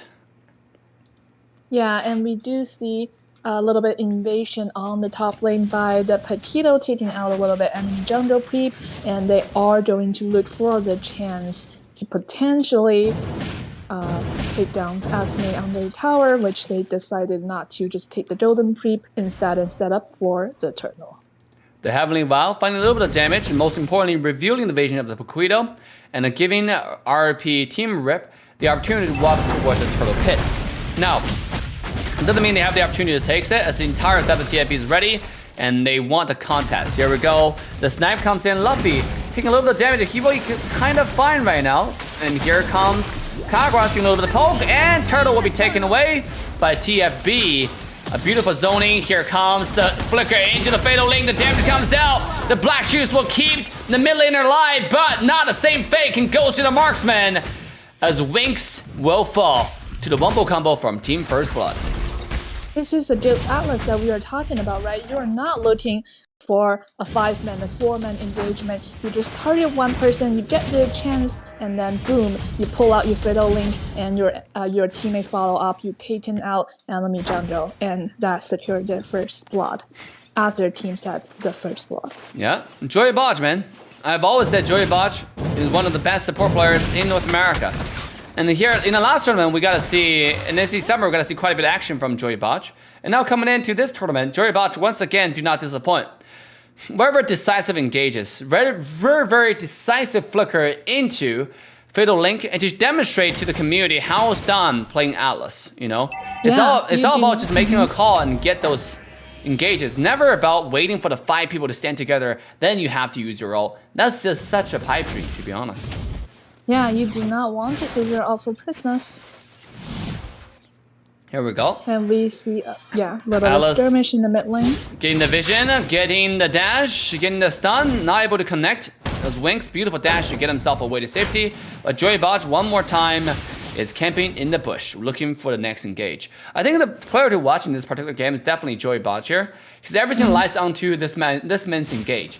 If Joy Botch is able to get those beautiful engages towards the mid lane, it's gonna be really, really good. Obviously, top lane as well, you don't have to really worry too much. Luffy is gonna single-handedly handle the lane, you know, because this Dyrus going against Esmeralda, there should be no problem. And look at mid lane, you know, Joy Botch is camping in the bush, waiting for the opportunity. In bottom lane, nothing too much come out of it, but 2 seconds until Turtle spawn. Yeah, and we do see that there's a little bit trade going on across the map. There's no town ties of the turtle from Team Ribbon Paradise, but in the goat lane though, they are going to Oh my dive. god! The 4-man die proven to be unfruitful. His entire team is not able to take down Gina. A beautiful dash into the skill to the dot to purify the stun from Lolita and get himself to safety. What a close call. But nice attempt from Team Rip. Yeah, this is a team first blood that you are going against. You are not going to. They're not going to make any mistake for you to capitalize on. They are going to perfectly dodge the skills. And now we are just seeing some trade-off of skills. While not a lot of actions going on, but they are going to again 4-man dive 1-1. They are going to try again to see if they can make any move in bottom lane. Absolutely. Here we go. Joy Botch is in position with Ashley. The Umbrella Girl has shown beautiful positioning. Kokoro doing a little bit of recalling, doing a little bit of taunting, but that might just be a death warrant for you, my god. And speaking of that, in the mid lane, Ashley jumping in 1 versus 2, taking a lot of poke from 2 people. Here comes Numeron's Blast. Not gonna connect thanks to the incredible mobility with the flicker on Kagura. Yeah, this is what we were talking about, right? It's hard for the Demon Blast to connect, especially when you have Kadra on the Bottom other lane side. though. Hero has been Kokoro jumping in with the Blade Duet, looking for the solo, but TIP is ready for the engage. A Joy Kid find the flank onto the side of Kokoro and find the kill. This Joy Botch looking to dive or dodge certain skills, and he is able to run away as much as he can. But ladies and gentlemen, this is the madman playing that character. Now Joy Kid looking for the comeback, finding kill number 1 onto the mid laner, and now one more punch has secured a double kill into the jungler. Joy Kid is popping off. He's going in. It's a triple kill, and Joy Kid pops off. Joy Kid is going to show you how to be the carrying potato, just like the ones that we see in the MPL. And now Joy Kid is trying to take the turtle, but he realized that his H-bar is too low. He has to recall before taking any other objectives. What a demonstration on mechanics into macro control, macro rotation. And the decision-making, swift decision-making from Team First Blood in this particular skirmish. You know, definitely demonstrating how they're able to outmaneuver the entire opposing teams and make the best out of the interesting situation that they're in. Yeah, and just the mastery of the hero, knowing the limit, knowing how much damage you can do, knowing how much lifesteal you can have from taking down the other side. Impressive micro knowledge there. Here we go. Joy Botch zoning the enemy away while the turtle being safely taken into the back by Joy Kid. A beautiful combination, a beautiful combo. Joy Botch might actually show himself on the bottom side. He has a vision though, has the flicker, has the fatal link. Is looking, but can't quite find anything yet. As Gina is going to take the farm and take the opportunity and get some gold. Let's go ahead and take a look at the items right now for both sides. Gina taking a few items. Kokoro might be stuck between a rock and hard place. Here comes the fatal link. He's going to connect as he will be taken down. Beautiful engage. A Team First Blood will take the objective as well as kill a dessert. Yeah, and again, the Numenum Blast did not connect. And as Alice was trying to see if there's more engagement that he can make, he decided to disengage. Still, that was already a win for Team First Blood, and they already have 5k gold lead under 10 minutes in the game. You see, last game, when Luffy, I just want to point out one thing. I know this is a pure destruction so far, but last game, when Luffy was on Esmeralda, he was out-rotating the Astronic on Uranus. This game he's playing Darius. He's still all rotating Astronic, but this time onto Esmeralda. Again, EXP lane is all about early game rotation. Look at the damage that's going on Astronic. It's a 100-0 counter, and sure enough, the air punch from Joy Kid, the range, is gonna connect, and then Astronic will be taken out. Meanwhile, at the blue buff, it is Joybot fighting the engage onto Misery. It's a Godlike going to the TFB jungler. This team is dominating this game. This is like deja vu from last game. You just see the Petito going in and out, taking down 1, taking down 2, taking down 3, and there we go. They only have 1 character left on their side. Almost a wipe out that we are seeing right now. The knockout punch by Petito is definitely a fair skill. Yeah. That's all I can say, you know? Well, yeah, Petito just too much damage, too much life steal, pro control, it's all in one. Yep, all in one for sure. Meanwhile, on the top side is Darius being chased by the entire team of Team Rebels in Paradise, your Team RIP. And they're getting away just pretty safely, you know, leveraging the flicker, leveraging everything else that this guy have in the ESP lane. Meanwhile, on the other side of the map, we have Joy Kid just eliminating the Lord to their pocket at 10 minutes into the game. Yeah, while the Rebel in Paradise was very distracted by the Darius decided to go on a 5-man chase, we see TFB was just securing the Lord, and now we see Darius is just one person zoning out team on the other side, bait out the black shoes. The black shoes came in time though to keep Luffy, to keep the mage alive. But what a 1v3, just show you, again, it's not about the pick a lot of times, it's not about like picking the most meta choices, it's about what counters, it's about what works. And that's why I don't understand why people like take Uranus so seriously in North America region, you know? I understand Uranus is a decent pick, but just look at the 100-0 potential from Luffy onto the Darius when you have the Esmeralda not being taken care of. Here we go, Petito jumping in, doing a little bit of damage. But it's Lord charging onto the base. Joy Kid coming in with a 2-man flash. Wombo combos in. And the result is satisfying. It's instant wipeout onto the mid lane plus the EXP laner. And Team First Blood is looking to end the game right here and right now. Yeah, the Lord didn't have minion. That's the thing though, they dominated in this game, but they didn't do enough wave management. That's probably they were very confident about their micromanagement. They know that the Petito is able to 1v4, but there they need some wave management 101. Here we go. Every single high ground tower has been taken down. Its entire base going to ruins. Team First Blood taking down kill number 1. Alice looking for kill number 2. He jumped into the front line. Esmeralda with the Fallen Star Moon. Not able to do anything with the ultimate skill. And Team First Blood is shoving the lane in their opposition base. Yeah, but they still cannot. Alice! One more time, fiddling this time, not gonna connect. Joybot is taking very, very low though. He's trying to get himself away, but Wink, the beautiful dash, will secure the shutdown onto this unkillable beast. Team RIP fights back. Yeah, we see that, you know, micro is important, but you also need to, you need to manage the wave if you want to end the game with the early Lord. Otherwise, it's really easy for, the other side, Rebel in Paradise, they did a really good job defending, but that's also because TFB did give them the chance to defend easily. Yep.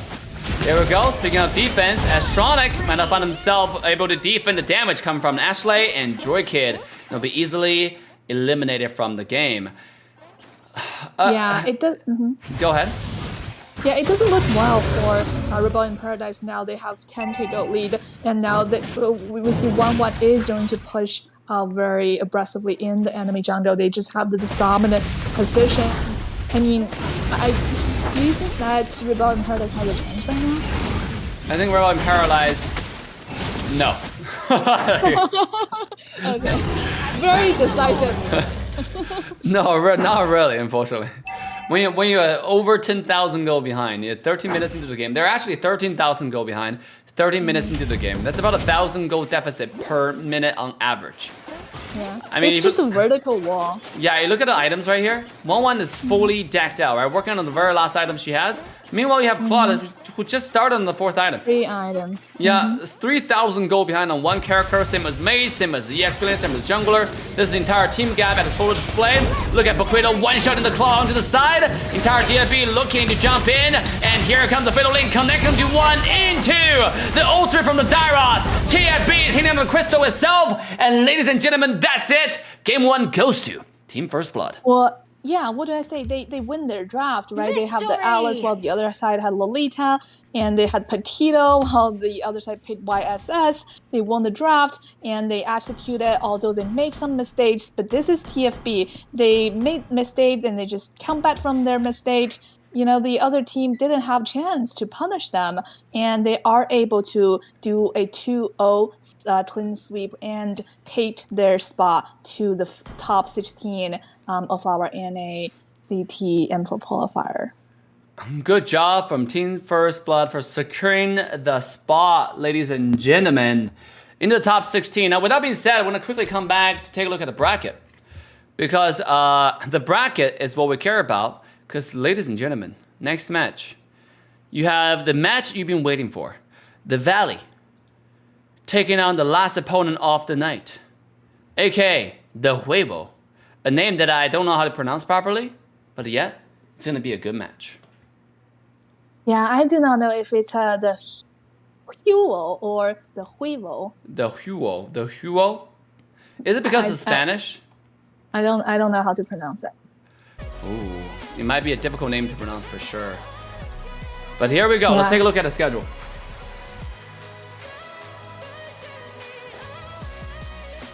The next match is scheduled to start in 30 minutes and 9:30 p.m. Eastern Standard. Now, obviously, I'm confirming with our moderator as we go to see if we can start the game a little bit earlier, but that might not happen.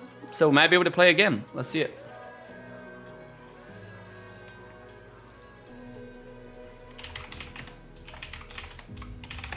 Yeah, this is a game that everyone is waiting for. The Valley v. the Huo. I'm personally very, very excited because, you know, I know a lot of players on both teams. And although I want to say it will really, really surprise me if we get an upset there, but I will be looking out for some of the players on the Huo, and I'm very excited to see how they are going to pull it off. Oh, my arm hurts, shoulder hurts. Oh, this is what happens when you start working out after a long period of a break. You come back and you put some weights on your shoulder. It's like,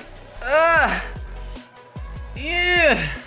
Oh my god, what is the sound? God, This is called the sound of a sexy man talking. or Pringent tired men talking. You might don't think know which one you is might it. think you came off on top with a comeback. Yeah, you actually might, because I can't figure out another one to come back. Yeah, ladies and gentlemen, next match. Let's take a look at the roster one more time. The Huevo, the Huo versus the Valley. The Valley needs no more introduction as we talk about the Huevo. As you can see, Darza, Rito, the big Huo. Okay, that's where the name came from, huh? I love Gushin. Where? Oh, Huo. Oh, the big Huo. Who is the big Huo? The big Huo is a player that's participating Yeah. in our tournament. And he's currently in a team called the Huo. I'm very surprised the big Huo is not the captain of the Huo. He might not sign up because it depends on who sign up. But also, like, they can just easily give the leadership to another team. 9:30 next match. All right, guys. All right, it's time for Valir. Dude, let's play a game. You know, we have about like 40 minutes. You know, quite some time here. No time to waste. Okay. Here we go. All right. Can you take me off the stream while playing the game? Because Of course. I don't want to get distracted and make you lose on the Valir. Of course. Because I'm still in the training phase in terms of playing the game. I mean, casting, I'm also in the training phase, but Oh, if that's so. Alright, here we go. Let's play ranked. We have not been able to play that much, but ladies and gentlemen, let me show. It's time to show you the US #1 Valir. Now, I want to tell you that we're grinding for Dunzo, but unfortunately, it's not the case because Valir is just so much more fun at this point. And then let's go ahead and General is already in placement right now. Somebody's been playing the game. Yeah, everyone has been playing the game. Last night, I saw I had 75 friends online at the same time. Ooh, new season grind. Here we go. Huo means egg. Yeah, people told me last time. Day Paddle 1 in action. You know it. The big egg. Okay. So big. I went back to Grandmaster. That's not so good. Imagine. Please ban a hero. Quickly come out. Alright, I'm gonna ban Julian because I don't want to see this dumb character because I'm playing Valir. More than a weapon.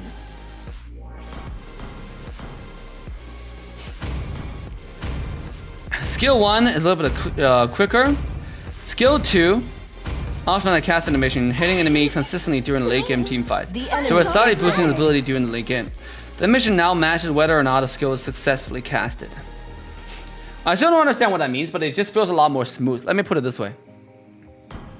Seems like you are going to go support because apparently our S3 only plays 2 roles, which are mage and support. Let them play support then. I'm playing mage. I am to live and always Yeah, will be. I would go No mage. matter what. Or... There's no Or- or. The first person just wants to I didn't play cure the pain. Hayabusa. The enemy is picking. Or... But you see, they only have like 600 games, probably real epic player, you know. Oh. Line 156. Line 156. Alright, we're still doing a little bit of work on the back end. Let's take a look. Sec. 156. Your team is picking. 156. Everything engulfed in flames. Yeah. We only... I do The what I enemy want is to picking. do. Oh, we need to post this. Okay, let's see it. Let me see.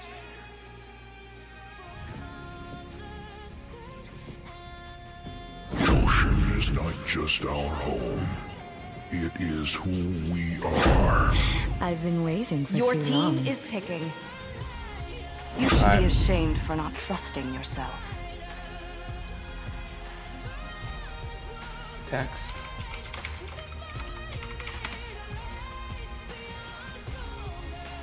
Valer is good now, Kudo. Valer is really, really good. Oh, we have 2 mages though. Need some stitches? Yeah. I can help. That's The what I enemy told you. is picking. All right, let's go. Let's do it. Everyone want a mage here on an A. It's interesting. Triple. I am 4-star away from legend, and I got a headache this morning going solo. It happens. In Omega Low. Sure. Like up the stream, guys. If you enjoyed the stream, consider becoming a member today. Thank you, Travis, for the recommitment with the foreign famous badge. 17 month of domination. I'm gonna make sure our badges look incredible. I have to redesign our badges, to be honest. I have a set of badges in my Mobile Legends channel and the Pokemon Unite channel, which I want to use here. I'm thinking about having them redesigned though.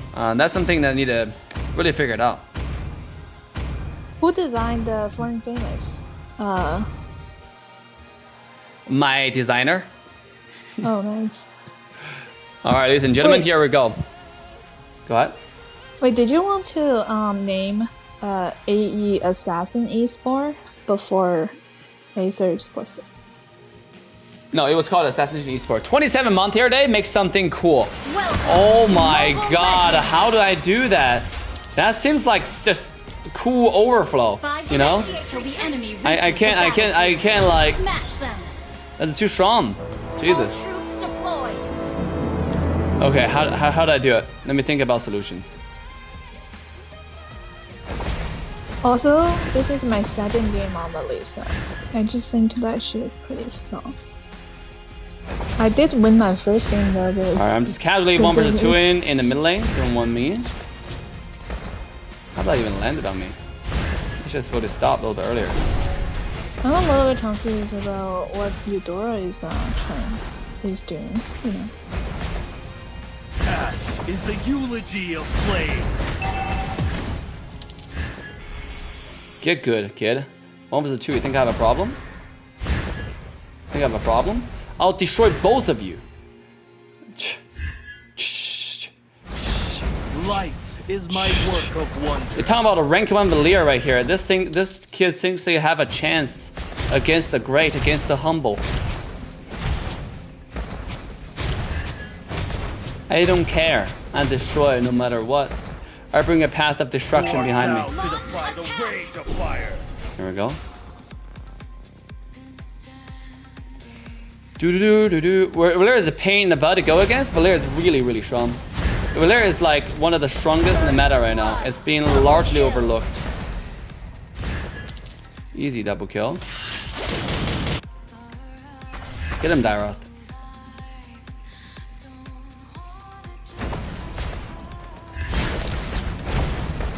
Oh my god, on my team.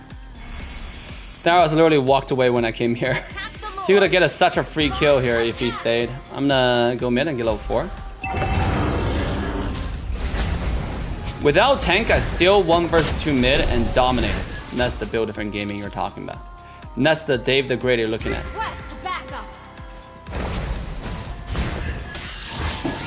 Be my living sacrifice.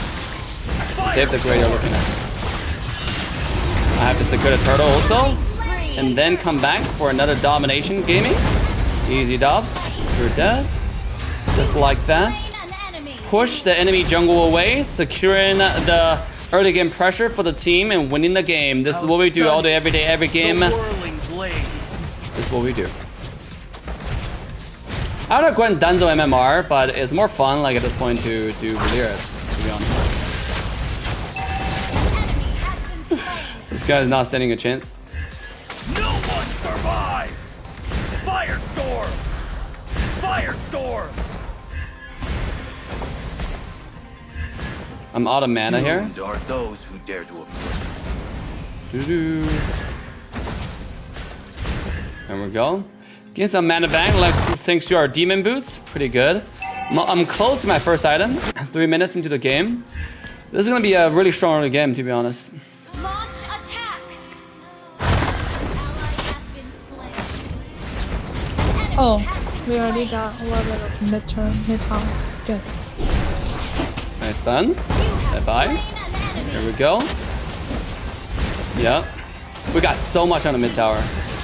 It's crazy. And now I move to the top side. I'm gonna move on to this tower. Stand down. The team are getting ready. Seems like it, yep. Div to OP, you know the vibe. Valir too good, man. Play it.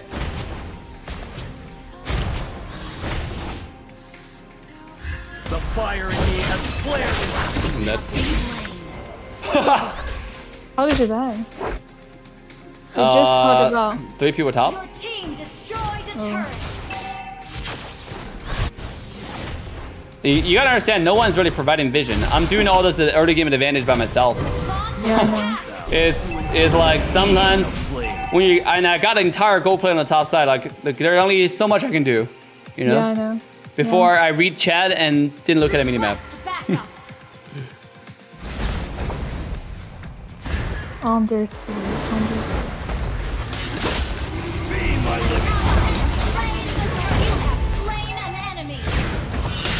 Done.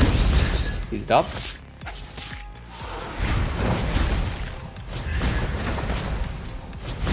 Dara. I'm right here, Dara. Dara, we're talking about this, Dara. Dara, come on. Come on, Dara. Oh my god. Alright, I don't expect much more. Can I even take this? Oh. Ash is the eulogy of flame. Okay. Need one? No, we're gonna go into the cast again. We're just taking a short break at this point, actually.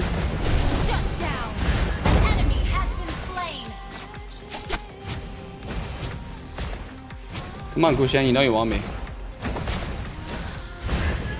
Come on, Gushen. Able to escape. Dwarfs out to defy the rage of fire. Lisa is actually Bye-bye. pretty good. You have slain an enemy. I can't believe the first skill one missed. That was so weird. Da, da, da, da. Help Grace? Dude, I'm over 3 in the middle. I think she's fine bot. How stunning. I just won The with whirling escape. blade. Yeah, good job. Let's go, baby. See? In Grace we trust. Really, dude? Really, dude? You wanna die? Why? Why? Give me one reason. Give me like one reason. Why do you have to do that? Why can't you just choose peace instead of violence? Why do you have to choose staying alive rather than dying like a dog on the street? Give me one reason. Initiate retreat. By the way, I'm marksman main now. Life is my I have to work play of Alice wonder. for my boy Tyler.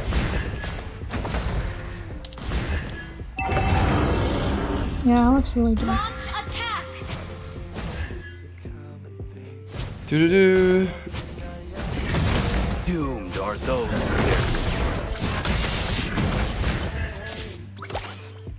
Aura's there. Alice is there.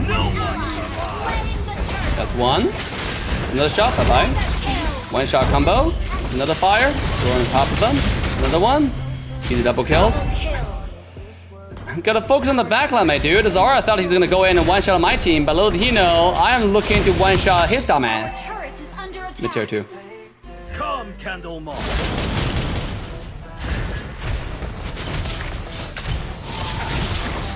Your team destroyed a turret.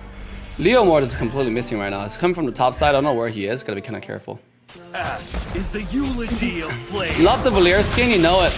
It's only the collector skin. It only takes about $200 and you can get it too. But now this sale is over, so you can't get it anymore. Even if you want it. Request backup. Initiate retreat. Ally has been killing spree. Alright, they're dead. For real.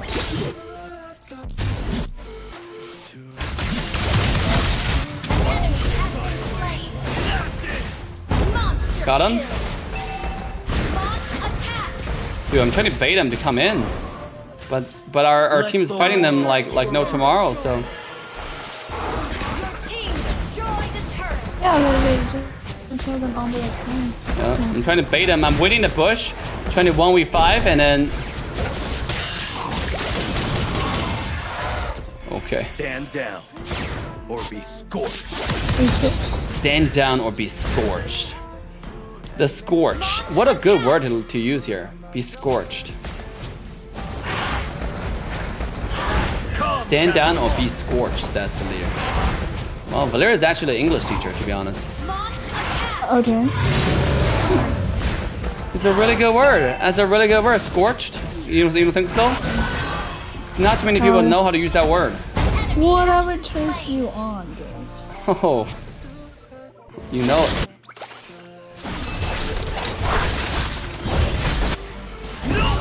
They are always one. getting themselves into trouble. Yes. They don't have Dave. What happens? Look her come off from the top side. Like I said, I'm solo carrying the entire mid to top lane. As I said, Grace would be fine. Okay, I'm coming. I think he left. Oh, she's yeah, you can Where? To endure the sea of flame. Low. Yeah. Blessed by flame. Okay. Oh my god. Too good at video games. And Johnson missed every single skill. How did Johnson get frozen there? I don't really care about him missing every single skill. He was frozen for a second. And Aura wasn't even there. I don't even know how he got frozen, to be honest. That was kind of weird.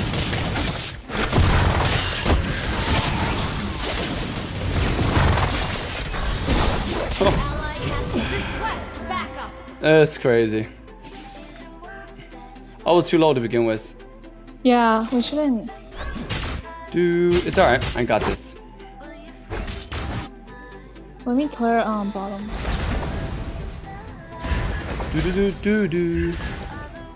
How Waiting. stunning. The whirling blade.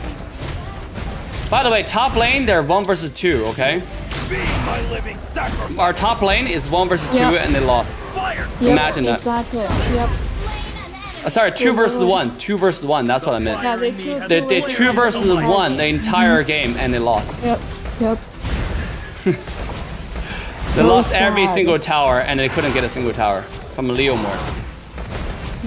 Very, very sad. Meanwhile, Dairat's getting top lane as well. And sometimes it's 3 versus 1 actually. And they're dying again. Bro, I don't know what is going on with this team. It's alright. Dairat's in the bottom lane. We got a different lord actually. Who art thou to Aura's endure there. the sea? Aura's in this All bush. will die away. Enacted. Here. Fire Yeah, Alice storm. is it. That's it. It's fun. Launch attack. Aura stuck. Flickered. Carried in that bush. Top lane. Who art thou to defy the Yeah, rage top of lane fire? always has a lot of trouble. You don't help, I will tell me. Do. Light. We don't. It's like we don't even have a laner, even though we have 2 people there. You know. Yeah, I don't And know why they were. this is a guy who wanted to take mid. You understand why I don't give him mid, right? there is a reason. There is a reason. Done. Don't worry. Fight him. Initiate retreat. Run. Come back. Shut down. Who the hell do you think you are going against the war? We're not giving superstar. I want your dumbass. Who art we go. thou to endure the siege of flame? Enemy has Oh, we can push. Come on. Leave them alone. Go push. No, don't chase him. Chase. You push. Yep. I'm just zoning him away for you to push. Yep. This is our winning chance. This is our winning ticket, you know? We are not going to waste this opportunity. Let's do Lord. They're all. I mean, You are Eudora those is who gonna get Yeah, do it. It's a waste of time there. Quick.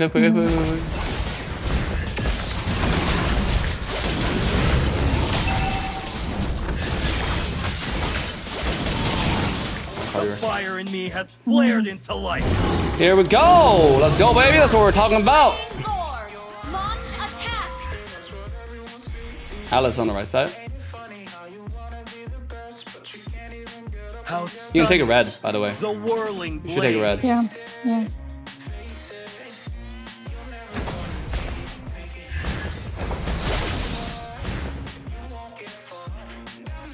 I have no vision right now. I'm just gonna farm. Light is my work of wonder.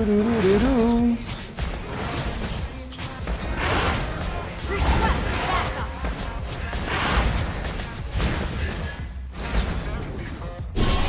Come, Should be taken down Candlemoss. pretty easy. Top lane. I don't have vision right now. I can't go anywhere. Team destroyed Vision the is turret. me. 2 people here. I'm ready. Launch attack. Knew it. I don't have any vision at all, but I did my best to kill their mage, so it's alright. We still win.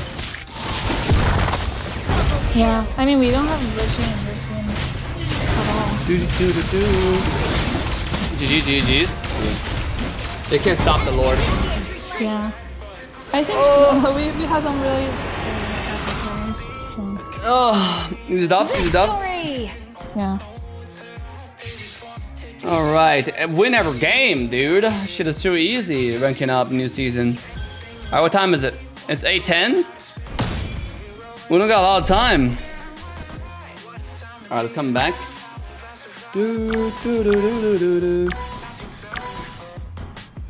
25% damage in the mid lane. It's pretty good. Pretty good, to be honest. It's I feel like very playing good. Gwyn right now. Go ahead. Oh, I just said it's very good. We don't have any vision. Johnson is it's appealing. They're not really providing vision, you know, so I don't blame them. Okay, let's see if I can do a draw and I get Luna.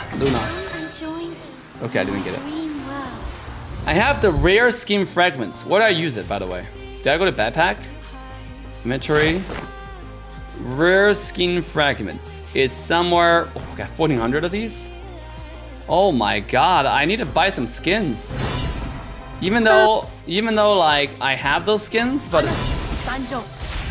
like I don't really care too much about those skins. But I have too many fragments to not use. I know, I do that as well. Let's just get everything and who cares? Actually, you know what? I'm gonna go to the restroom while you are doing that. Alright. Well, our next match coming up, guys. I just bought every single Layla skin, I believe. I think right now I just missed one skin, which is the Blue Spectre. And I probably have everything. Yep. Yeah, I have this one as well. Yep. You want some fun? Dude, all Layla skins are pretty nice. What's your main? I play Assassin Jungle mainly, but right now I am the Lear fan because it's such a good character. And ladies and gentlemen, I think I'm gonna get out of here and get ready for... Yep, get ready for the next match. It's time for us to witness some domination by Team The Valley. If you enjoyed the stream so far, consider like, subscribe, and turn the bell into all notification bells so you do not miss the buzz every time we go live. And also remember to become a member tonight to support the stream, to keep the stream alive. But that being said, let's go ahead and take a look at the bracket. The last match remaining for the entire top 16, you know? The bracket is not being updated here. I'm gonna quickly come over here and see, yep. But the team first blood gonna go against Exile Outlaws in the 16-8 elimination bracket. Meanwhile, on top side is gonna be Team Nilo waiting to fight against the winner, the projected winner, The Valley. Yep. You have Team Gosu with a time gap, Ackerman, Incognito, Legacy, Apex Predator, Sanxi vs Simpsons, Vendetta vs Ventric E-Pro, Exile Outlaw, Bloodhound vs B-Dots. All the top teams, I gotta say not all of them, but most of the top teams in North America has made it to the grand final stage, to the final stage, the top 8 stage. And once we get to top 8, it's gonna be a much better show to watch. So I cannot wait for the top 8, to be honest. Team Sexy, Team Simpsons, you know, Exile Outlaws, all of them are top teams in North America. Gosu, Ackerman. Gosu's already top 8 match? Yeah, they probably meet each other in top 8, to be honest. Invite me, Dave. Alright, so with that being said, quickly come in here and open up. Hold on, let me open up my game first. Oh, okay. I saw you were on. It's taking a while to load the freaking emulator. I need an emulator to load the game. This way we can have a full screen 1920 by 1080 experience instead of watching on the phone, which I have a 6.87 inches large screen display, which is, you know, the resolution is a little bit of oddball projected on screen. So can't really use that. So I have to. What phone is that? It's called. None of your business phone. That's what it is. I'm just kidding. It's called a Red Magic 7. Okay, Dave. I see how it is. Alright, where's the invite at?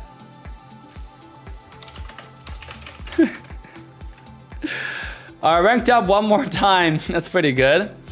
Let's see. I think everybody's getting the free Harley skin. Why am I not getting it?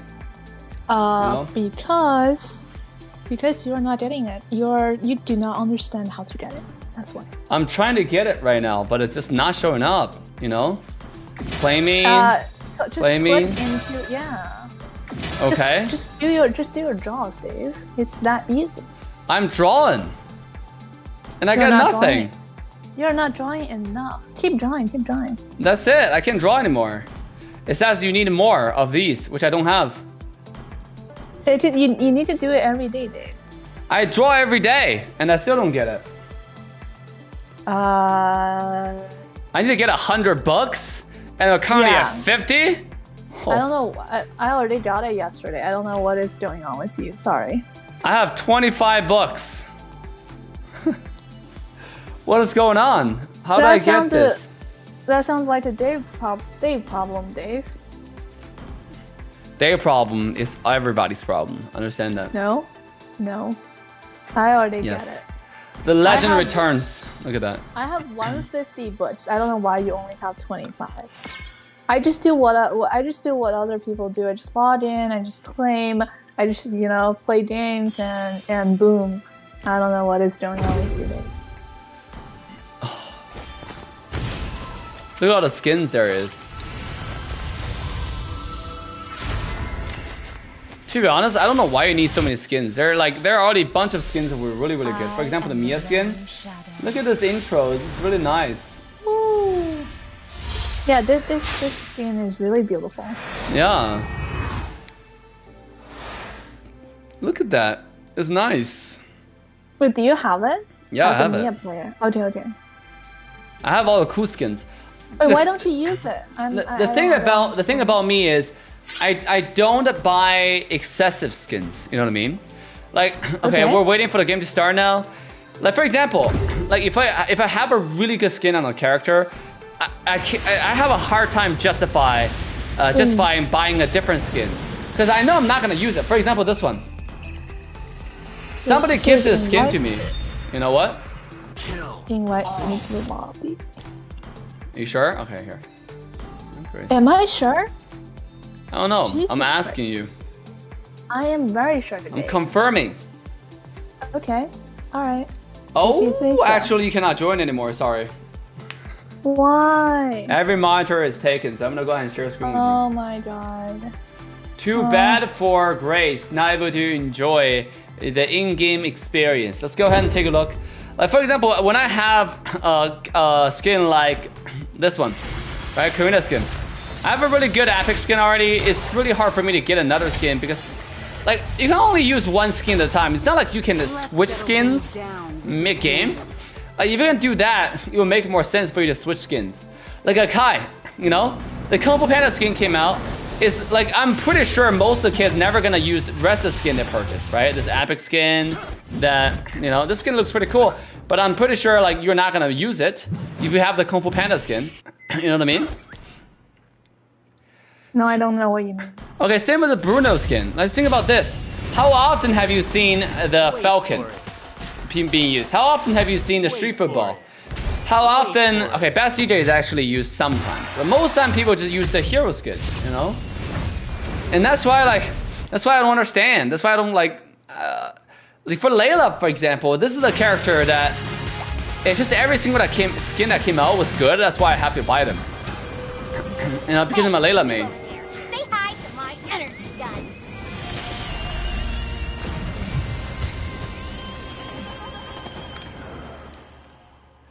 That's a good intro. Layla skins are always pretty nice, to be honest. Yeah, speaking from a Layla fan. Yeah. 9:30, it's time to start the game. We have 10 more minutes. Here we go. Look, this skin is also pretty good, by the way. This skin might not look very good in the, like right here. It looks pretty cool. But not as good as, let's say, this animations. But in-game, that skin is really good. Like, sometimes I would actually use a Saber Layla skin. This is nice. You know? Yeah. And even the Valentine skin is pretty nice. Look at the Valentine skin. Ready, go! Yeah, I like the Valentine skin. Yeah, It it's looks decent. very- Same with Zilong, right? Like, who still use any other skin besides the epic skin for Zilong? Right? It's like, it's just impossible. Or if you have the collector skin, I'm pretty sure everybody would use the collector skin.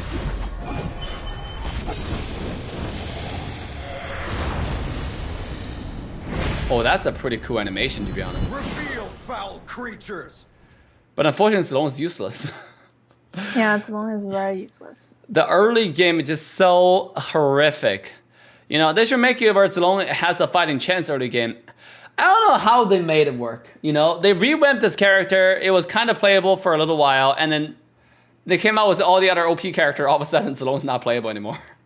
It's like, it was playable, and then after the revamp and stuff, and then they were like, but we want to make it unplayable. Dragonborn is back! Very sad for Zilong. Yeah, imagine spending $200 on this collector skin, never get to use it. I mean, to be fair, the collector skin came out pretty recently after Zilong is already useless. You know, so people they have their choices Sure. to make their decisions. The Hayabusa skin's so good too.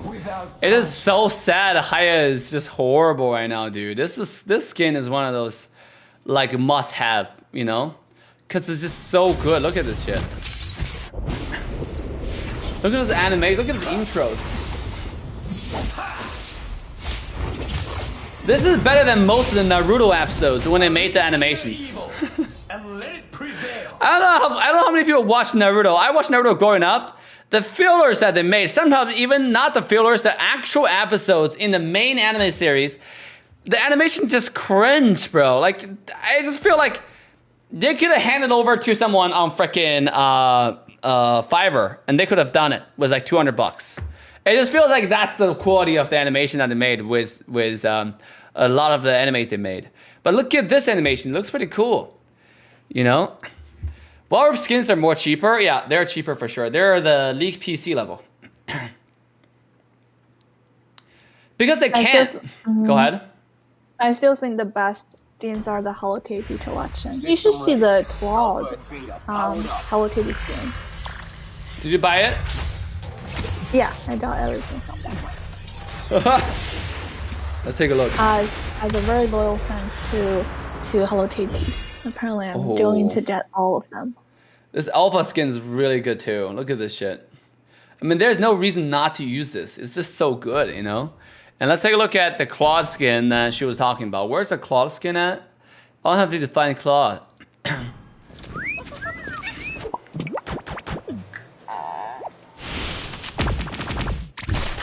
Right? Super nice. My buddy. Cute. That's Mari.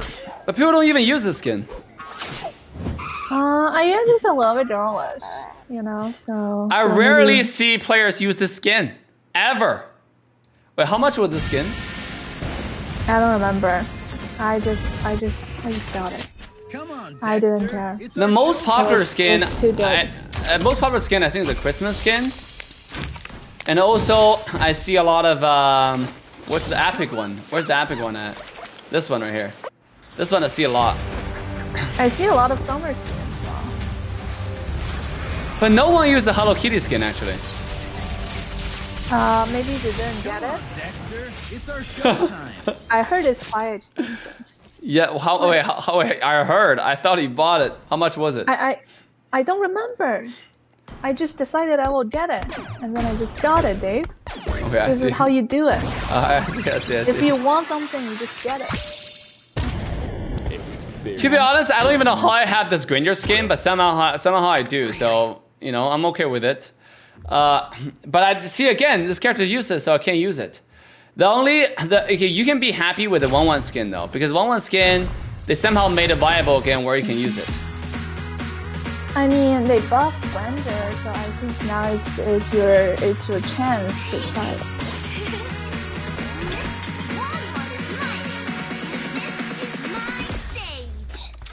Oh my god. Why are you laughing? I look at the wanna know. skin, I'm just like, okay, this is some next level stuff right here. I don't have this Yeah. skin, by the way. I think the collector skin is pretty good though, to be honest. Because you missed the event. You were too late. This is a dancing 1-1 skin.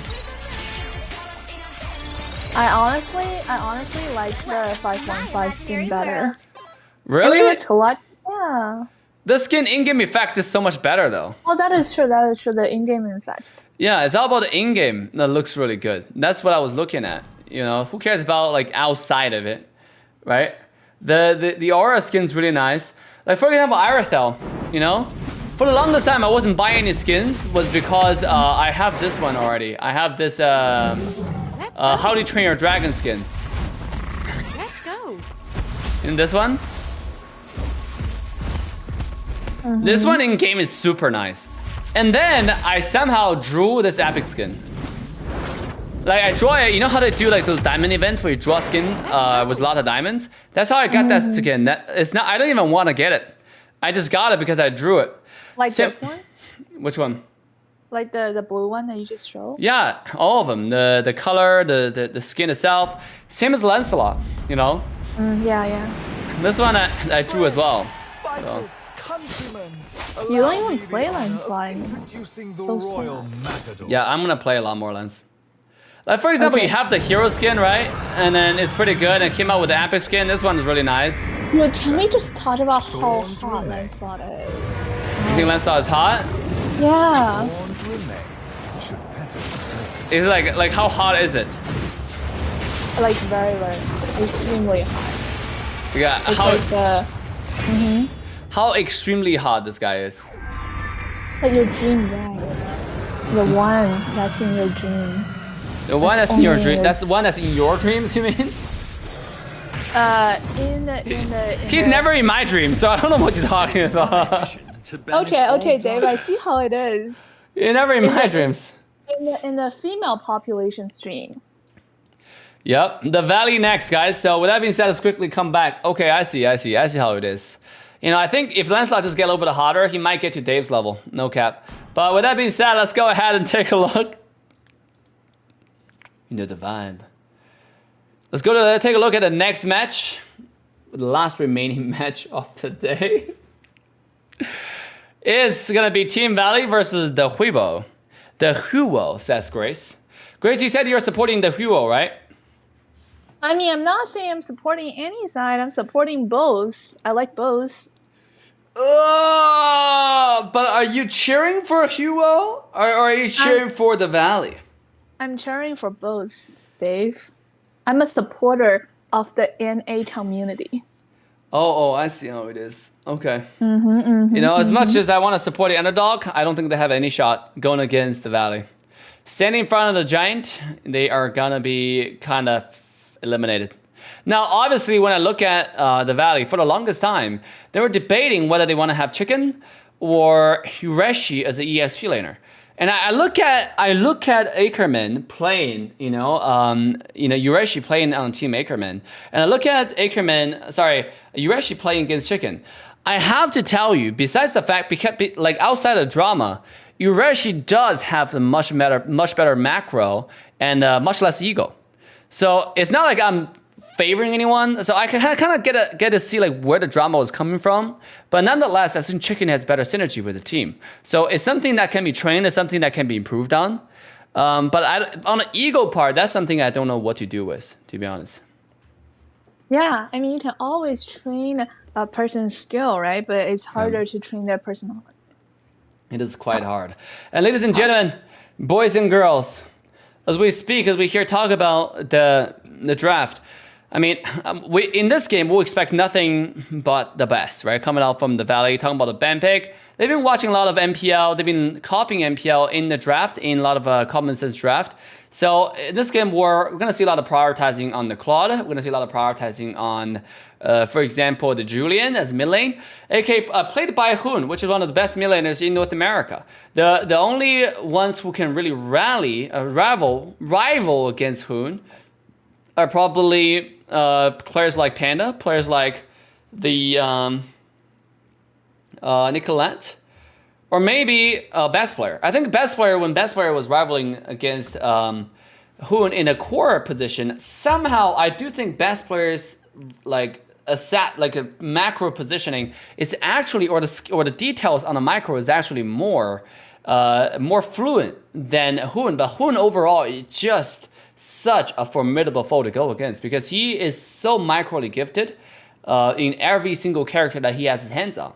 So that's why with this 5 players coming together, that's why the Valley is so strong, because you have a team that has every single player that had an esports experience, right? Basic, played a pro, got kicked out, but played a pro in MPL, going to first team that represented North America.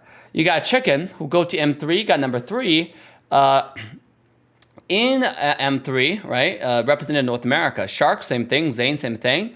And obviously Zane, compared to Chicken and Shark, also played a competitive for some other mobile games. Same as Hoon. Hoon, Zane, me both played professionally for Arena Valor, for League of Legends Wild Rift. You know, especially Hoon, he's actually thinking about whether he can or cannot play for the World. So there's a little bit of drama, like for like Hoon's legitimacy. It's kind of asking like, is he this player even be able to go to M4? So that's something they need to worry about. But overall, I think this entire roster is fully decked out, and they're looking to bring a show today. Yeah, and meanwhile, I'm very proud of my female players, like my other female players like Ashley, like Panda, like Nicola, who can rival our Hoon, you know? They show some really good potential for NA. Yeah, and right now we're seeing a little bit of players are getting ready. So we're all excited to see this match underway, ladies and gentlemen. Make sure this is your time to like, subscribe, turn the bell on to all notification bells if not to join the coolest, greatest, baddest, because our first draft is about to begin. And remember, this is where you get the most updated, most official news in Mobile Legends esports right here on the channel. So without further ado, Grace, is there anything else you look forward to in this particular game as we step into draft? I'm looking forward to how Hoon is going to go against. I think the mid laner is I Love Gushen. And they are both actually not female players, which actually I know a lot of female players play mage. So I want to see how they are going against each other. Very exciting. Wow. As much as I want to, you know, give the credit to the underdog, I think this is going to be a 10-minute game twice in a row. All right, so David, we are ready to be mesmerized by Hoon. Absolutely. Can't forget the amazing job Grace is doing. Casting with Dave says, Travis, thank you for the 5 big ones on YouTube. I appreciate the support to keep the stream alive. If you enjoyed the stream, consider becoming a member today. Thank you, we're stepping into the Travis. first game. Yep, as we're stepping into the first game ban pick. Right off the bat, we have Fanny being banned away, despite a tag says, I love Gushen. Are we going to see Gushen being banned just for the thrill of it? Well, I mean, I know. Actually, you know what? Speaking of that, I realized that both I Love Gushen and Hoon, they are actually Gushen memes. But I doubt that either of them will actually pull out Gushen in this match. So to answer your question, I would say it's a no. Sheesh, we have Diggy being banned away. Again, leaving Julian, Claude, a lot of early game characters, also like meta characters on the table. You know, again, the most important thing you need to think about in the meta right now, I think there are so many jungle choices to be taken that you don't have to worry about really what is available, what is not. Whereas mid lane, there's so little choices that is so dominant. You know, like if you truly ban early game choices, Lilia, Julian, and if you think about someone like, let's see, Faramis, Valentina, that's about it, right? All the other choices like are kind of okay. For example, Lunox, Farsa, Eve, they're okay, but they're not necessarily focus in the early game. So I think the priority right now, if you have the opportunity to get Julian, get it. If you have the opportunity to get Claude, get it, because they're just miles away from any other characters in the same category.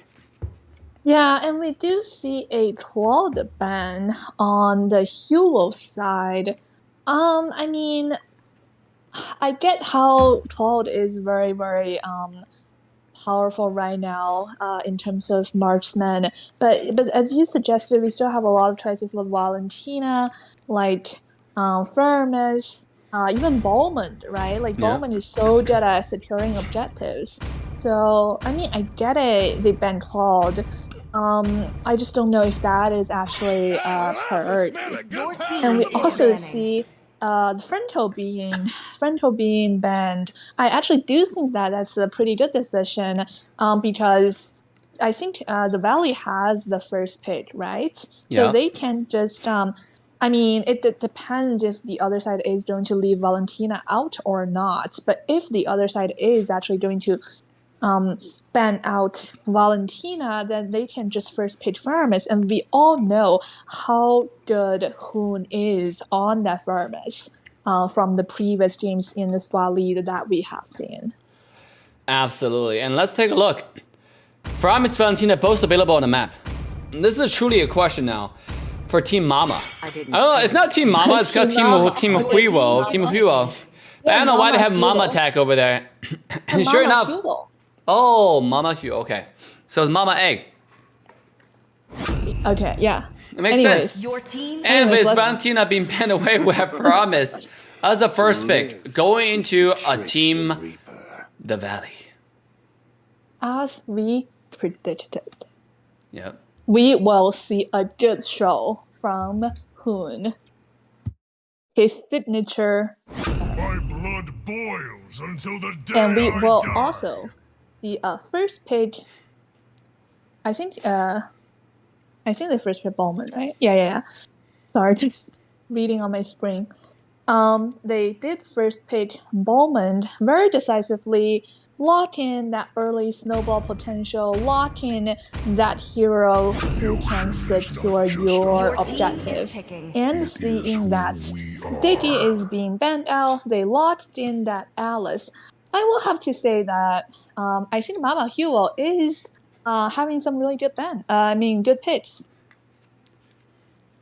Absolutely. Mama Hugh, Belmont Alice, first pick.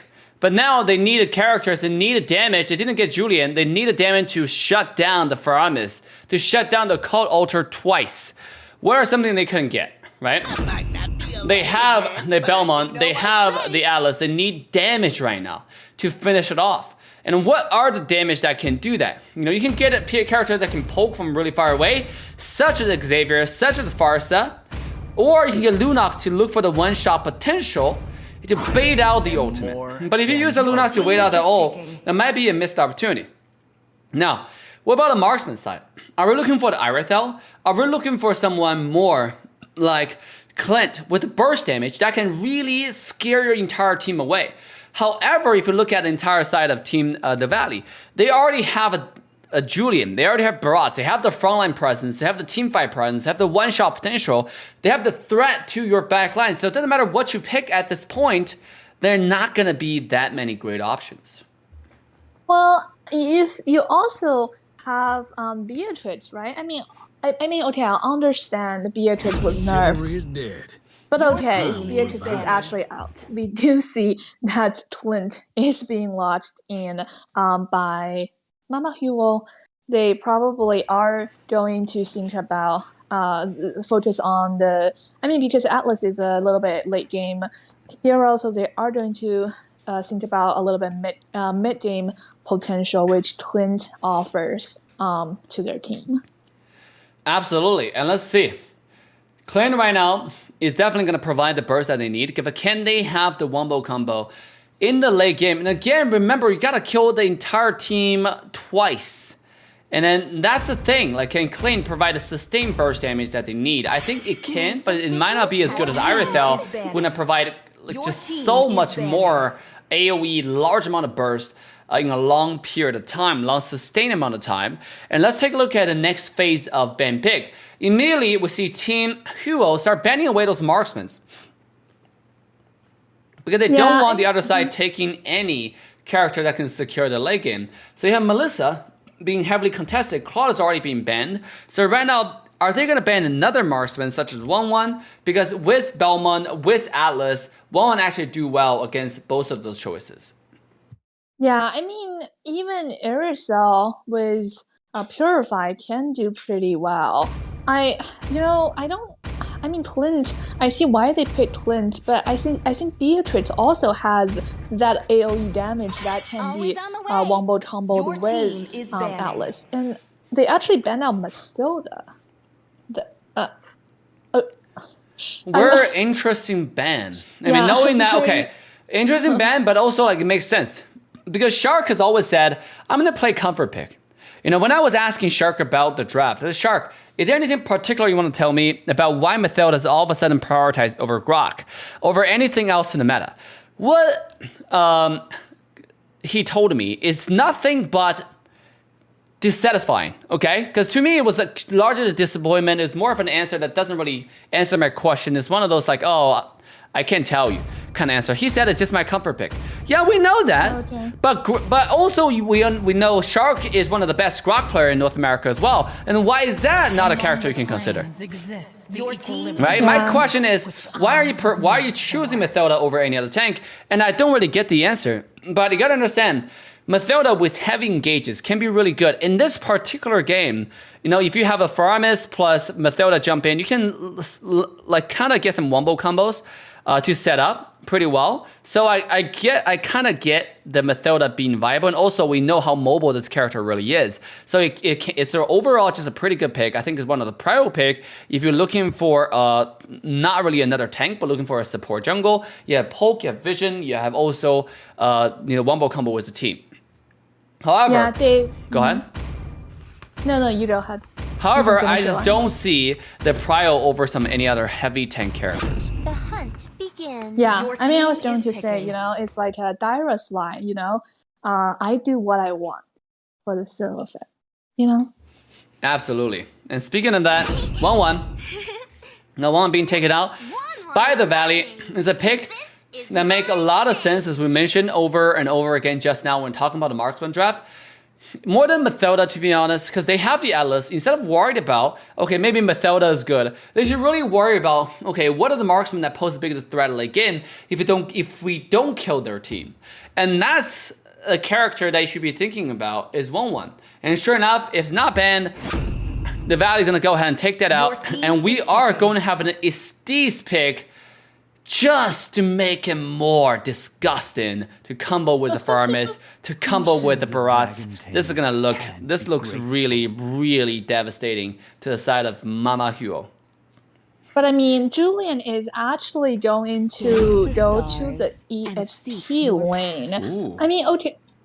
Yeah, Julian is going to go against Ruby. I mean, they are both not the current meta in the EXP lane, so I guess Julian can pull it off there. But we are going to see, like you said, the Altar plus the blessing of the Moon Goddess just to make their team more sustainable. While on the other side, they are going to round out their lineup with that Luo Yi.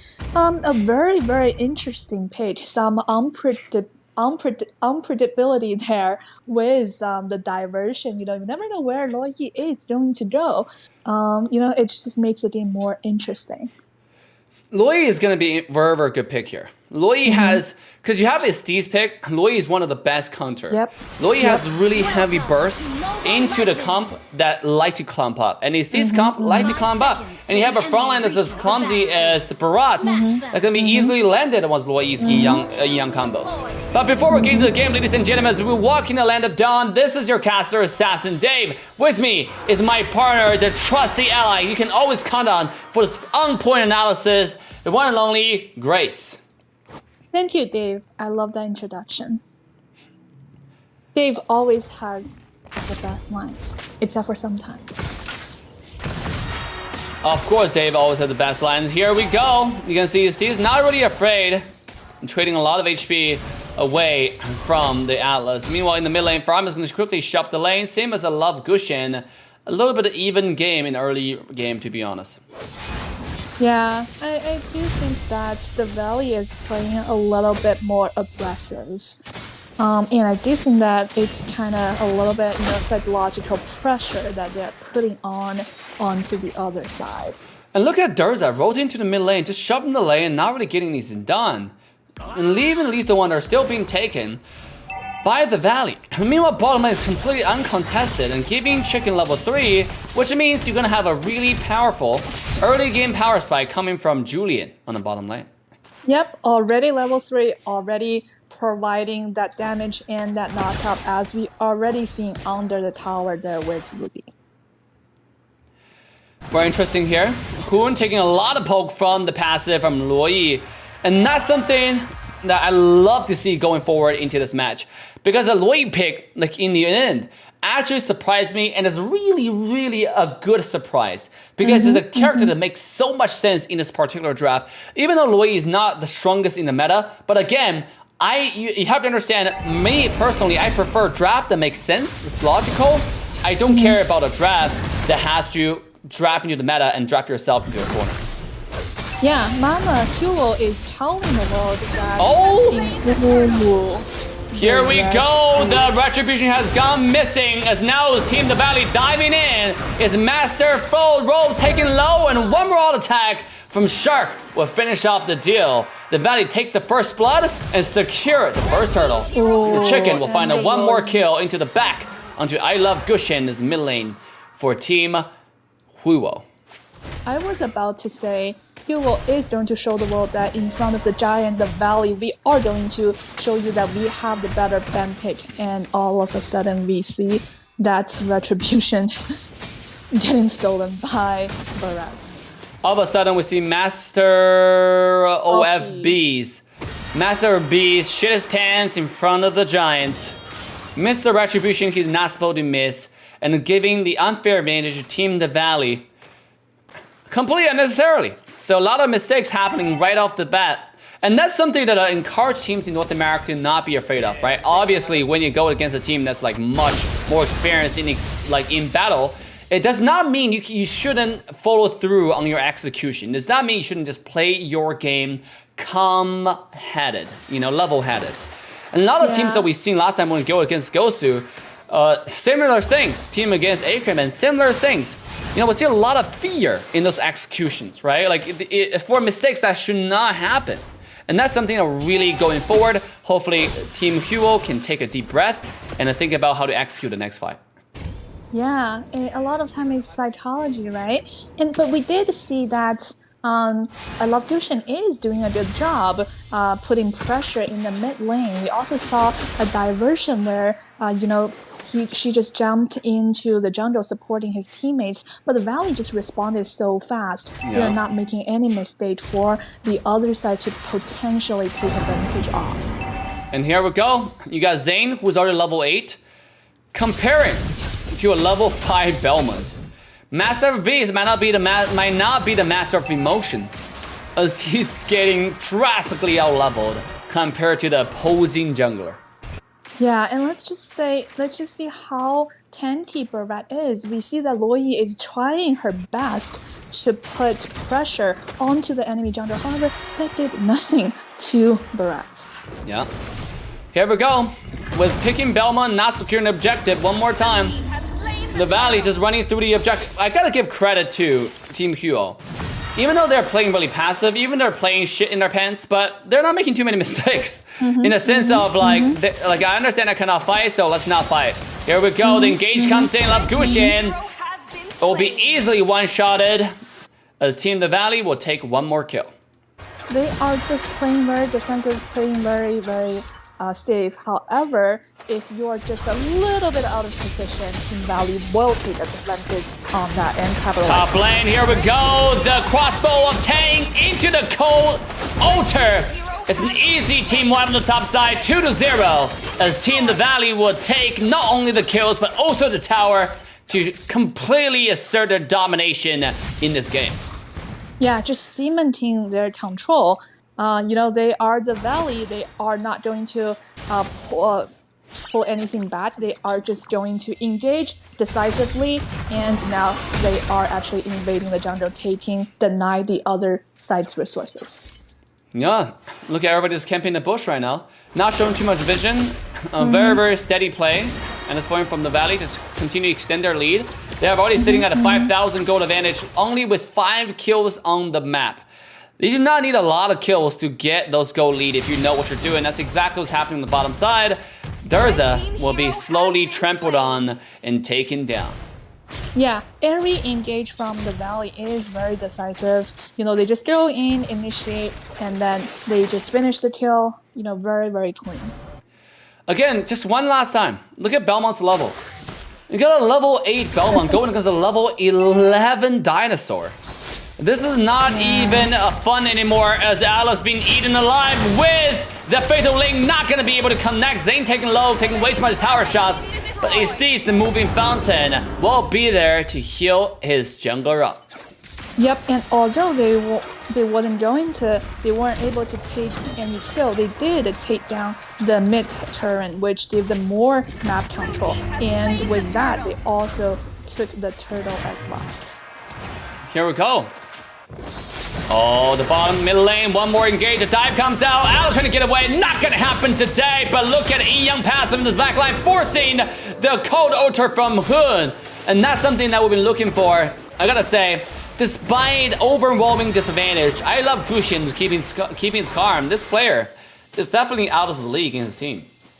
Yeah, definitely. He had to show us some really good plays. He's not out positioning himself, just stay in the back line and just using the wombo combo of his skill 1 and skill 2. Beautiful, I'm fended from Ruby here, but no follow-up will connect there from Alice. Quite an interesting or questionable move. I don't know why there's no follow-up, but here we go. It's Alice getting completely bullied on by the Estes. If I see that happen, I'll just go in for the fireman. Oh, who cares? You can see right now? Go ahead. Yeah, or Atlas is just waiting for, it's just one of those Atlas who's waiting for the perfect 5-man all, but you're not going to get it from Team Valley. Just take the window of opportunity and one target and make the move. That was an opportunity, by the way, just now. There were 5 people clumping together, and here goes Sandy gonna take a tour around the wall and just walk back home. Yeah, maybe I'm not ready. Maybe my team is not ready. Who knows? There are too many maybes in life, and you never get anything done. In the end, you're still single, fat, and sitting in your mom's basement. A little bit sad.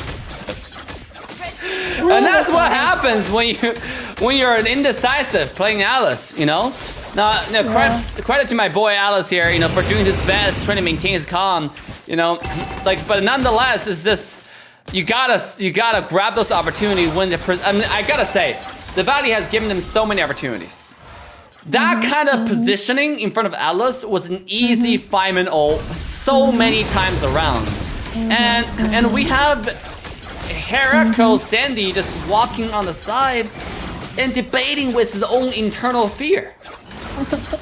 Yeah, this is a scene, right? If you imagine the other side is Gosu, they might just jump right out and, who knows? Oh, here we go. I love Gusion. Finding the damage. Oh, Cold Ultra coming out from Hun to keep Chicken alive, but meanwhile, Alice looking to engage at this point. Can he get it? Finally, a Faithful Link connects onto 1. Just have to flicker away. I think my recommendation for my boy Sandy going to the next game is probably stick with this Steez. Might be a better character to fit the playstyle.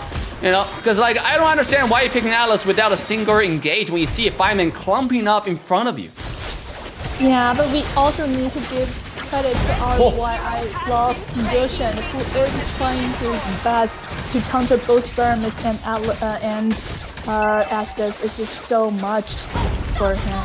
This is a massacre in the Huiwo's base. As Team Valley is claiming the base. They are not, feeling shy about their engage. Here come Alice with the final last attempt before he falls to the 5-man dive as the Valley will claim the base and take match 1.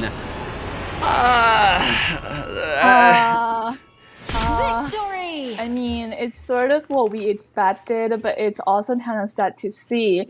It's just one of those games where you said it's probably going to be under 10 minutes. And yeah, sure enough, my prediction coming to fruition. We have like a 10:30, right? That's when the game ended. So, Yep. GG, what more can we say about a pure boring match? This pure domination. Again, my advice, you can see in that game, it wasn't that the Huiwo just didn't know how to play the game. It's more of they're completely dominated by overwhelming amount of fear. Oh my God, it's the Valley. It's the Valley. It's the Valley though. It's the Valley. Ah! You cannot play like that. You have to just play your game. And that's exactly what happened in that last match. You saw the Alice so many times with the Valley 5 minutes standing in front of you, said, please come ult us so we can Cold Altar and be cool. And sometimes you have Loi. I love Gusion doing his absolute best, baiting out the ultimate from Cold Altar. And yet, the Alice still wouldn't engage. Like, what Yeah. do we have to do to see an Alice engage here? You know, what like it's overwhelming amount of fear that dominated their rational thinking and execution in the game that we saw in the last game. Yeah, I mean, we just need to give credit to I Love Dushin. You know, he tried his best, you know, as a Luoyi to initiate, to engage, but Alice couldn't follow up. What did we say? That's, I mean, like, sometimes you just don't know what to expect, you know. But again, this is top 32 to top 16, and going to the next match, it's probably gonna be more. I'm gonna be seeing more back and forth because we're gonna have like probably more teams that's gonna think rational and take a deep breath. Again, I understand the pressure the team might be under at this point, right? Going against the AK, quote unquote, the #1 team in North America, but you just gotta relax and do what you need to do. The draft phase was cool, but what happened in the game? Yeah, just take a deep breath with Brace. Come Just on, Vector. inhale, It's our Your showtime. team is banning. exhale, and let's go. Your You know? team is Yeah. banning. Just like that. Game, exactly, just like that. Listen to the ASMR provided by our lovely Grace right here and do what's necessary to win the next game. Whatever it takes, we're here for you guys. Malachi enters the Your scene. team is Yeah, banning. and now let's look at their ban pick. And again, they took out. Oh, it's the exactly same bans. They took out Akai, they took out Claude, and the other side banned Fanny. You know, from the draft, it's you know, it's deja vu. There's not much new. There's not much news. Oh my god, that actually rhymes. Deja vu and nothing new. Oh my god, I learned a new thing today. But yeah, let's take a look at the draft. Just like Grace correctly pointed out, in this game, because deja vu, and I think the Valley at this point, they can really do whatever they want. I feel like this is the missed opportunity. Basic doesn't take out the Layla. Dave, never say this. You don't want the Valley to throw on Horology is camera. my in crafty. It's tournament. not throwing just by picking the Layla. Layla is a pretty decent pick. And also Layla can do a lot of damage to a team, to a composition who's never going to engage on you, who's never going to dive you, who doesn't matter how weak you might be, will not engage on you. It's just irrational thinking right now. That's why I said I think it's a missed opportunity if you don't use Layla, because going forward, there might not be many chances for you to take out such a flash character with such a beautiful skin. All right. I mean, you have a point. I have to give you the credit there. You win, Dave. You win. Absolutely, you know the vibe, you know. So let's take a look at the second game draft. Again, Diggy Fanny being taken out, I didn't cure the pain. Your team is and banning. Valentina being banned away this time. Yeah, So- I mean, Go ahead. they have first pick, so the other side better ban Faramis, right? Because Faramis right now is not a threat for Mama. You know, so it's up to the Valley whether they want to leave Faramis open or not. And I just want to say, that's not disrespecting any teams or any players. It's, you already know that's how the other team play, right? Then there's no reason not to pick Layla. You know, it's not disrespecting, it's just rational analysis based on what we saw in the previous match. And here we go, the Valley respecting their opponent, banning the Faramis away, not using this opportunity for practice. They do not want to drop a singular match here, and sure enough, leaving the first pick to Team Mama Huo here. Let's see what it's gonna take out. Farsa first pick. Picking. You know, Dave, spirit it's of at the this point mountains where Mama calls just upon decided, you know, it's the Valley. So what? We are just going to pick whatever we want. I mean, it is what it is. We tried, right? We picked Bowman, we picked Atlas, we picked all the metas, and it didn't work out.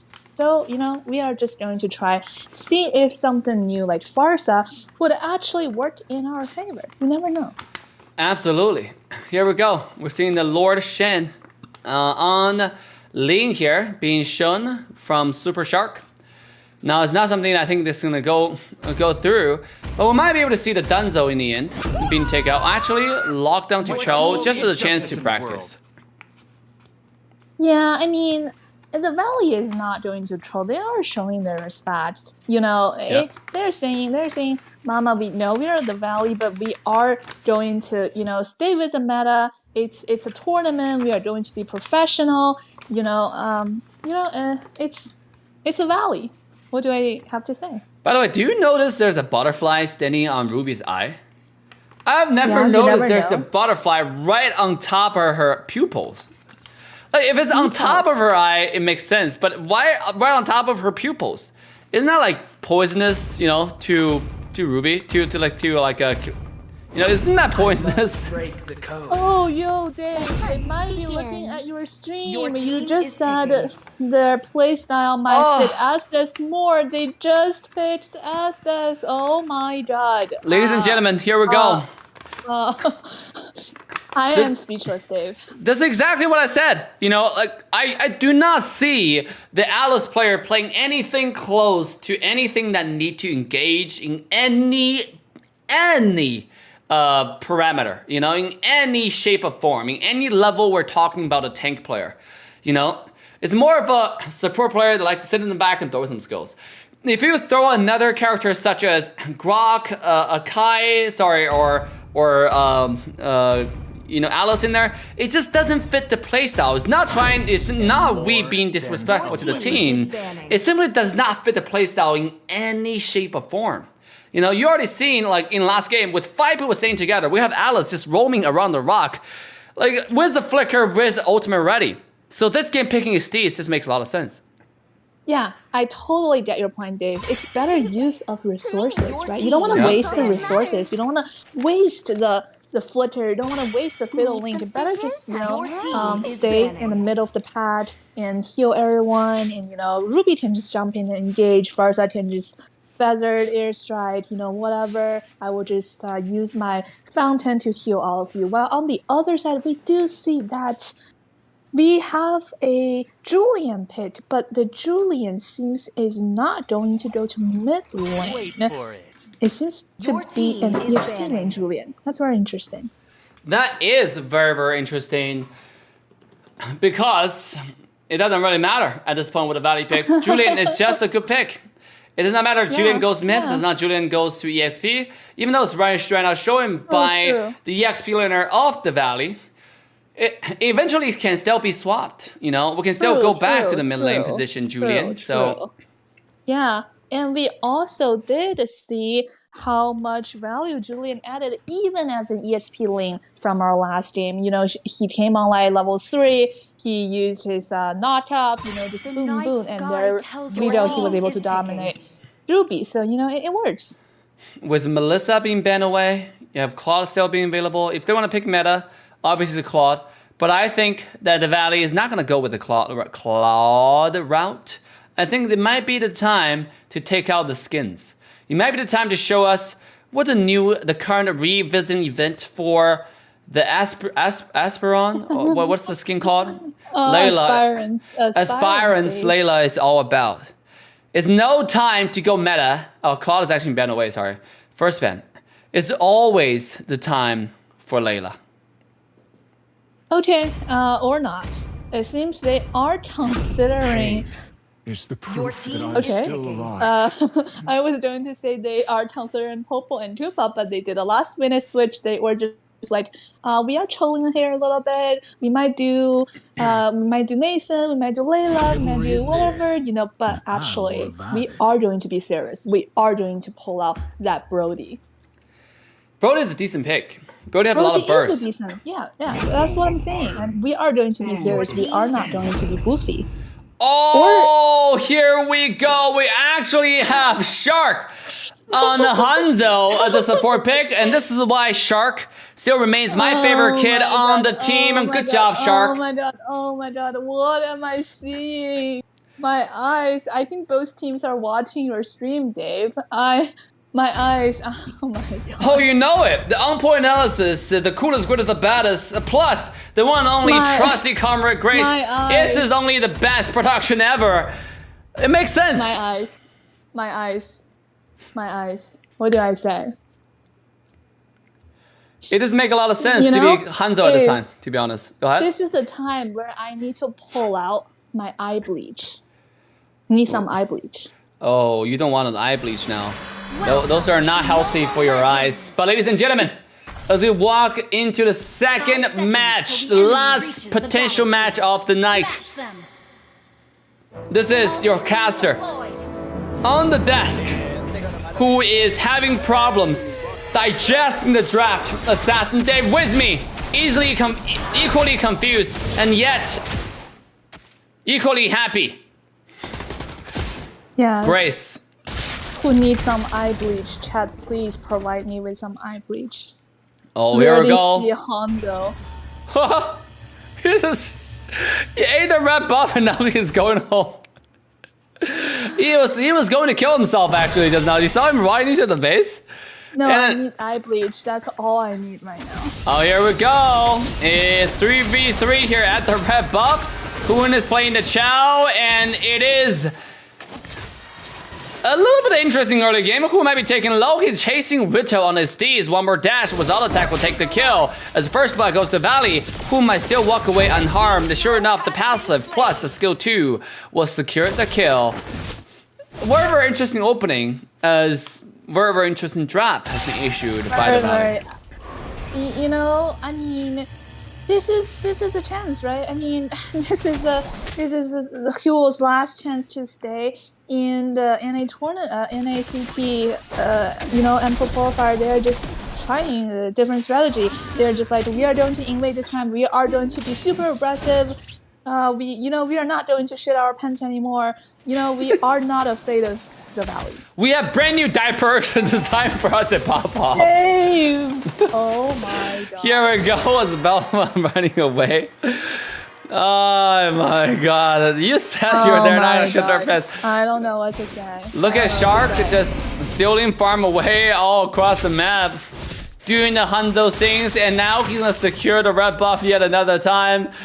Oh my goodness. You don't even know what you're watching. You don't even know what you're playing. It doesn't matter, ladies and gentlemen. This is the Valley against the Wheel. It doesn't matter, viewers. Just put on your eye bleach and listen to Dave and I. It's, you know, we're going to try to analyze what is going on. Yeah, that's exactly what we're going to analyze. Look at Hoon in the mid lane. Chow 1 vs 2, no problem on the hero skin. Top lane chicken is destroying this ESP plates, the gold plates, getting a lot of farm. Meanwhile, I love Gushin is somehow hard stock level 3, not able to get any experience in the mid lane. And quite about interesting. Oh, look at Shark. Oh man, he's one tap and he is going to die. He is for sure going to die, as now Gatal Kacha will go down as well. You know, at least I guess Shark is doing Hanzo things, but like an entry-level Hanzo. Might be to have to watch more Danzo streams. Go ahead. Can I call it troll, please? What other word can I use? Can you call it troll?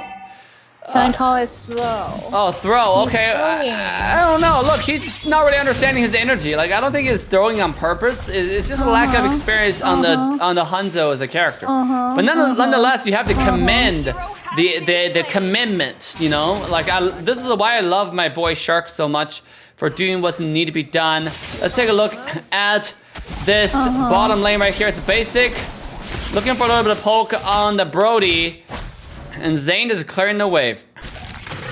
You know, we see another kill on Mama Hero's side. You know, I think the Valley has decided, you know, it's a game. Let's just have some fun.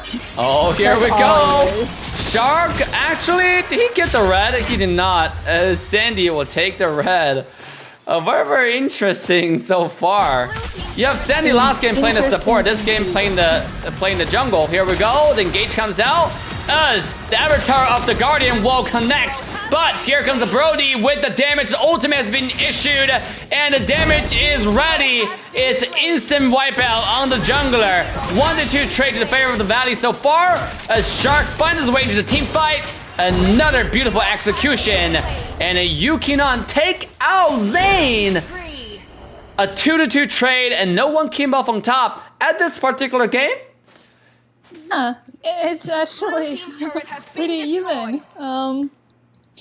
But we do see that on the objective front, the Valley is making some advancement on the top lane, although all the action seems to be in the bottom lane. I mean, to your point, Estes is adding a lot of value in this game compared to Atlas last game, you know? Yeah, and by the way, I just want to notice this is a tank Hanzo Yeah. in the NACT qualifier. A tank Hanzo, and they're winning. I play carry Hanzo in ranked, ladies and gentlemen, and I still struggle because I can get 20 kills. I can't win the game because people just start targeting me, and the random start not doing the things they need to do. It's just GGWP. But look at this. It's Tank Dunzo with a tower dive from the entire Valley on the top lane. It's a 0-4. And the Valley is showing why they're called the Valley. You know, all they need was that trial. They can afford having Donzo, Layla, whatever. All they needed was that trial kit, was that way of dragon, targeting that Farsa, initiate the team fight, and they will just take care of all the rest. Yeah, I mean, like, Jesus Christ. All I need was one engagement and 4 people, you know, elimination. What do I say? The first item on Dunzo here is Immortality. As we move to the top side, I love Guxian will be targeted, taking down, almost disintegrated instantaneously. And now Dunzo on the side, using the ultimate, doing a lot of damage onto Sandy, who have no choice but to soak out minion wave as much as he can before if he falls to the 5-man tower dive. It's 1-2 trade, and the Valley takes the fight. The Valley at this point, they're just showing off their MyPro skills under the tower. You know, they're having all the team fights under the tower. They just go in, tank the tower damage, and yeah, you know, they just lost one Brody, who's the squishiest character on their side, and then all the others just came out not really hard. Oh. Shark is just messing with the entire enemy team with the tank down to this point. It's being messing with the enemy team. Here comes the Way of the Dragon connecting onto the claim. Will be taking down instantaneously. The Avatar of the Guardians separating the team fight, but there's no damage to follow up. And Fowley, Chicken taking low. He will be taking out Basic, finding the damage onto the Ruby, into the backline. One more skill, one will secure the kill. And the Valley will take a 1-3 trade and run over that team fight. Yeah, I mean, Estes is actually helping a lot in this game, you know. Otherwise, I could have seen a wipeout there, but you know. Juicy flicker action from Yukinon on the Clint. Will come in, finish off one more kill onto the May, onto the Hoon. 7, 2, and 4. Shut down the beast. Is this Clint? Finally, some counter attack from Mama Hero. They are going to punish the Valley. They are not going to let the Valley just rampaging outside the door of their basement. Here we go. Is Shark coming in, finding no damage at all, but tanking all this damage because his tank, remember. And Zane stealing the blue buff away from the entire team of Huiwo. A beautiful job from the Bellman going in, absolutely unkillable, but the blessing of the Moon Goddess will be issued by the Steeds, who are taking tremendous amount of damage, staying alive temporarily. Chao kicking the character into the tower, and still nonetheless securing a kill onto his Steeds as the top tier tower has gone down. It's the Valley diving onto the mid team. Liso Khan has been dropped as mega kill goes to the Valley jungler. They are taking over the fight and taking over the kill leaderboard. Yeah, you know, it's the Chao. You don't want to mess with the Chao. Just one hit, one ult, and you are done. Estes, you are done. However, we did see Farsa punish 2 overextension on the Valley side. You know, they I love Dushin. I love Dushin is trying, you know, doing his best. Right. Every game, I love Gushin. Always there. When a team's backs against the wall, Mama will always look to their carry, the true carry. I love Gushin for the damage, for the output. And it's exactly... We love Gushin. Yeah, it's exactly what he's providing. He's providing so much damage, so much crowd control, and so much other stuff all at the same time. A beautiful, beautiful execution from I Love Gushin.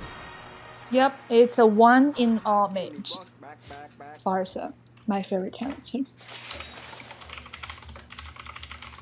And now I think the Valley is taking down the Lord.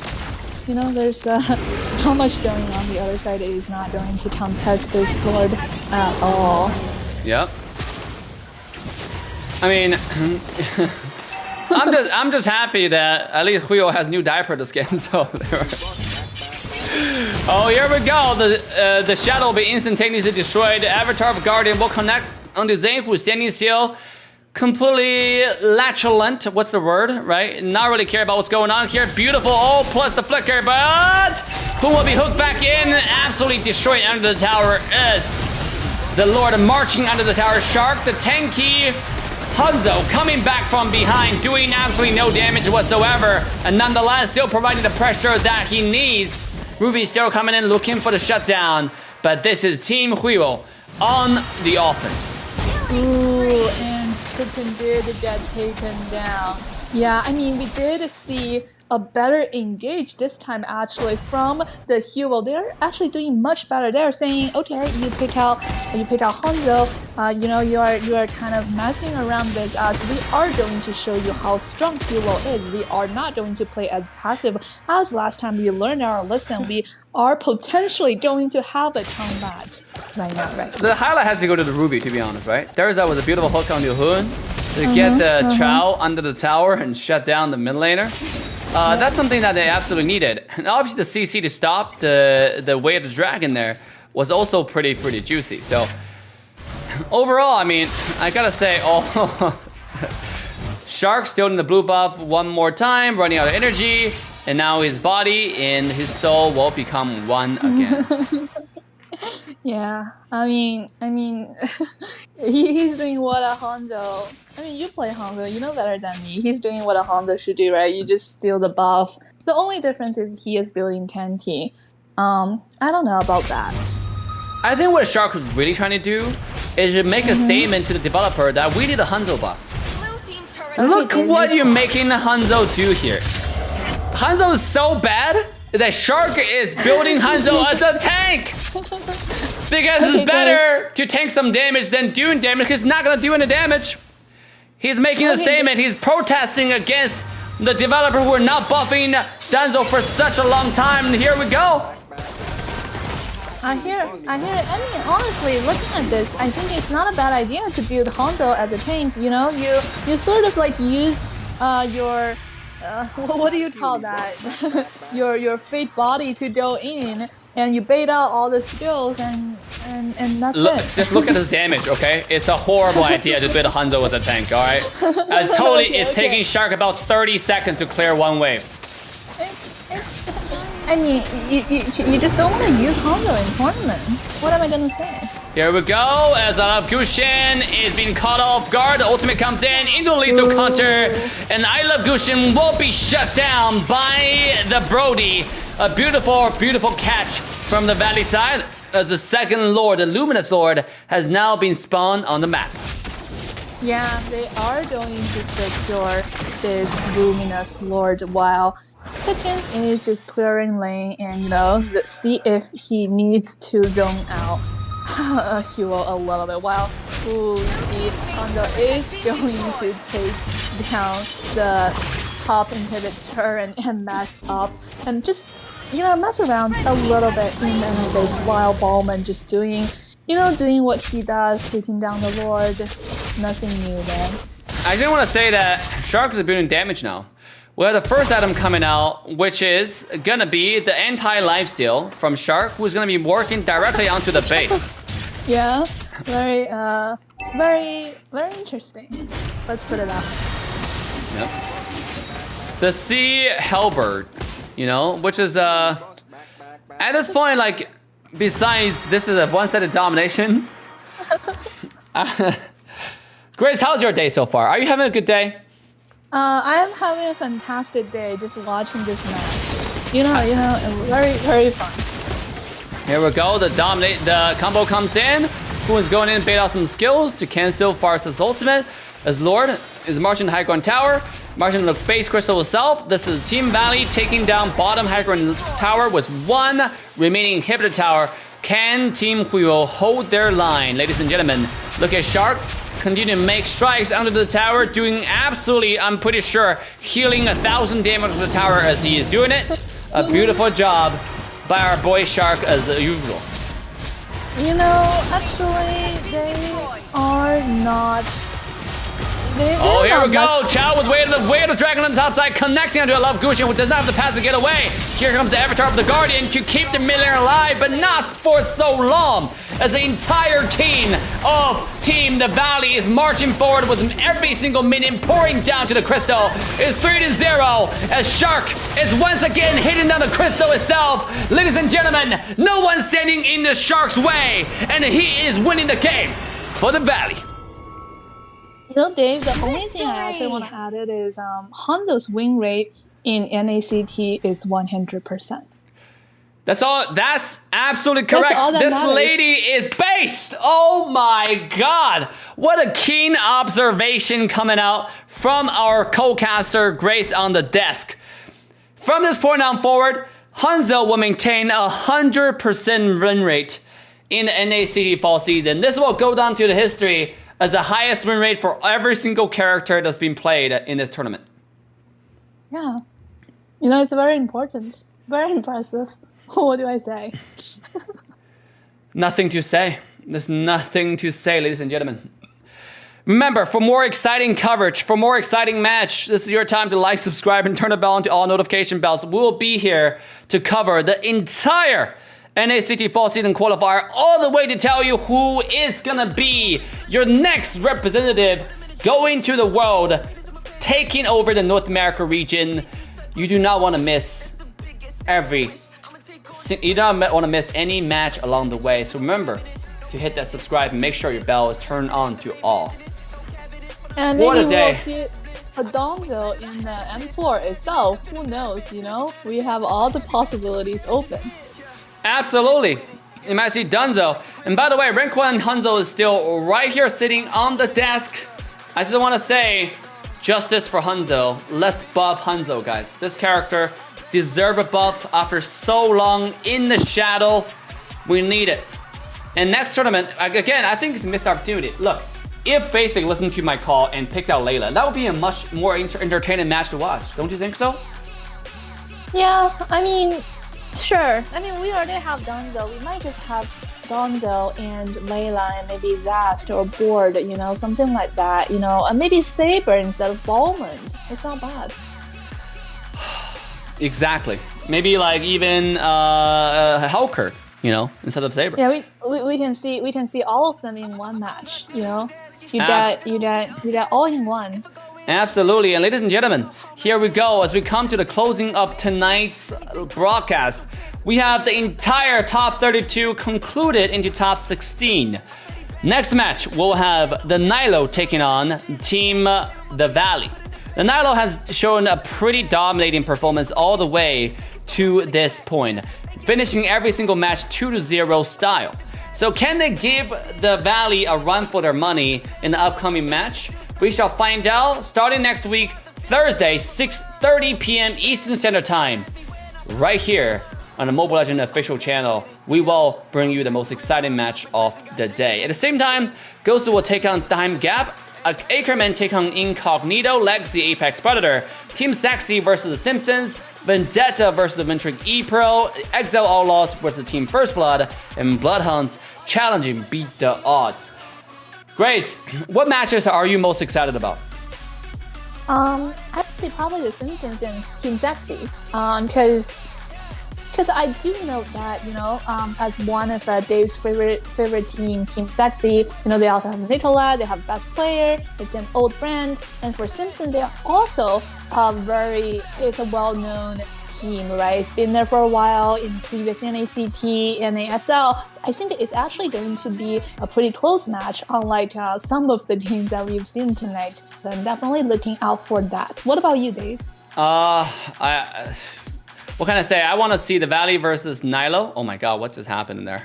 The Valley versus Nilo, and that's going to be a match to watch. Gosu versus Time Gap. I want to see, because here is top 16 to top 8. Last tournament, we had BTK's journey end in the top 16, eliminated by new meta. Coming to this tournament, are we gonna see something similar? The Giant being taken out by an underdog. Not saying I'm not a big fan of Team Gosu, but you know, history has a pattern to repeat itself, has a habit to repeat itself. As you can see, Ackerman versus Incognito. Over here, I think this is more gonna be Ackerman's show match, to be honest, because they are just so in another league, to be honest. And Alexi versus Apex Predator. What else to say about that? On the bottom side, Beta Odds versus the Bloodhound. That's gonna be another match to watch, because this game have a lot of really good players coming up. The Uprising Stars all lost the same thing. So I cannot wait. Same as Vendetta. Actually, every single match is gonna be just packed with surprises. So the next few broadcasts on the official channels are definitely the games that you do not want to miss, because they will show you who your top 8 in the final phase are, who will be going to the very end in Las Vegas, Nevada. Having a lot of fun, drinking some mojito, tequila with your guy Dave, because I will be there to show you some live behind the scenes stuff with all of our teams and players. Yeah, I guess everyone is contesting for that spot to have a drink with our coach Dave there. Absolutely. All right, guys, I think that's gonna be it for us today. Grace, anything else you want to say to all your fans? I want to say that we love you and keep following us. We will probably be playing some games or even watch some MPL on the weekdays, and let us know how we can improve, what content you want to see, and yeah, we will try to do our best. So that's basically sums up everything I want to say. That was beautiful. Have a wonderful day, guys. Have a wonderful night. Depends on where you are, all across the world. Thank you, and big shout out to our co-caster Grace for the incredible performance tonight, for the for the commitment to the community, for the cast, for the broadcast, and also just the on point, the pinpoint accuracy for those analysis. We like them, we enjoyed them. I hope you guys did as well. Again, thank you all so much for coming tonight, for joining us on this journey. Assassin Dave signing off. We'll see you guys all tomorrow on the live stream. Bye for now.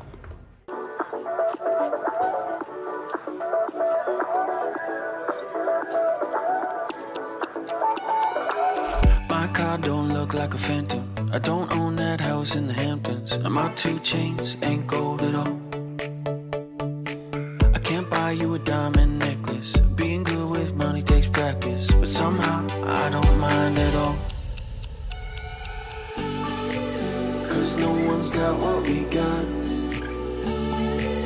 We hit it up on rooftops. No matter what they say, we will do this all.